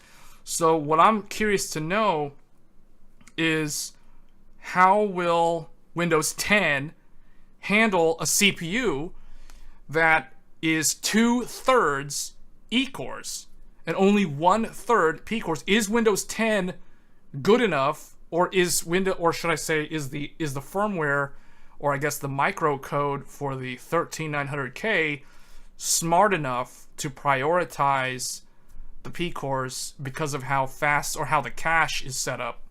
So that's the sort of thing that I'm interested to see, because on paper, you would think that if 2/3 of your core count is E-core, most likely your random threads are going to get thrown on E-cores most of the time. What is that going to do in gaming? I have no idea. And as far as I know, I think the only difference with the E-cores, architecturally they're the same. The only difference is maybe they got a 100, 200 megahertz frequency bump. I have to go back and look. But I think it's still Gracemont for the E-cores, but Golden Cove is replaced by, I think Raptor Cove is the new P-cores. But it's still the same manufacturing process, still the same socket, so it's almost like the roles have reversed. Whereas if you want to go AMD this time, you have to buy a new motherboard and you have to buy a new RAM.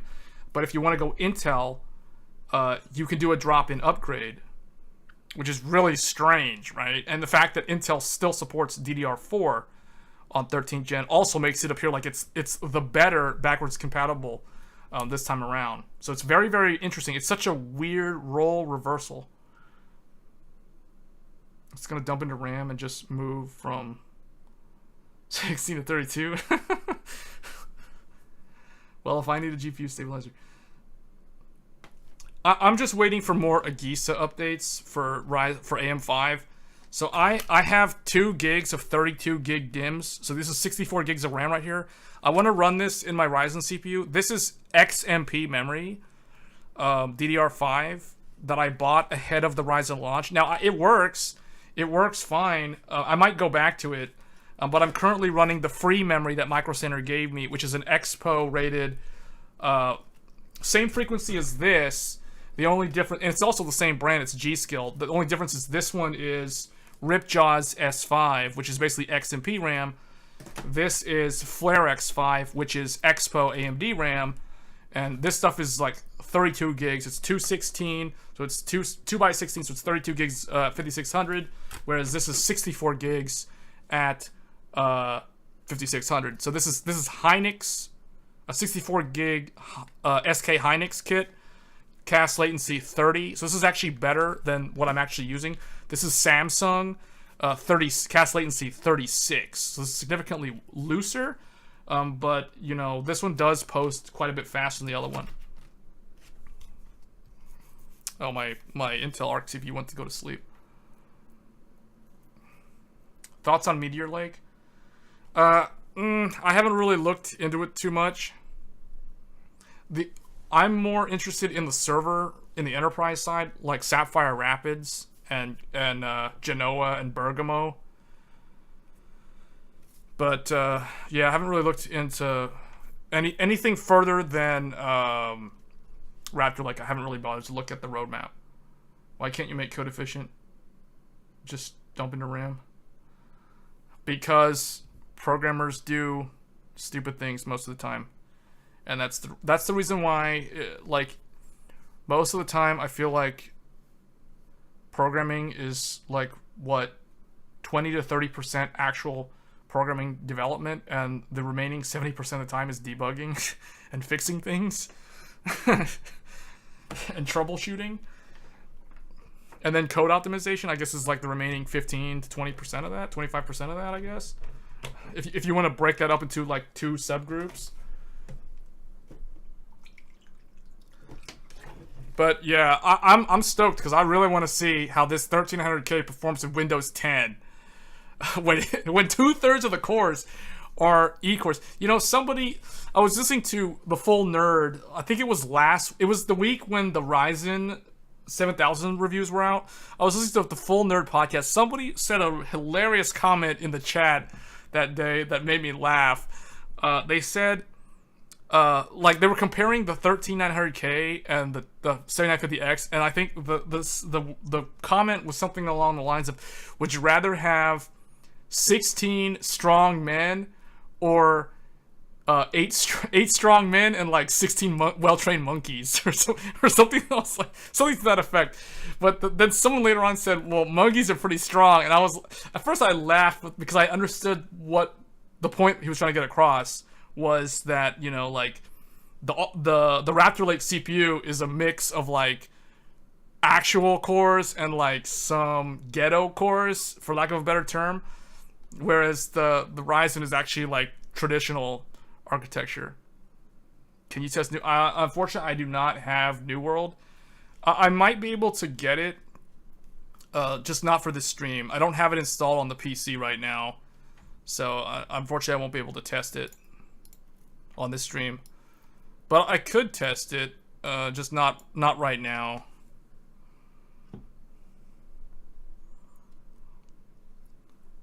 But I think we're gonna see a battle of the Titans. In fact, actually, well, no, I won't even say that. They're not even Titans. These two CPUs they're still consumer desktops. So it's like, okay, I don't know if anybody else in the chat has been watching Amazon's original series, The Rings of Power, based off of Lord of the Rings lore.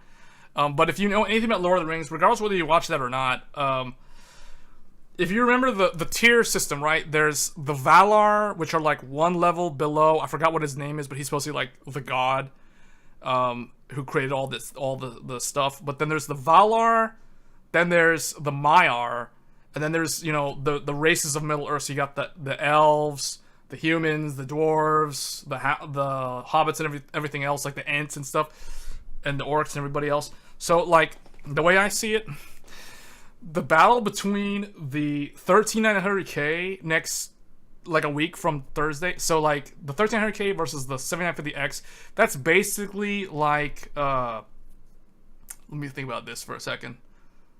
It's kind of like, I don't know if it's more closer to say it's kind of like Elrond versus Galadriel. I think it's okay. We'll run with that. We'll run with that. Hey, John Thompson, thanks for the sub. But yeah, we'll run with this. So basically, the way I see it is the Ryzen CPU is like, we'll say the Ryzen is like Elrond or Galadriel, and then the i9 is the other one. So it's like Elrond versus Galadriel. But in reality, it doesn't really matter who wins because they're both only elves.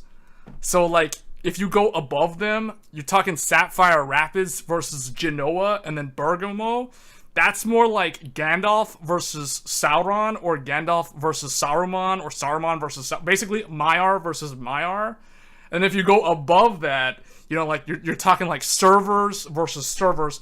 That's like Valar's fighting. That's like Morgoth versus like one of the other Valars, right there, and that's like a Cisco UCS versus like an HPE from HP Enterprise. You know, like server versus server, right? Like you got battle cruisers fighting each other at that level. So this little dinky war between like the Core i9 and the Ryzen 9 means so little in the enterprise world, but to regular consumers like us, you know, anyone who's like a tech enthusiast, it's a big deal. So I don't know if that analogy makes any sense, but anyone who's like a Lord of the Rings nerd probably will understand those references or those comparisons or the analogy. Yeah, me too.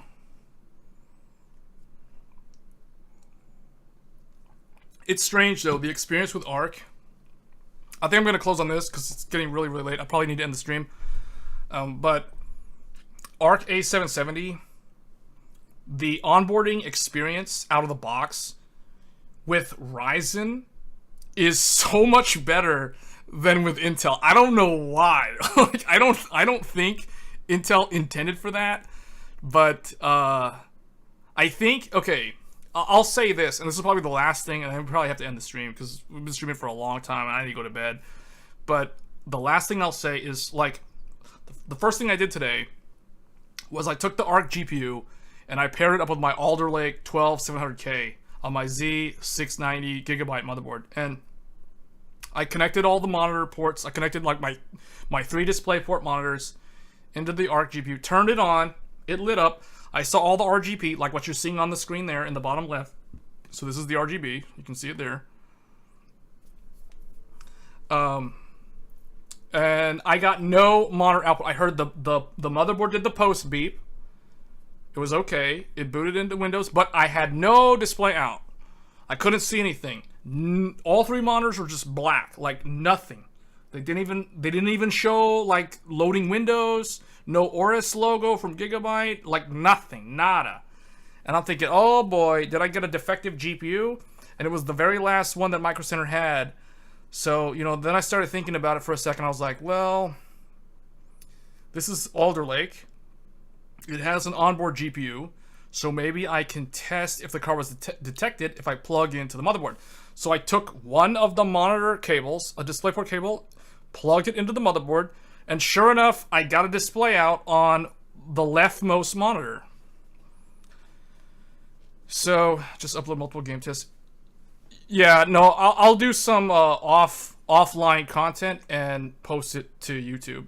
So, not like I'm going to do everything in real time on stream. Like, I will do, like, my upcoming video, I'm going to compare ARC again. I want to compare it against the 5700 XT, but I have to go back and, like, retrieve that GPU. I don't actually have that one on hand. But I want to compare it to the 5700X, or the 5700 XT, I will compare it to the GTX 1080, because that's an older GPU. Unfortunately, that's the only older NVIDIA GPU that I have on hand. I don't have many NVIDIA GPUs. I only have an old GTX 970, and I have the GTX 1080 Founders Edition. Those are the only 2 that I have. Everything else I have is 30 series. I have 4 NVIDIA GPUs total.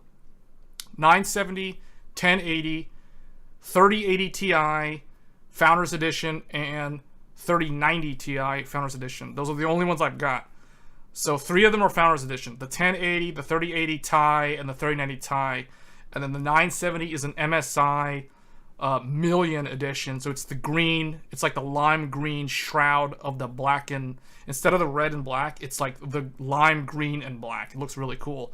That's the only AIB NVIDIA card I have, which is an old GTX 970. So I don't know if I want to compare that. I might actually do content on that. I'll probably show what it's like. Is it worth it for someone who's on a really, really old GTX 970 to upgrade to ARC A770? Because I think that would be a worthy upgrade, provided that they go to a platform that supports Resizable Bar. Do you think ARC 770 can compete with 3060 Ti? And I mean, it already kind of does at this point. Pablo, you gotta remember that currently Intel only has to go up from here. They can't really go down. Like, they're already kind of down in the dirt. when it comes to their drivers in the way they are right now. So I can only see them improving. I can't really see them getting worse. If they get worse, it would be catastrophic. But currently, like, things work. Games run for the most part. DX9 games are very, very hit or miss.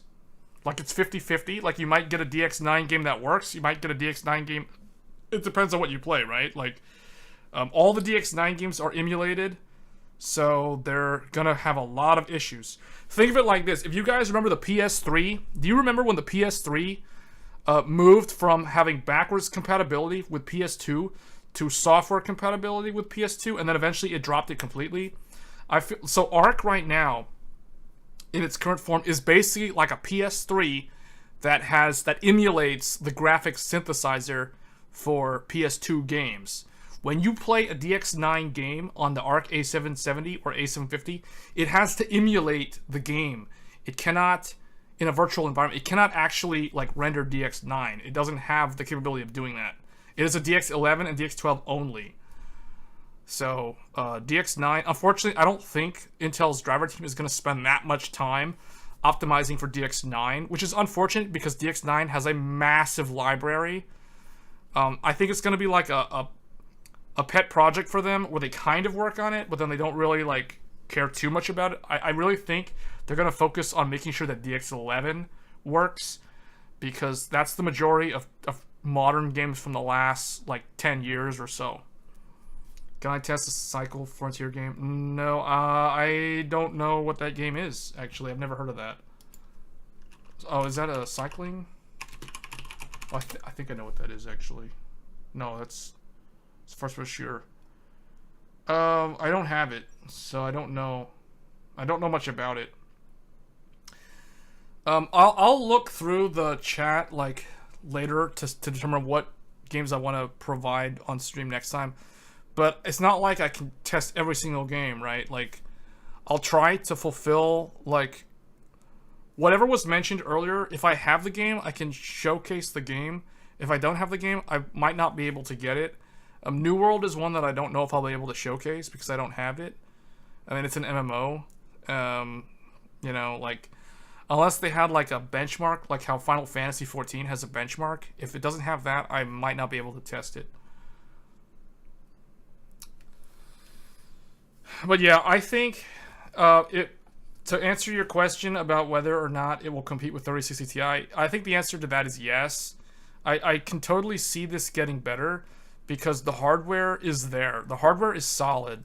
Like, this GPU, if you look at it on hardware alone, it is very, very good. Where it's lacking is driver optimization. Code paths need to be fixed. Probably have to rewrite the driver for certain code paths completely, in my mind. And maybe that will help them fix a lot of rendering problems. The only problem with doing that is that it has to go through a lot of regression testing, because if they do that, they could break a whole lot of compatibility and cause bugs in games that currently run totally fine today. They may not run as fast as they could, but they run fine. It is popular in multiple games like Warzone, Apex. So I can test Fortnite, Apex Legends, Overwatch 2, Gundam Evolution. I can test those, Smite, League of Legends, but I really don't think that we're gonna gain much from showcasing those games. But I can do a stream where I test only esports games. So that is something I'll definitely consider. But I am going to compare this with the 6700 XT, possibly the 5700 XT, and then some older NVIDIA GPUs like a 1080 and a 970. And then if we're talking older AMD GPUs, maybe Vega 64, I might throw that in there. If you guys want to see the RX 480, I can also do that. When it comes to AMD, I have a lot more choices available to compare, but for NVIDIA, I'm a lot more limited. Best CPU for ARC, 5800X3D. Definitely 5800X3D is the best CPU to pair up with this GPU. Like, by far, that's the best one. It's not that expensive. The platform is also relatively cheap compared to Intel, so I would definitely steer you that way. You also avoid the issues with the iGPU that could potentially run. You can run into issues with the iGPU with Intel. I have not been able to test AMD iGPU. That remains to be seen. I will have to throw the ARC into my brand new Ryzen 7000 series platform because that does have integrated graphics. And I think there was one reviewer, I think it might have been Gamers Nexus, that was showing that there were issues with the iGPU running in the background, or at least Intel tried to blame it on the AMD iGPU, and that might have been because they're aware of the issues on the Intel one, so they probably just assume that, oh, it's the same thing. Cards aren't for sale. No, they're out. I mean, I got mine today at Micro Center. AMD is making GPUs. I don't agree with that. I see your comment was withheld automatically for some reason, but I saw the comment, so I disagree. No, AMD's drivers are totally fine. Like, people who say AMD's drivers are bad, either they haven't used AMD. My question to them was, when was the last time you used an AMD GPU? Because if you're just going off of word of mouth, you don't know what you're talking about, and those people that you're listening to probably also don't know what they're talking about.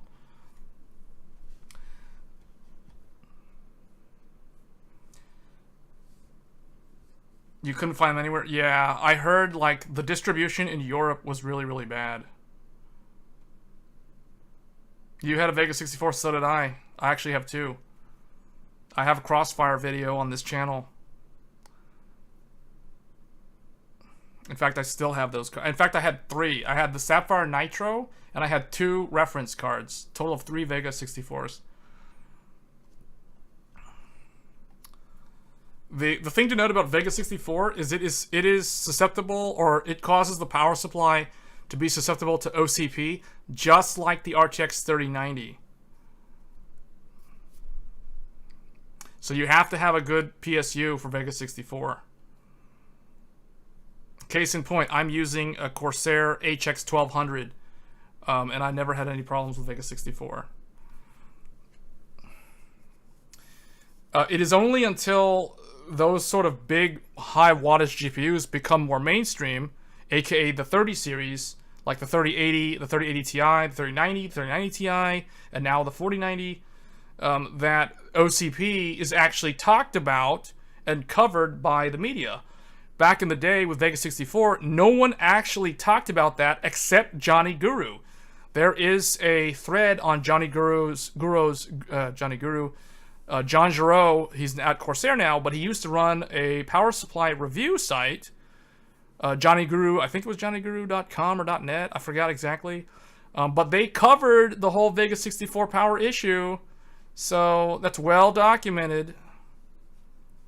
It's the same problem it's the transient spikes, guys. Same thing that you see on the 30 series.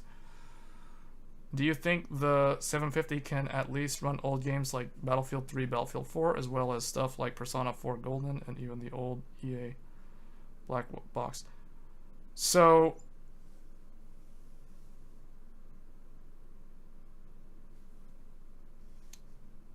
wait, so the what's the 750? Oh, the A750. Think the A750 can run Battlefield 3? Yeah, I mean, Battlefield 3, Battlefield 4 are DX11. Those are DX11 games, so that shouldn't have a problem. In fact, I think Battlefield 4 had a DX12 update, but I'm not 100% sure. I think that might have been Battlefield 1. So yeah, those are DX11, so they should be fine. It's really DX9 is where there's issues. Stuff like Persona 4. I don't know what Persona 4 is rendered in. I would assume either OpenGL or DX11, but I don't know. I don't have it on hand, so I can't really. Without googling it, I wouldn't know. And then Vega 64 is good, but RDNA 2 and RDNA 1 have FPS dips and 1%. So that's very game specific, though. The 1%, and when you say 1% low, like what 1%? What's the actual number, right? Because I don't know. Like, you might be referencing something that's like pretty old too, like from like 2019 for the 5700 XT. But from what I can tell, the RDNA 2 has been solid. Like, I've been using the 6900 XT since launch day, December 8th, 2020. And I've never had a single problem with it. It's extremely quiet. It uses less power than the 3080, and it's as fast as the 3090. So, yeah, I mean, I don't really see any problems with it. But, you know, I don't know what GPU you're referring to when you say RDNA 2 and RDNA 1. If we're talking like 6600 XT, possibly the 1% lows could be because that is a by 8 PCIe electrically. So if that's plugged into an older, like for example, an i9 9900K, an i9 9900K, the fact that that platform is PCI Gen 3, and you're only able to run the 6600 XT, which is RDNA 2, at by 8, you could potentially bottleneck it with that CPU or with that platform overall. So I could see the 1% being low in that corner case. But on a modern platform, like if you're running PCI Gen 4 by 8 with, say, like Ryzen 5000 or even Intel Alder Lake or even Intel Rocket Lake, I don't think that you'd see the same 1% lows. So it's very platform specific, because you gotta remember too, like a lot of reviewers, there's a lot of variance in terms of how reviewers test. Like I've seen reviewers test on modern platforms like the 12900K. I've seen them test on older platforms. Like I've even seen some reviewers are still testing on a i9 10900K or a 9900K, like an i9 9900K Coffee Lake. Like I've still seen people doing that, and I think that's not a good thing. Like in my opinion, no one should be testing on a PCI Gen 3 platform anymore if they're trying to get like true, like if you're trying to see the actual maximum of the hardware, you shouldn't be reviewing on a 10900K. A 10900K is not the right platform for reviewing these modern GPUs because it's PCI Gen 3 on that motherboard. You can. We didn't really do any bar graphs. We just kind of like played the games to see if they had any bugs and if they were actually playable.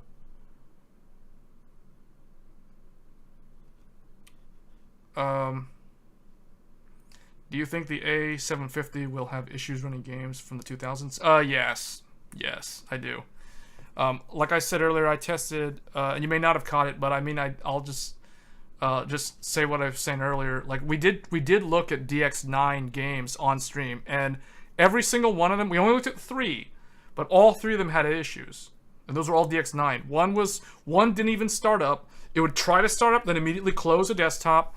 Another one hard crashed when I went into the settings to adjust things. It just hard crashed, and I had to close out of it, or it eventually like errored out, fatal error to desktop. And the third one, what was the third one? The third one had rendering problems. That's right. The third one had water. The water didn't look like water. It looked like water with like weird triangles floating, like black triangles floating on top of the water, which wasn't supposed to be there. And if you looked at it at certain angles, if you pan the camera around, they would go away and then come back, or they would change and then shimmer. So I saw that on DX9 as well. So lots of rendering bugs, and that's because all the DX9 games are being emulated. So yes, I would assume that early 2000s, or basically anything from like 2000 or anything that's DX9, like early 2000s up to like, 2011, potentially could see a lot of issues, a lot of rendering bugs. They might work fine, but they won't look right. Like their eyeballs will look wrong. They won't have the right reflection. The eye will just be completely black, or some weird color, or the water won't look right. It will be like all the tessellation won't look right, basically. So the particle physics, if they had particle physics, that won't render correctly either. Because remember, with ARC, all DX9 is emulated. It's all emulation. There's no native DX9 support on this GPU. Alright, so I think with that, we're probably going to go ahead and close out the stream. I know a lot of great questions, so I appreciate the questions. I appreciate the comments. Definitely, this has probably been far more useful to you guys, I hope, in terms of how this GPU performs and what to expect. I'm going to be doing a lot more content on the channel for the Intel ARC GPU. We're going to be covering Intel 13th gen next week. If I can get one. If I can manage to get a 13900K, expect to see me doing 13900K content. Windows 10, not Windows 11. So we're not going to be testing Thread Director because everyone else is going to look at Thread Director. I'm going to look at like base performance on Windows 10 and how that competes with Ryzen 9 7950X. So we're also going to look at, like, what I'm curious to see is how do different GPUs favor different CPUs?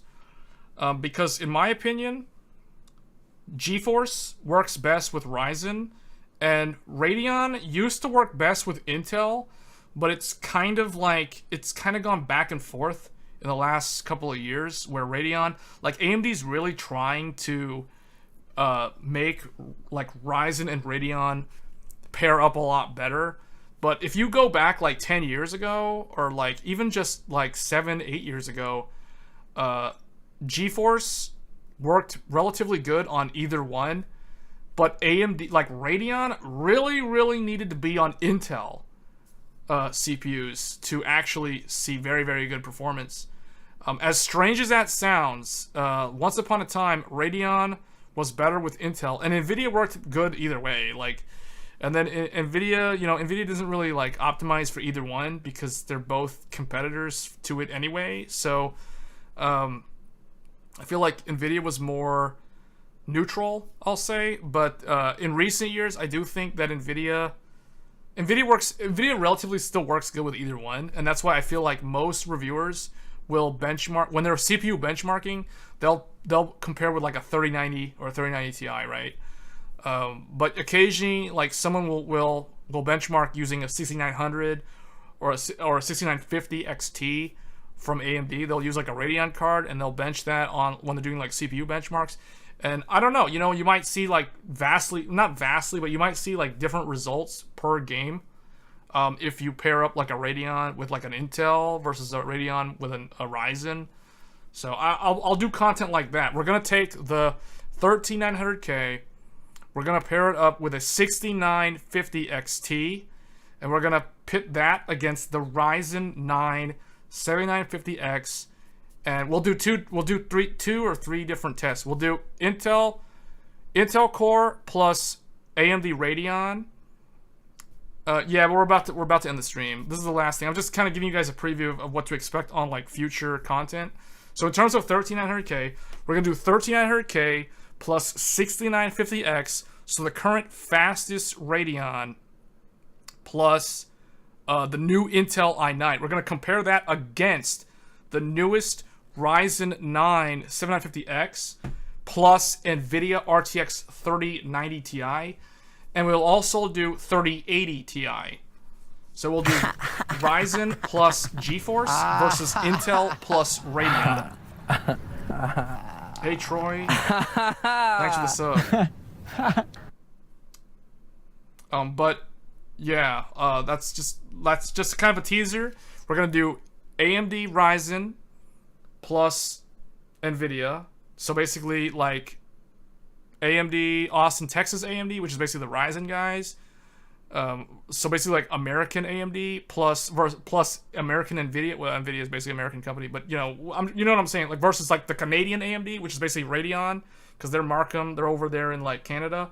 That's where ATI was headquartered. But they kind of branched out. It's kind of multinational now. But like the core founding team was Canadian. So Radeon, Canadians, plus Intel, which is usually like Israelis. That are the guys that were doing like the core design on 13th gen. So it's like Israel and Canada versus America and America, or it's like Southern America, which is basically Ryzen, plus like California NVIDIA. I guess I don't really know. I'm just giving you guys the regional, like where these guys are located.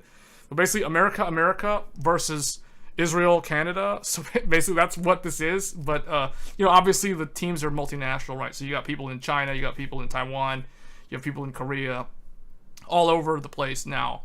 But at the core, like if we're talking like ATI and NVIDIA, and then like founding AMD versus like Intel, that's what we're gonna do. So it'll be really interesting.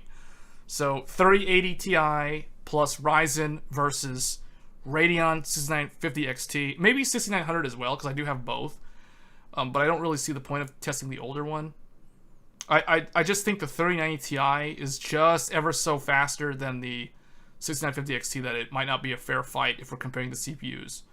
So we're gonna do like probably I'll have to think about it. Maybe 3080 Ti versus 6950 XT or 6900. Intel plus Radeon versus AMD or Ryzen plus GeForce, and then I'll flip them because everybody likes to say Intel plus Nvidia, so I'll do the Intel plus Nvidia one as well.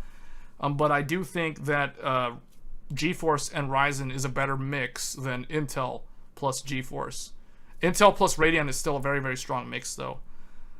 But, you know, like, I can say this because I have all the hardware, so I can actually evaluate it objectively. But we'll show it in person, so we'll put this on the channel and get this out there. So, anyway, guys, that's going to be it for this stream.